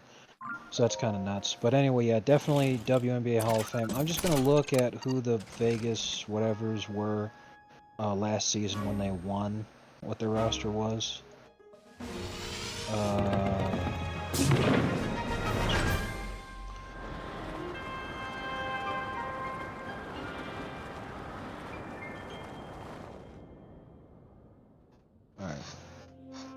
I don't recognize any of these names.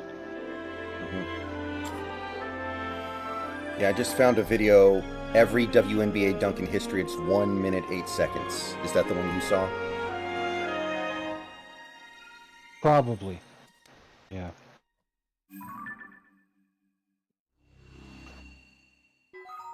Who won the Finals MVP then? Finals MVP was Chelsea Gray, I guess. Dude, it sucks ass trying to follow like what teams a WNBA player is on, because the WNBA season is so short, and they're so desperate to make all the money that they can. Literally all of the good ones play in foreign leagues. So while they're actively members of WNBA teams, like imagine if during the off season, guys would just like go play in Serbian NBA or something. That's what every WNBA player does. So it's almost impossible to keep track of what teams they've actually played for, because there's a huge fucking list of all the different EuroLeague, Chinese teams, and all that shit that a WNBA player signs with, in addition to still being under contract in the WNBA. Like, all of them. I can't fucking keep track of this shit. Good God.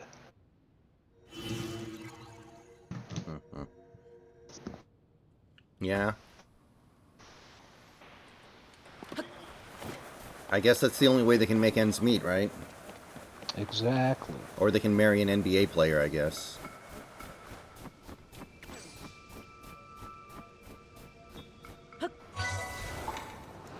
Well, I mean, it's like when we were talking about the cost of season tickets.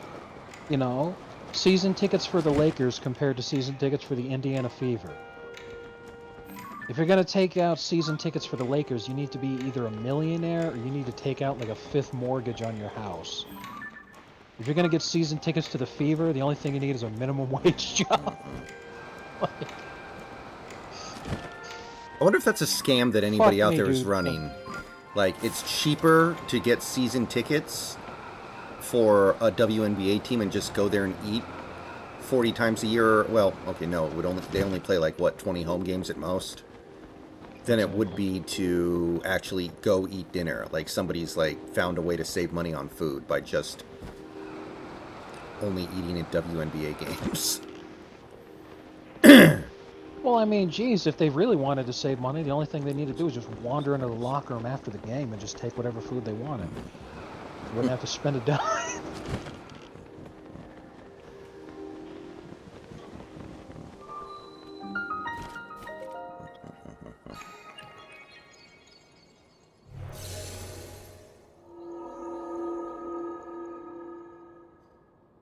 Man. You know, the players who clearly can dunk, like some of these players can dunk because we see them do it. It's kind of interesting. Like, why do they only do it once every year or whatever? Like, why do they almost never do it? Is it just too exhausting to get up like that? Yes. I guess, yeah. Most of those dunks are just in the All-Star game where they let them. Mm-hmm.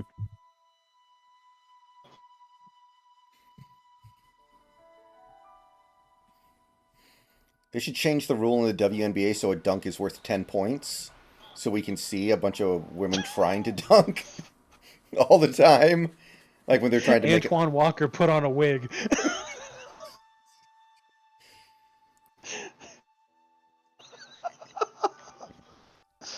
Jesus Christ. Right. That is amazing. Reggae. I mean, let's give Klay Thompson a little bit of slack here. I mean, he's coming off one of the most devastating injuries in NBA history. I would not be surprised if we have not heard the last of Klay Thompson, elite NBA player.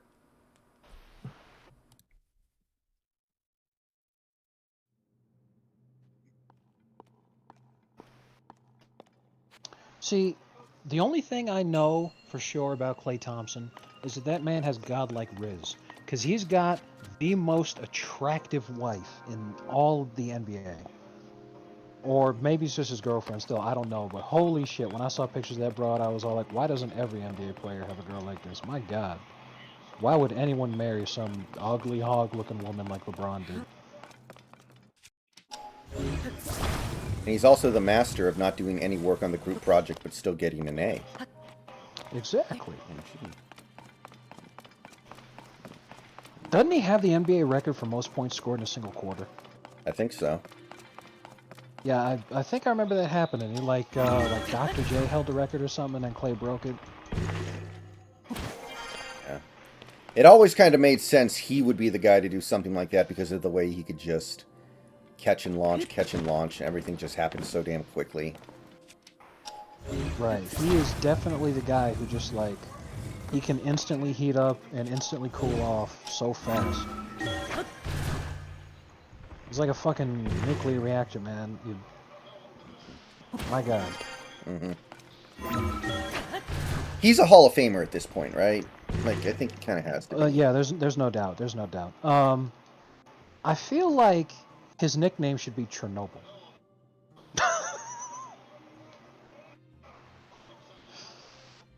And then just watch people not understand. Okay, here's the interesting one would be Draymond Green, because Draymond Green has only made Not 4 even. All-Star games, but he does have a Defensive Player of the Year. He I is, think he won it twice, didn't he? according to this, he only won it once. Twice All-NBA, 4 rings, 8-time All-Defensive Team. He might get in because he was part of such a impressive like dynasty. He might get in.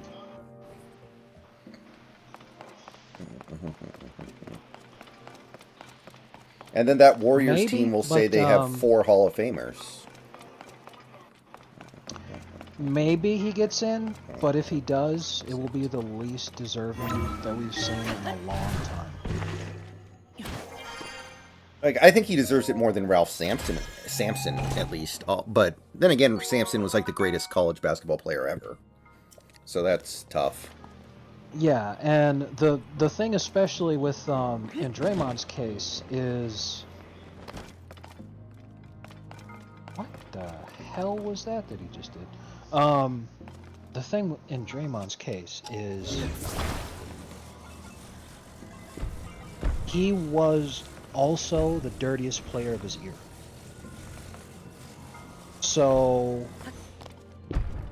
it's a humongous reach to say that he makes it on talent. He provided intangibles, like he was basically like the Dennis Rodman of the Warriors, but he was a piece of shit. And what he's going to be remembered for is kicking dudes in the nuts and calling it a natural motion of jumping up to contest. Like, he's a piece of shit. He is. I don't doubt that. And the voters are going to see that and they're going to be like, you know what, fuck this guy.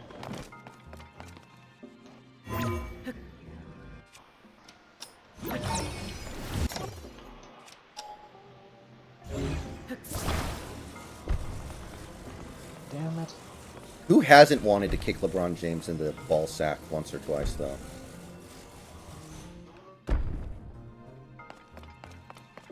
Only twice?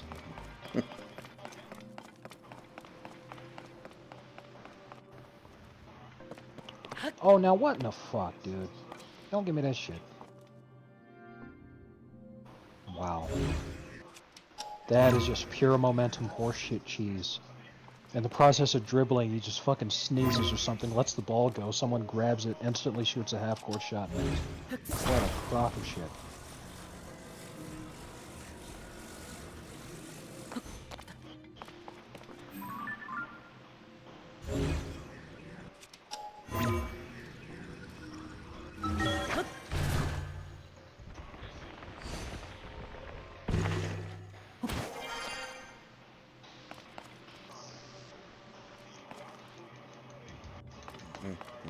Punk motherfucker.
Draymond is 15th all time in regular season triple doubles and 5th in postseason triple doubles. I'm surprised. That's pretty good.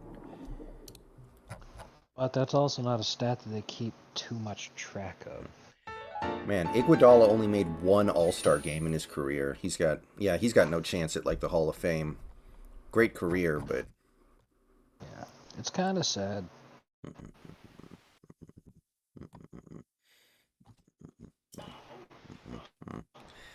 yeah. I mean, like, you don't want to play this game too much, but I was looking stuff up the other day. Like, Yao Ming has less than 10,000 career points and less than 5,000 career rebounds. And he's in. Now, I know he's in partially because of the foreign stuff, but still, like, he's got no college stuff either, so I get that they had to put him in or else they were going to, risk the ire of the Chinese government, but it's like, man, he really did not have a Hall of Fame career or even anything close to it as far as the NBA goes.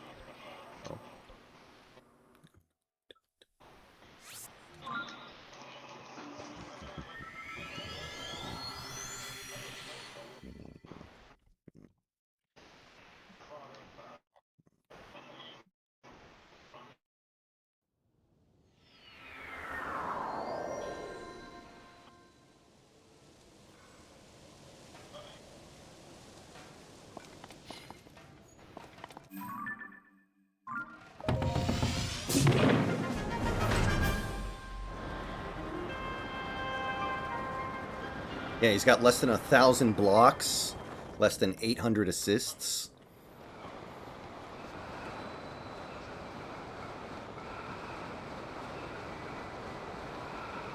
Yeah, Yao's one of the few people made the All-Star game without playing. Right? Yeah. Yeah. I mean, I guess it's just because of his impact on the game, but still, it's like... It's kind of remarkable how little he actually managed to accomplish in his career. Yeah, he was really holding T-Mac back, to be honest. I mean, when you think about it. I wonder how Yao must have felt standing there watching Tracy McGrady take on triple teams and chuck the ball from like 28 feet out all the time, despite him not being a good three-point shooter. That must have been a very depressing experience for him.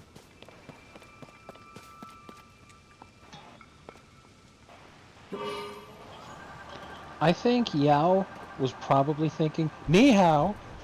That's the only Chinese I know. At least you didn't say... At least you didn't say Chicky Chang, Chicky Chong Wong. I'm not Shaq. Shaq did later say he regretted it.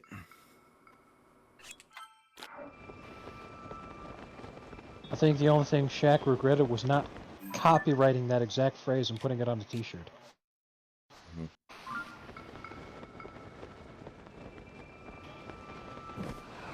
Good fucking Christ. I'm done playing 2K today. I can't play this right. I'm not focusing on nothing. Like, oh god. AI defense is so fucking strong in 2K23. You have to literally play perfectly just to have anything resembling league average production. Like, it is so difficult to be efficient. Holy fuck. Oh yeah, and did you like the fucking text I sent you? Oh, the video? Yeah. What the fuck was that? He decided he was getting a basket and nothing was going to stop him. Exactly. He warped through Deron Williams' fucking body. And Joakim Noah fucking skied in trying to get it, but he just barely couldn't. Fucking biggest load of shit, man. I just... I remember all the Utah Jazz fans getting really, really mad at Bill Simmons because he kept writing about how CP3 was so much better than Darren Williams. Like, they would send him, like, some really extreme hate messages. It was pretty funny. It was all Steven. Could you imagine? It's only Steven with, like, 800 ultimate accounts.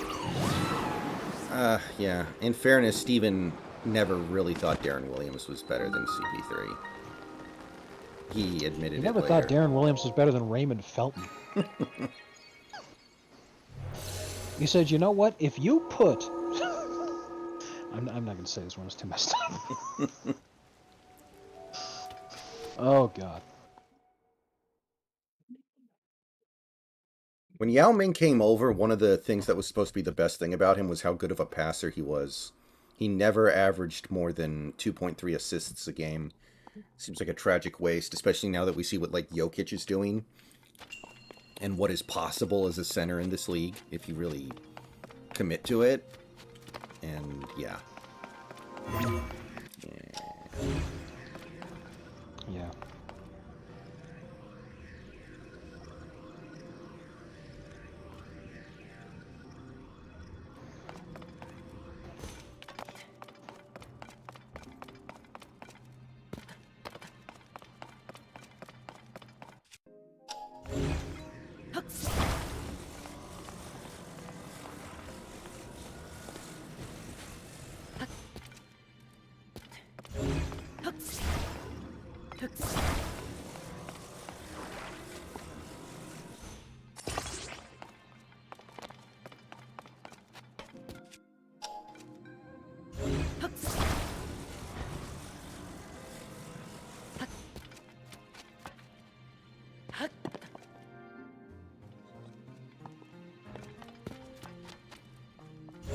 In hindsight, what a silly argument it ended up being, I guess.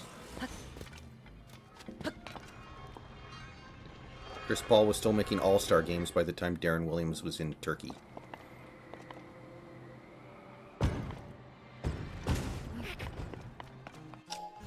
Do me a favor and check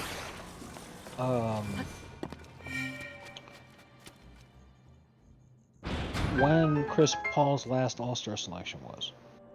Sure. Looks like it was... it's actually last year, 2022. So he was still making All-Star games after Darren Williams retired. Yeah, retired. Will called it a day in 2017. Mm-hmm. Damn, 12 seasons. That's brutal.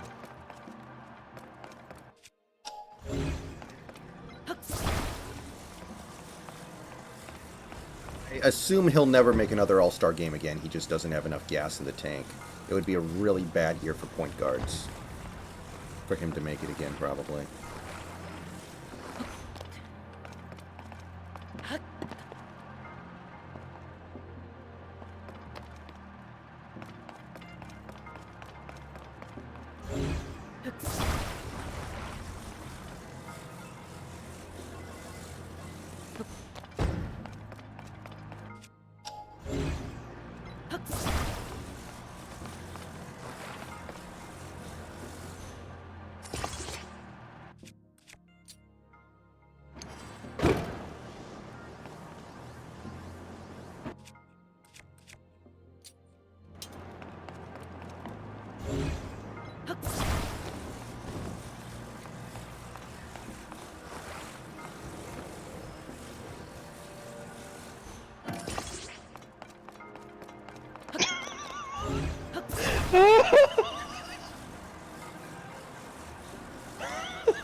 Oh man, this is fucking good. What, a green text?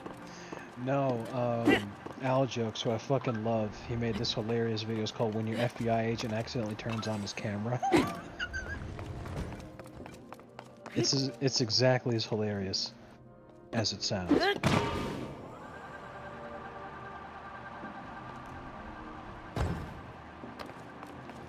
Oh, did you see the new Foxford from the other day? I texted you when I saw it. Yes, I did. Okay. That was amazing. A retarded gorilla. I like how Man, most of the time he's like really edgy political stuff, but sometimes he just does complete random nonsense. like Nutsack Monday. Hmm.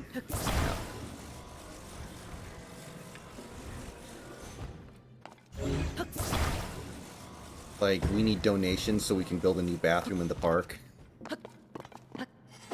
Remember that one? Yes. that was that was fucking amazing. Sure, I'd love to donate chunk.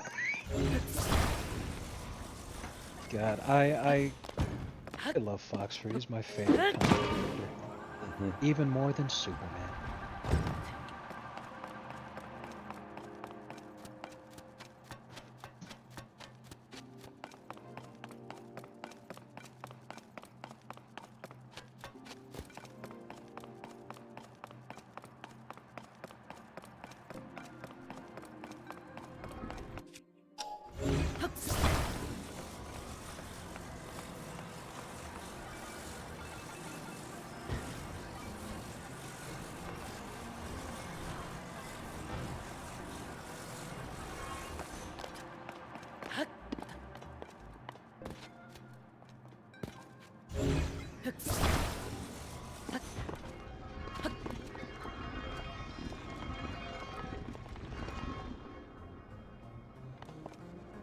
Ah, okay. Yeah, that's not going to work. But I'm trying to figure out how to traverse this ravine, and that was not what I was supposed to do, clearly.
Man, the Foxford Twitter account's really, really good. I didn't know he was on Twitter. based.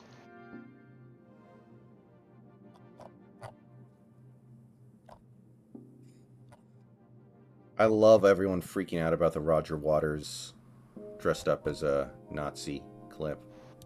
That is phenomenal. I need you to show me what I'm Oh, okay. Hold on.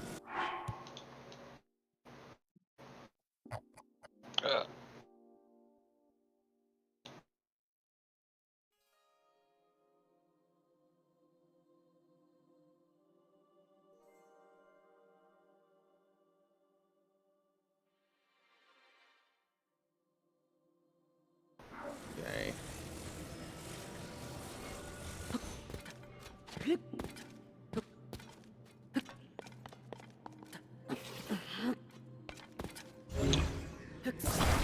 Well, what the fuck happened here?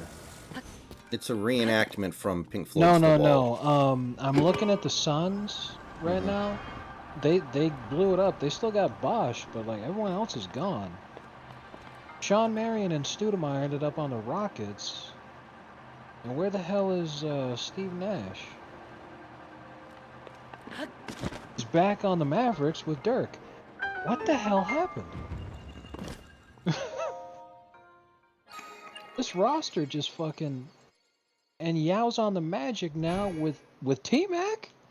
What the fuck happened in the last couple? Oh my god, this trade history. Wild. Yeah. It's almost like David Stern showed up and said, "Everyone change places." Lord. All right, now I'll take a look at what you sent me. Well, I'm going to take a short break, so I'll be back in a few minutes.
Ah.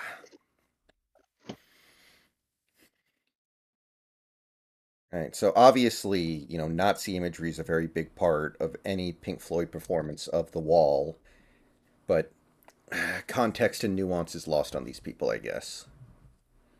As if that isn't enough, from what I'm reading, Roger Waters is specifically starring in some kind of uh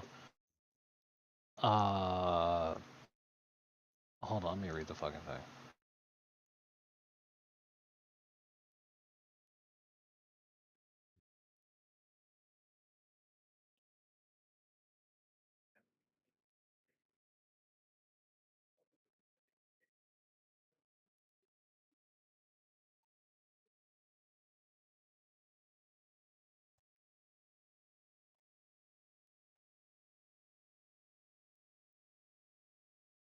Can't find what the hell I was looking at earlier, but I think he's doing some kind of an awareness shtick that's coming out recently or something, and he was also trying to get some fucking eyes on that awareness, specifically being some anti-fascist thingy or whatever. Yeah. And anybody who But knows anything anyway, about Roger Waters would know that. Like, yeah, very amusing. You know, in much the same way, imagine that, you know how Indiana Jones is famous for wearing a fedora? mhm. Imagine if, when the next Indiana Jones movie comes out, someone accuses Harrison Ford of endorsing neckbeards.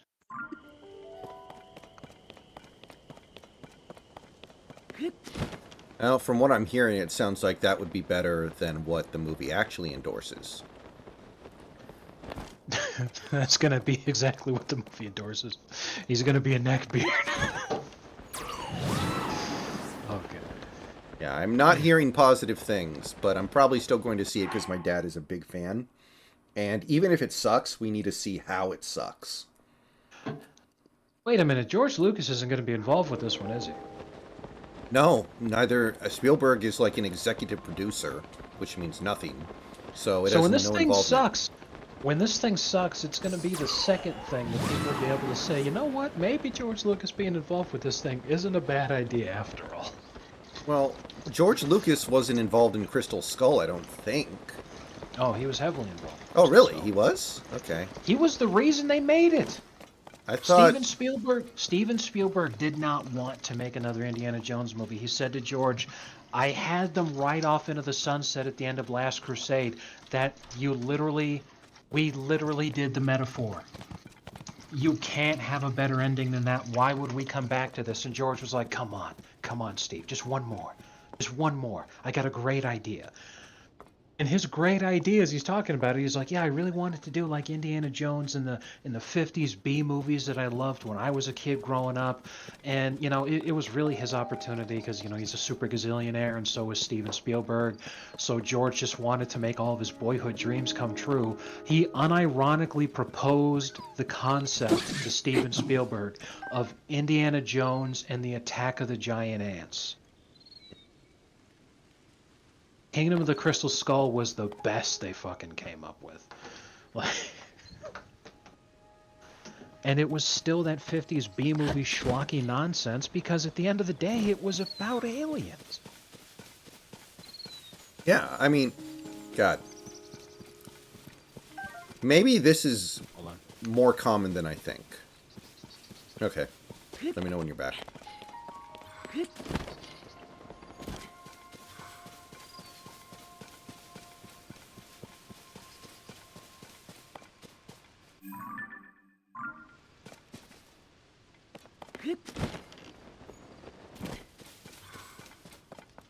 I don't know, David. He got really unlucky today. Like, he got BABIP'd to death in this game. Like, those were some very cheap hits that he gave up. I can't be that mad about it. And actually, now that I think about it, one of those hits wasn't even a hit. It was the J.P. Crawford error. So, I don't know.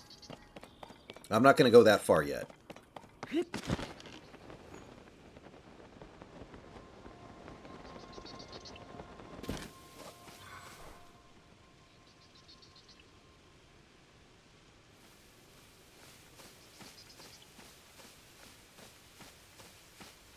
Now, Snacks is still here. He just stepped away for a second.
어?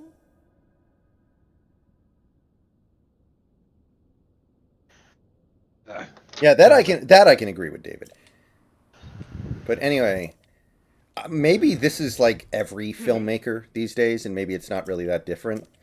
But like everything George Lucas does seems to be based around the idea of what I loved when I was a kid, and there's something very like obnoxious about it at a certain point. Well, there's two reasons for that. Aside from the fact he's a super gazillionaire, which is the first reason. So it's literally just wish fulfillment for him. What would you do if you made millions of dollars and became one of the richest people in the world? And I mean, when I say that, I don't mean he's like literally Forbes top 100 billionaires. I just mean you could think of a lot more people in the money who have less money than George Lucas than you could think of people who have more. So, it's hard to be a millionaire, let alone have like a 9-figure fucking net worth like he does. So, if you had that kind of money and you made that money from being a filmmaker, what kind of movies would you want to make when you no longer had any reason to be beholden to anybody? Probably it'd just end up being wish fulfillment. It'd be things like, you know what, I want to do this thing that I always loved, or I want to do that thing I always loved, which is great. The problem is that he suckers people in to go see this shit by not calling it what it is, his wish fulfillment of when he was a kid. So people expect better than what they get. Number one. Number two, one of the first movies he made that really landed him, as a big filmmaker out there was American Graffiti, which also was just wish fulfillment of the shit that he loved when he was a kid in the 50s, but it ended up being really fucking good. Yeah, So, like, yeah, you did kind of sum up the whole George Lucas problem, I think.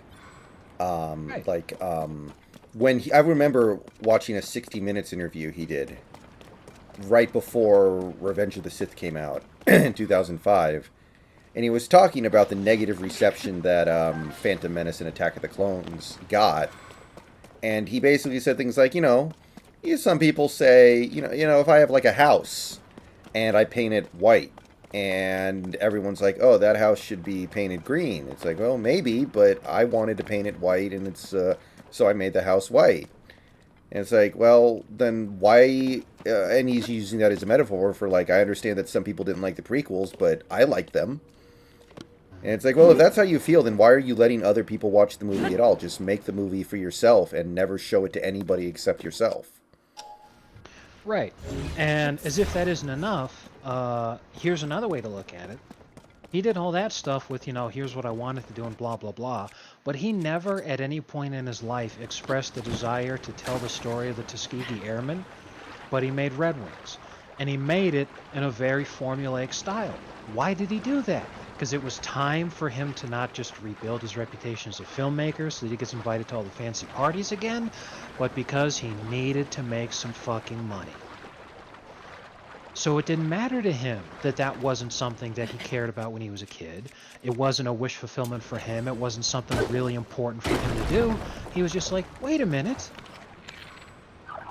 If I do some kind of crazy fucking movie like I'm known for making, but I do it about something that is topical, I could really catch a lot of people on this fucking deal.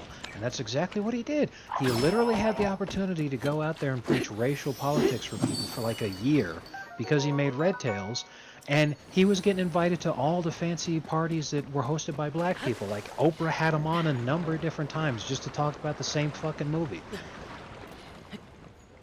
That's just kind of impressive. Like he literally, like with Red Wings, he went out and he hustled Black America, and then he turns right around and hustled Disney with the Star Wars sale. And I'm all like, dude, this guy, like, you got to get Rubio out here. Let's just spell with this fiction that George Lucas doesn't know what he's doing. He knows exactly what he's doing. Good Christ. Yeah, I mean, thinking about it, I guess it makes sense that George Lucas was the one who wanted to make Crystal Skull because that's the one with the aliens. Right.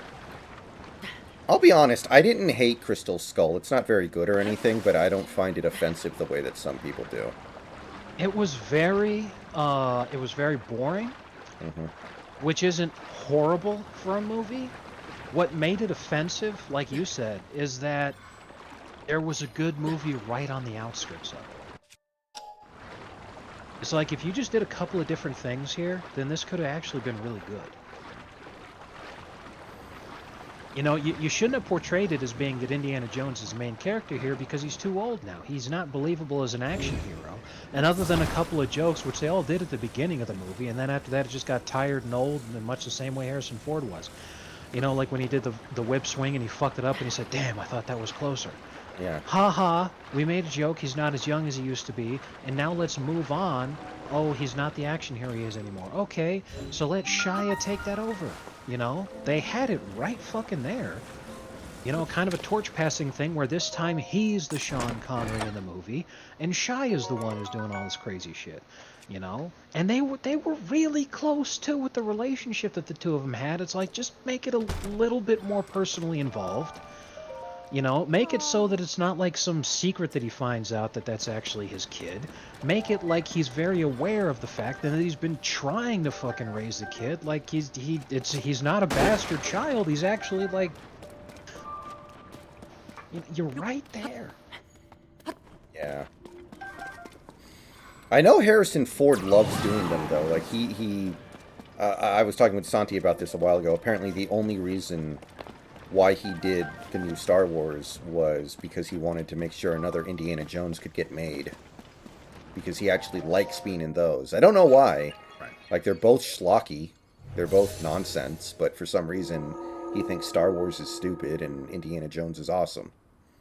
Star Wars is stupid because he's not the main character. Maybe so. Harrison Ford's an asshole. I'm not even kidding. That's the actual reason. I still like the interview he did, where the guy was like, who shot first, Greedo or Han? And Harrison Ford just goes, I don't care. Yeah, and that sums it up. Roll credits. Alright.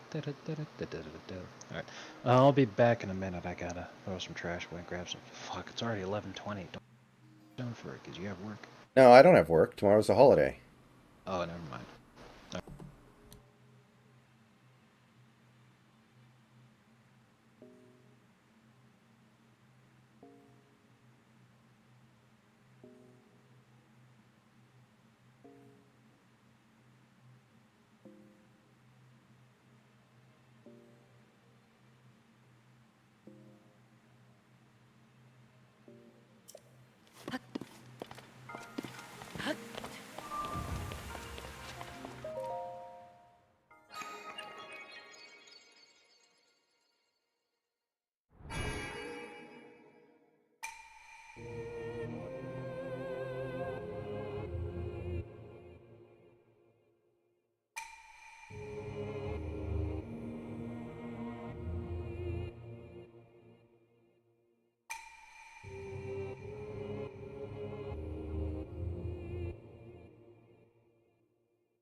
Anyway, the only way I think they could make the NBA 2K My Era system even better would be if they instead of picking the era, if they just had, like, you could customize the start date. You just pick a season and start. That would be cool. That'd be way better, because it's like, I don't want to play through the 90s.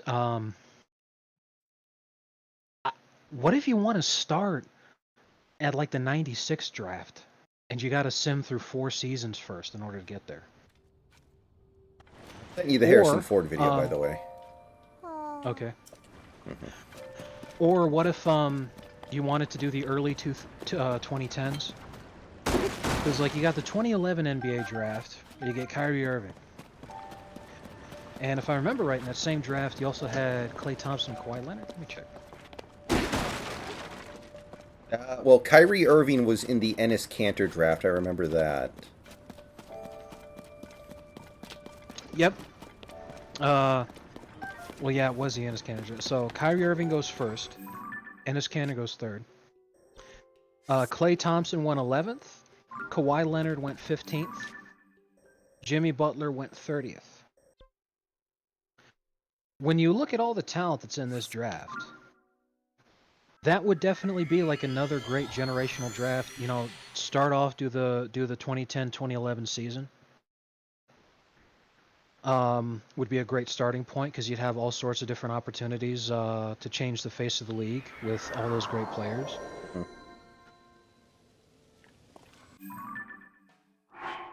2012 is another good one because you got Anthony Davis, which is a meme in and of itself, but you also got Lillard, Draymond Green, Chris Middleton, Drummond, Austin Rivers, LaMelo, Royce White, who knows what could happen there, Harrison Barnes, Dion Waiters, Michael Kidd-Gilchrist,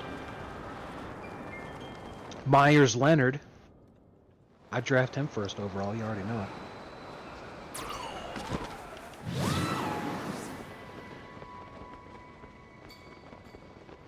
Crowder, who is an incredible role player.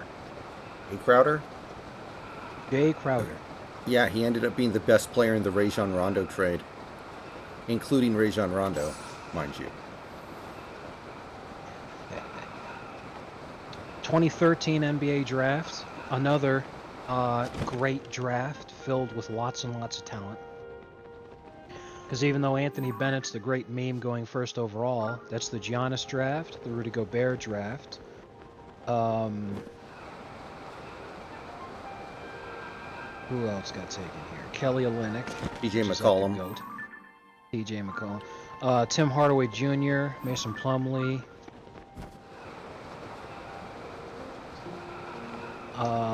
Steven Adams. It's pretty good. Kentavious Caldwell-Pope, who's lighting it up for the Nuggets right now.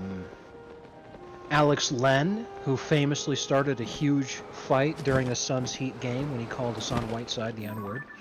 Really? Yeah. That's why Hassan Whiteside fucking tackled him, dude. Okay, I don't remember this. That's hilarious. There was a 2-season span there where the Suns were actually the dirtiest team in the league. And Alex Len was a huge reason. It was a great time. Phenomenal. Right. Very next year, Julius Randle, Joel Embiid, Aaron Gordon, Dante Exum. I remember that guy. Whatever happened to him? Australian Kobe. Okay, he was with the Jazz for 5 seasons. Then he stopped giving Steven a heart attack, ended up on the Cavaliers, and now he's in Europe. Great way to piss off Steven back in the day was refer to Dante Exum by his nickname. What was his nickname? Australian Kobe. Oh. Bill Simmons named him Australian Kobe, and Steven would always be like, why did he do that? That doesn't make any sense. He's nothing like Kobe. He doesn't play like Kobe. Oh, I thought this was his nickname.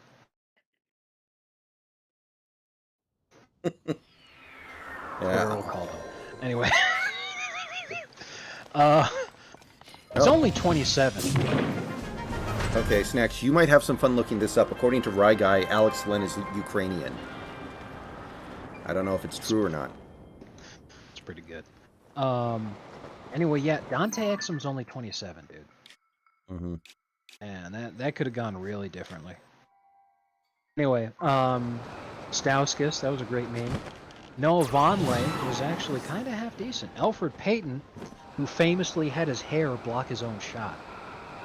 Remember that guy. Did you see that? Did you see that, by the way? I think I did. It's actually, I don't know why it's getting popular, but with black men who have dreadlocks, it's becoming a reasonably popular hairstyle, where it's sort of like a reverse ponytail that you do with the dreadlocks, where you put it together in a tail, but you wear it out front, almost like it's a horn or some shit. He tried to float it, and the ball grazed off his hair, and he blocked his own shot. Phenomenal. Hilarious. So yeah, Alfred Payton, Zach LaVine, Shabazz Napier. I remember it was Simmons' fucking meltdown when the Hornets traded them to Miami. That was hilarious. All that for a player who immediately was barely good enough to play on the Shanghai Sharks. And of course, let's not forget literally the best player to come out of this draft, which is funny because everyone called it a generational draft. It was going to be amazing, blah blah blah, all this other shit. And the guy who ended up actually being good was taken 41st overall, Nikola Jokic, in the 2014 NBA draft. Assuming the Nuggets do finish things off this year and win the title, and Jokic wins a pity MVP next year because they feel bad for not giving it to him last year, I think that could go down as the greatest draft pick of all time in terms of value. Yeah, he'll be essentially the NBA's Tom Brady. There's no question. I think in a lot of ways he already is. Because no one who's been taken in the second round has done better, I think. Already. Well, yeah, it's not even close. Second place is Manu Ginobili, who never even got, like, I don't even think he ever finished in the top 8 of an MVP ballot. There's Draymond Green, but I don't think he's ever been an MVP candidate. No. So yeah, and Jabari Parker, you know, he's another what if about if he didn't get that fucking ACL tear. You know, he might have been something. It's kind of crazy to think about it. Jabari Parker didn't have that ACL tear because Giannis, we didn't know by then that Giannis was going to become Giannis. When Jabari got drafted, people thought it was going to be Jabari's team going forward.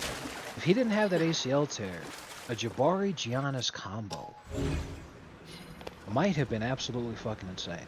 It would have been more formidable than the Eddie Curry, Zach Randolph Knicks. And David Hear Lee. that, Boston? Formidable. Anyway, draft after that, Karl Anthony Towns, D'Angelo Russell, Kristaps Porzingis. Wasn't that Jahlil Okafor? Yeah, Jahlil Okafor was taken 3rd overall by the 76ers.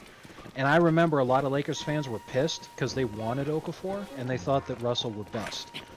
Russell not only was the best player on the Lakers for many years, but when he ended up finding his way back to the Lakers, he was such a massive upgrade over Westbrook that they went from, like, last season, didn't they miss the playoffs or some shit? So. Let me check. Yep, last season they were 11th place. They didn't qualify for the play-in tournament. They 33-49 straight up missed the playoffs last season. And that was because Westbrook fucking sucks. And what did they do this season? They made the Western Conference fucking finals, and a huge part of that was D'Angelo Russell. Because Anthony Davis can't stay healthy, and he's inconsistent as shit. Russell was basically dragging that team past the Warriors in the second round. Like, fucking kicking and screaming. Meanwhile, Jahlil Okafor not only sucks, but I don't even think he's in the league anymore. Nope, he's playing in the Mexican League. Did he ever play? I feel like he never played and just quietly busted out. Like, I don't remember ever seeing him play. He did play. The thing is, he was on teams you never would have seen play. 2015 to 2017, he was on the 76ers back when they were not even close to being a televised team. Plus, he was taken on that 76ers team because they were still the hinky Sixers. They drafted him to have somebody to potentially replace Embiid if Embiid busted out, because by this point he hadn't even played yet. And Embiid came back and was like actually good, so then Okafor was quietly shunted away to Brooklyn, and he was on the Nets when they sucked ass. This is the post-Joe Johnson, post-D. Will era, before they became relevant again. So it was that horrifying time period where they were just in limbo after the Danny Ainge trade. They just had no future and nothing to play for. They just had to wait it out. The team was basically under siege. That's what the fan base must have experienced. So he was just quietly there, busting out like you said. Then he ends up on the Pelicans before they get Zion Williamson, and he's just wasting time on this shitty team until they do get Zion. Then they ship him to Detroit. And now this is Detroit, after After the last time they made the playoffs and got swept by the Cavs, they've already blown it up since then. So here he is just quietly busting out yet again, spends one season there. Then he heads to China, and he spent like a month there, and then he went to Mexico.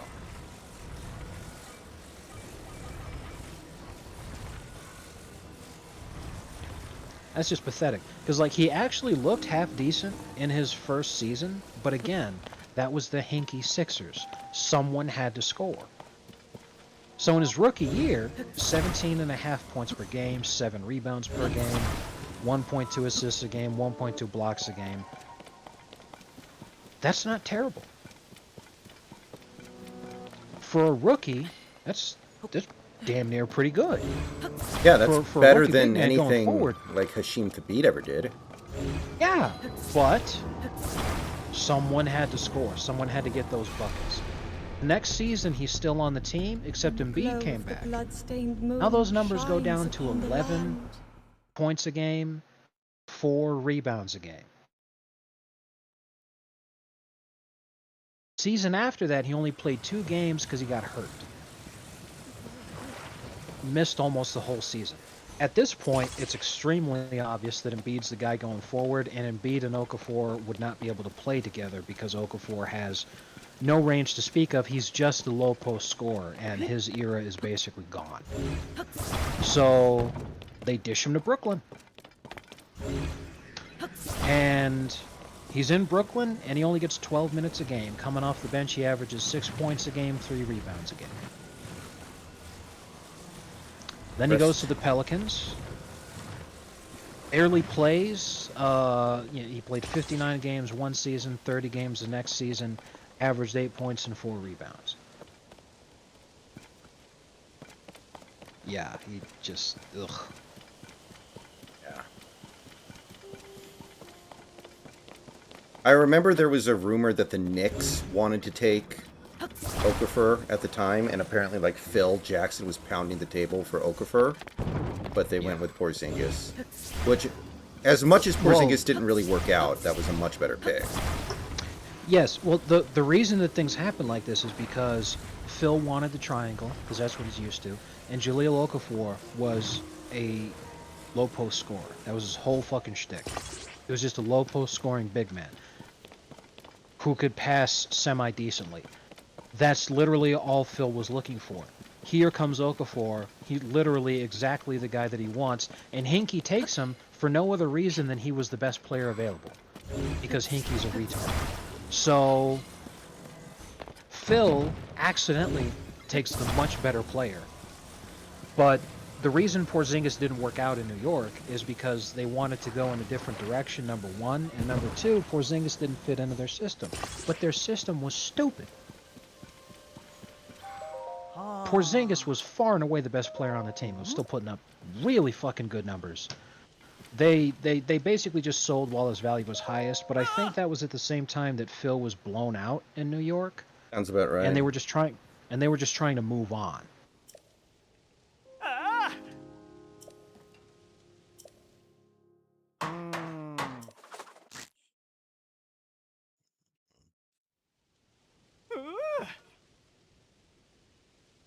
Yeah, I liked Porzingis a lot.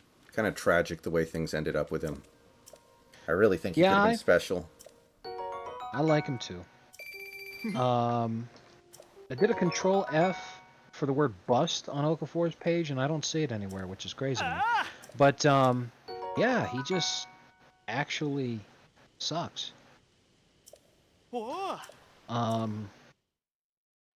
I mean, his time just passed him by. Like, he did good in his rookie season because someone had to score the points, but literally he was just getting worse every season after that.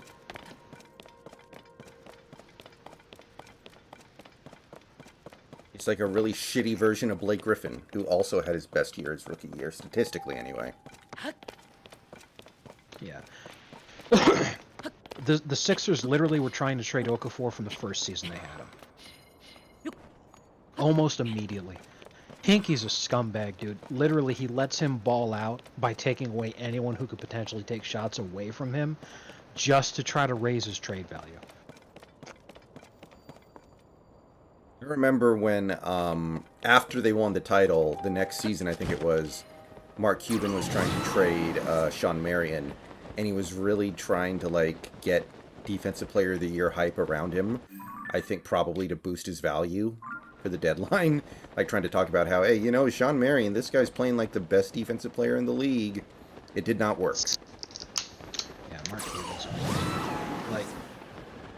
Cuban's a grifter. If it weren't for the fact that he was a grifter, he wouldn't have made his money. But he made his money because he's a grifter. It's the only thing he knows how to do.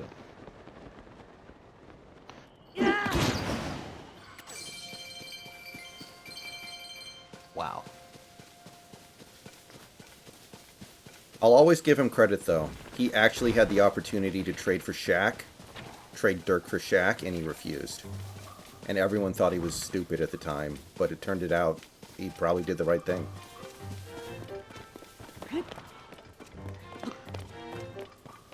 Wow.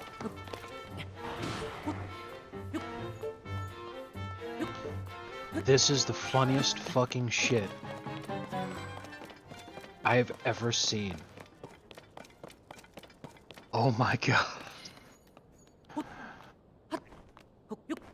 So, Jahlil Okafor, I'm reading about his time with the Pelicans. On June 20th of 2019, Okafor's team option was picked up by the Pelicans. On October 31st, 2019, so this is the COVID season, the bubble year, the year that Kobe died. On October 31st, he scored 26 points in a win against the Nuggets. On January 13th, he had 25 points and 14 rebounds in an overtime win against the Pistons. On January 28th, after Kobe passed away, Okafor announced that he would change his number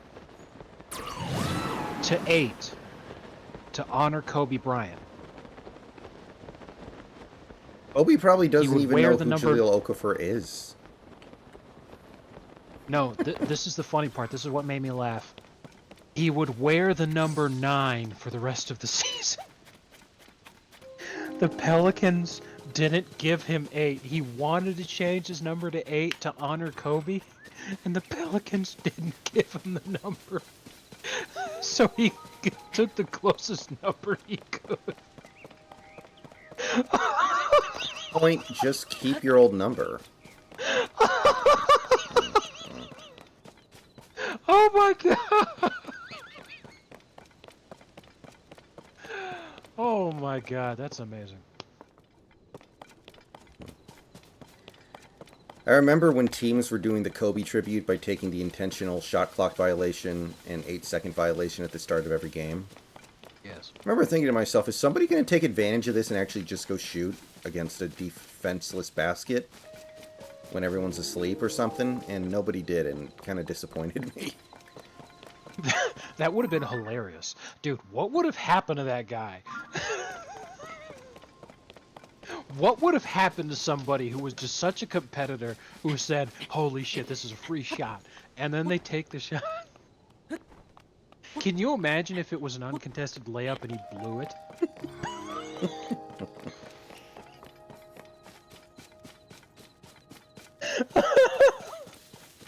Oh man. I wish that shit happened just so I'd have been able to see it. Okay, so this is funny. Okafor is actually in the G League. I didn't know this. The G League has teams in Mexico. So Okafor's in the minor leagues right now. He just plays for the Mexican City Captains, or as their name is known in Spanish, the Capitanes de Ciudad de Mexico. I didn't know that they were a G League team, but apparently his rights are still being traded around for other teams and stuff. Like, it's all minor league related shit, but that's crazy.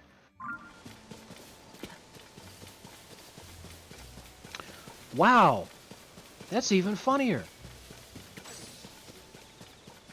Oh my god, this is amazing. He said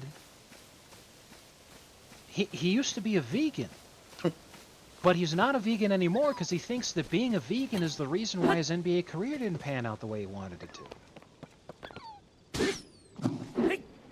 Well, at least he didn't say anything about the vaccine, I guess.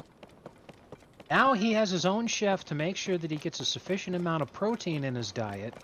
And he also has sleep apnea, which he also attributes to being vegan. He now uses a CPAP machine, which has improved the quality of his sleep. Wow. Also, the name similarity actually isn't just a coincidence. He's actually the cousin of Emeka Okafor. How about that? I feel like there are a lot of cousins in the NBA that most people are not aware of because they don't talk about it that much.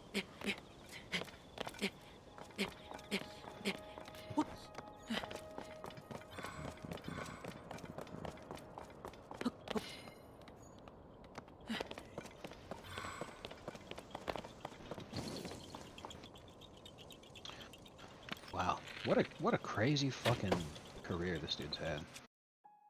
Mhm. Also, he does hot yoga.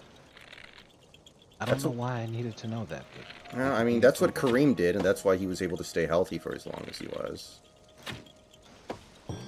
well, Kareem just did yoga in general. I don't think the hot yoga thing was. Because, yeah, the thing about hot yoga and why it's popular is that people think that it's better to do yoga by emulating the environment of India. And India is a very hot and humid place. So they try to, in hot yoga, they fucking crank up the heat and make it as humid as they possibly can. You can expect when you go into a hot yoga class to experience temperatures of up to 100 degrees and extreme humidity. Wow, that would suck. I wonder how they get anybody to go do that then. An excellent question. That sounds like a very unpleasant experience. So anyway, back to the original thing we were talking about in the first place. 2015 NBA draft. Karl Anthony Towns, D'Angelo Russell, Kristaps Porzingis. I'm just naming people who are like actually decent, by the way. Devin Booker. Ça va?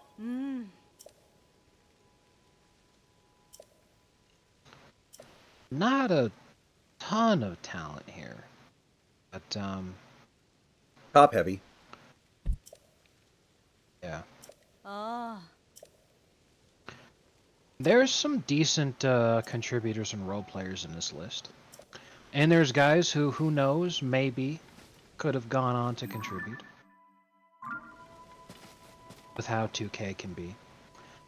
The next season after that, the big Lamau at first overall, Ben Simons. How cute. Second overall, the lad I love and who I really, really hope has a tremendous career and just like fucking takes off like a rocket pretty soon. Brandon Ingram. Yeah, he's good. I love his game and I hate LeBron so much because I wanted to watch the D'Angelo Russell-Brandon Ingram duo really develop. And he came in and fucked all that up. Now, obviously, Lakers fans don't care because they got a ring out of it. But, like, fuck LeBron, dude. I wanted to see that. You know? It's the same way Kyrie Irving should have spent his whole career with Cleveland. He should have meant more to that franchise than LeBron did. But LeBron fucked that whole thing up. Even though he planned to leave, he, of course, didn't say that to anybody. But he still forced Kyrie out. I think Cavs fans right now wish that they still had Kyrie. You know? With the way Kyrie's been going lately on the teams that he's been on, I don't know about that. I think part of that's just leaving, you know? But who knows? So yeah, after Brandon Ingram, you got Jaylen Brown. Dragon Bender, who was supposed to be the best guy ever, because he had the best name ever. Thon Maker at 10. Jesus Christ. I guess it was worth the risk to get Thon Maker, but didn't work out.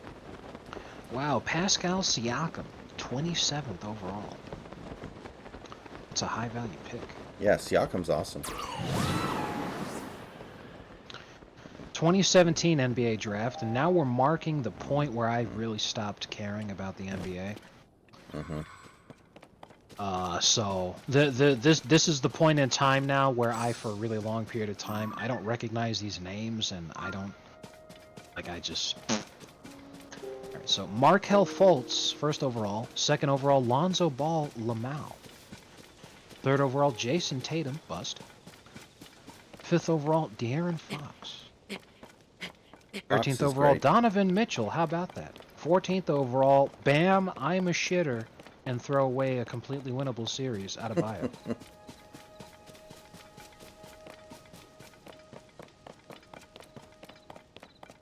Donovan Mitchell would not have allowed that to happen last night.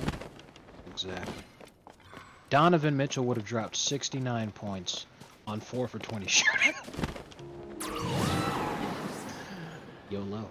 I mean, he did provide my favorite moment of the season last year when he said he liked playing in Cleveland because there were black people in the crowd sometimes. Unlike Utah. It's pretty good. Draft after that, really fucking good one. Wow. Luka Doncic, third overall. Trey Young, fifth overall. Trey Young, absolute lad.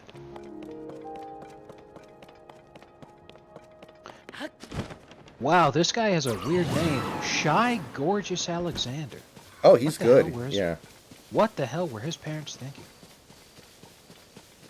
I feel like they wanted a girl somehow. 33rd overall in the second round, Jalen Brunson. Very nice. That's a good value pick, too. And Dallas let him get away like a bunch of fucking idiots. Michael Porter Jr., 14th overall. A huge contributor to this championship Nuggets team. Let's go. First overall, a bust by the name of DeAndre Ayton. Yeah, he sucks. 2019 NBA Draft, first overall, Zion Porker Williamson. Second overall, Ja Morant. 2 straight back-to-back busts. How about that? I mean, you're not kidding. At this rate, I don't know. I don't really know what to say about John Morant anymore, but there's something very, very wrong there. I think he's got a little bit of pudding in his brain.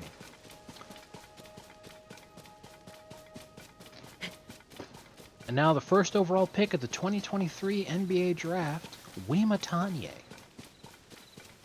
He's going to bust like nobody's business. 10 years from now, I'll be writing a college thesis on why Victor Wembanyama is a bust, just like I did with Greg Oden. Oh, man. It was so easy to rile up Blazers fans. I mean, my God. It was so easy to rile them up, you almost thought they were Jazz fans. Named Steven.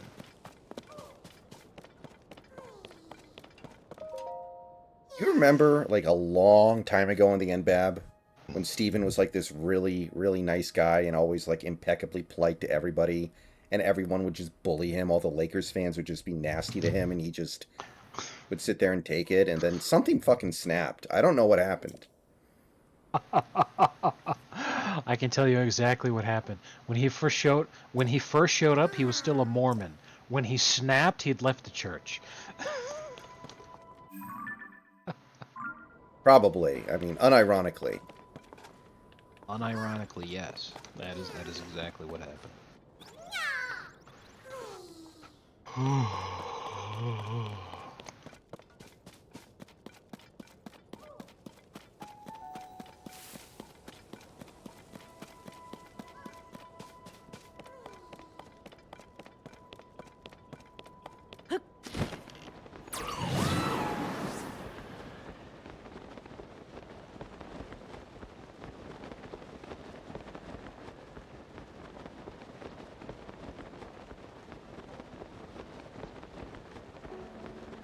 Maybe that Lakers Jazz series in 2008 after the Pau Gasol trade made him snap too. I don't know. It was just so motherfucking rigged, man. You know, I mean, you know what's funny though? In the grand scheme of things, I think Marc Gasol was bigger for the Grizz than Powell. he definitely was. That trade ended up being, it was way better. It actually ended up being way better than the KG trade because the Wolves got Al Jefferson, who was good, but like they never really did anything with him, and then he kept getting hurt. Like Marc Gasol legitimately should go to the Hall of Fame.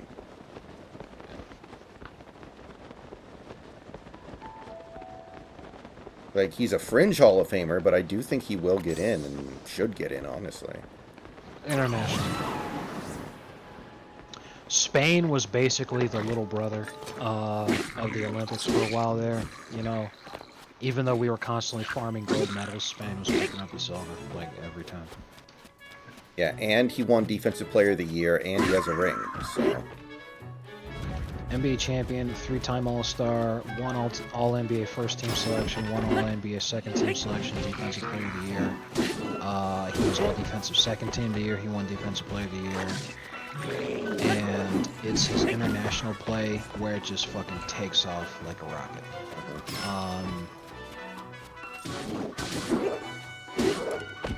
He's got FIBA Euro Cup winner, ACB Most Valuable Player Award, League ACB champion, All ACB team, Leo Oral Final Four, MVP. What the hell is that? It's from 2022. Oh wow, Marc Gasol is back in the Spanish league, chilling out right now, and he's fucking tearing it up over there. Go get it. for him. But silver medal at the Olympic Games in 2008, silver medal at the Olympic Games in 2012, gold medal 2006 World Cup, gold medal 2019 World Cup, FIBA Eurobasket, gold medal 2009, gold medal 2011, silver medal 2007, bronze medal 2013, bronze medal 2017. So like that's a shitload of international accolades. Like you said, fringe. But with the international accolades, what he did during his NBA career, and then also his career totals, he's up there. Yeah. Yeah. And given the fact that he was an elite defender, whereas Pau Gasol was mediocre at best, even though Pau had a better career, I think you could argue that Mark was the better player. Yeah. Let me see his totals here.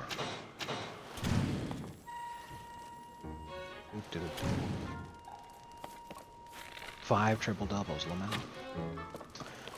12,000 points, 6,600 rebounds, almost 3,000 assists. I'll round that up because he's 2,996. And 1,200 blocks. I'll take a look at the all-time block leaders, actually. Most of the leaders played a long time ago. Well, they didn't start counting blocks until the 80s.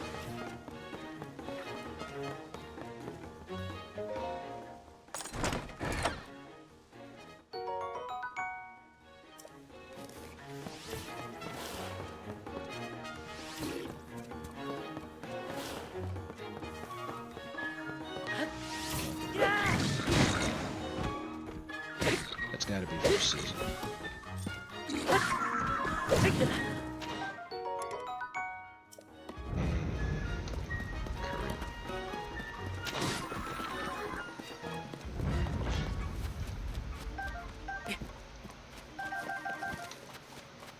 Tim Duncan's got to have more blocks than that.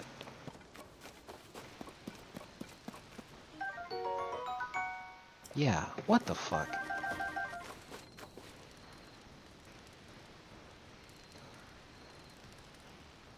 Something's messed up with the stats. I can't fucking keep track of this shit. Cause I'm looking at on Basketball Reference, NBA and ABA career playoff. Oh, playoff. Sorry. Yeah, Hakeem has the most. Yeah, I was just trying to look at where Gasol places in the for career. Not super high or anything like that. He places like somewhere around like the 60s or yeah, he 59th. Although, Well, Tim Duncan's the all-time career leader in blocks in the playoffs. yeah, that makes sense. He made the playoffs pretty much every year, right? Okay, blocks for career regular season. There we go. So Marc Gasol, he's not super high up there, but he is up there. He's in the top 60. He's 59th, right ahead of JaVale McGee at 60. Who I think is not really playing anymore, so he may not get there. I think JaVale's still playing. Yes. He didn't play too many games this season because he did get hurt. He's still out there. Good for him. But yeah, he's on the Mavericks right now.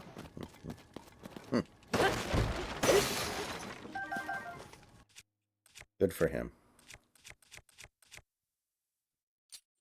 3 rings. Good on him. He jumped on that Warriors wagon. Yeah, he did it before they won too, so Mm-hmm. good for him. Let's see here. So, active players who are ahead of Marc Gasol. We got Rudy Gobert, DeAndre Jordan, Anthony Davis, Brook Lopez, Serge Ibaka, and that's it. Everyone else is ahead of them all the time. Are retired. Huh. Wait a minute. Is DeAndre Jordan still in the NBA? According to this, yes. Wow. He's on the. Oh wow, he's gonna get a ring this year. He's on the Nuggets. Huh, he must never play. I don't think I saw him once in the playoffs. He's extremely far down on the depth chart. His last game, he played 4 minutes in that first round against the Timberwolves. Well, good for him. And yeah, he's gonna get a ring this year. That's pretty crazy. Good for him. I like, it's kind of weird seeing these 17 former season. really good players on these random teams. Like Blake Griffin is on the Celtics, but he never plays. He's just hanging around. DeAndre Jordan on the Nuggets. Kind of interesting seeing these guys in this state. Yeah, I'm shocked. Apparently Mo Bamba's on the Lakers, but he just never plays because he's always hurt. Forgot that dude. Still alive.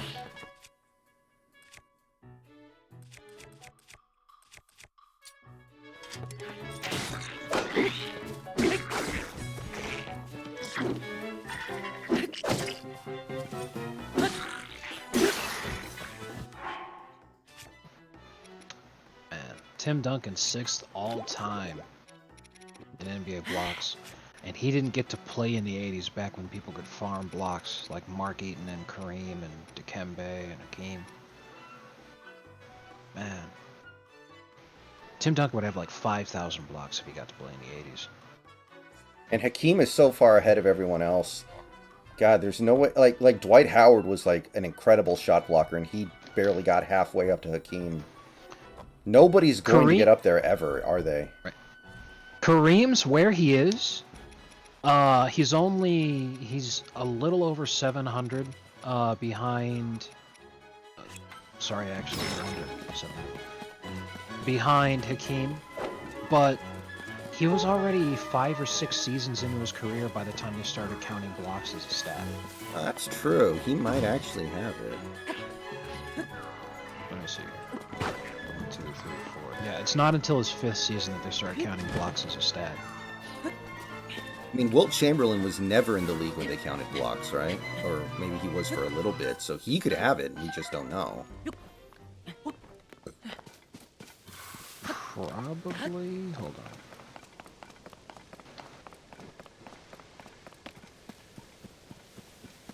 As they started counting blocks in the 1974 season, and Wilt Chamberlain's last season was 1973, so he literally just missed it. Yeah, and of course, Bill Russell blocked a ton of shots, and we'll never know how many. That's the extreme example. Yeah, that's a good example too. It's pretty easy to think that Kareem probably would have just like fucking shattered the record that Akeem holds, because over from when they started counting blocks to like roughly his, I guess you could consider it his peak, in the 1980 season. Across that span, he averaged 3.5 blocks a game, and he basically played every single game. He barely missed any time at all. So he'd have just gone fucking bonkers.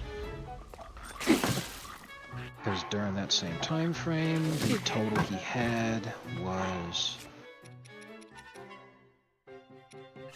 an average of oh, sorry.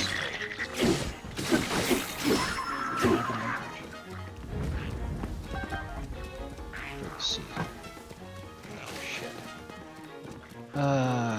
Well, roughly around 270 blocks a season, and that total time frame is at 1,875 total. So let's just discount 4 of those seasons for some easier math. Call that an extra 1,000. 300 a headache game.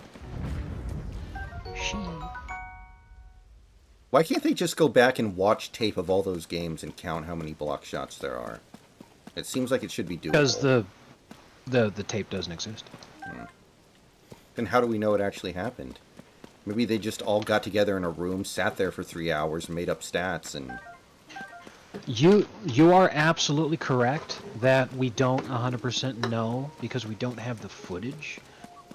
But what we had was the official scorekeepers and everything who were keeping track of the shit. And every now and again a game would be televised, especially if it was super important. But there's not a ton of the footage there, and especially not for every single game. They can't just count that shit. So because the scorekeepers didn't count it, there's no way to know.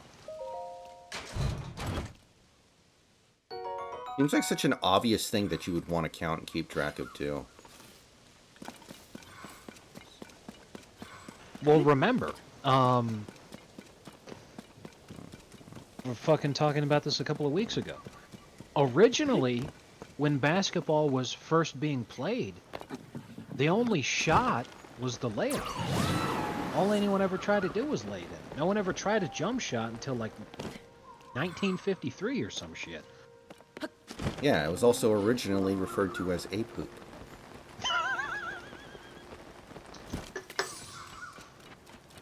Don't worry, nobody's here. It's okay. Got him. Oh, fucking hell. Yeah, anyway. Yeah, I mean, people at the time, you know, they probably didn't even think that blocking a shot was, like, impressive or anything.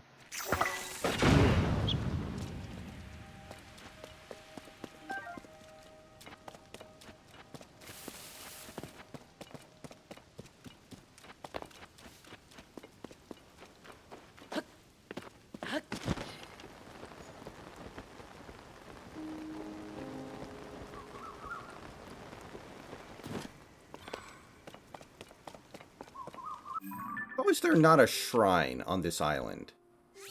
How is there not a single solitary shrine on this whole island? That is such bullcrap. Something is wrong here.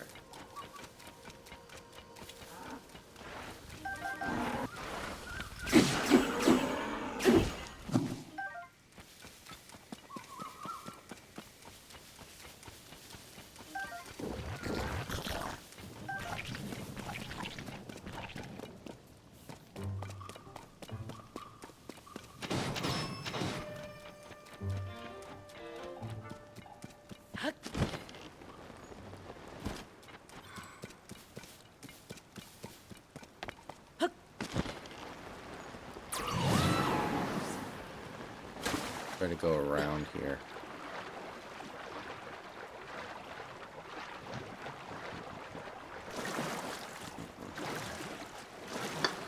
Alright, guys. After I check this island back here, that's going to be it for the stream tonight. So I'll be back tomorrow, and we'll do more. I don't Yeah. see a shrine here, though. Yeah. There's no shrine. How is this whole island here with no shrine? That's inconceivable. Alright, see you guys in the morning.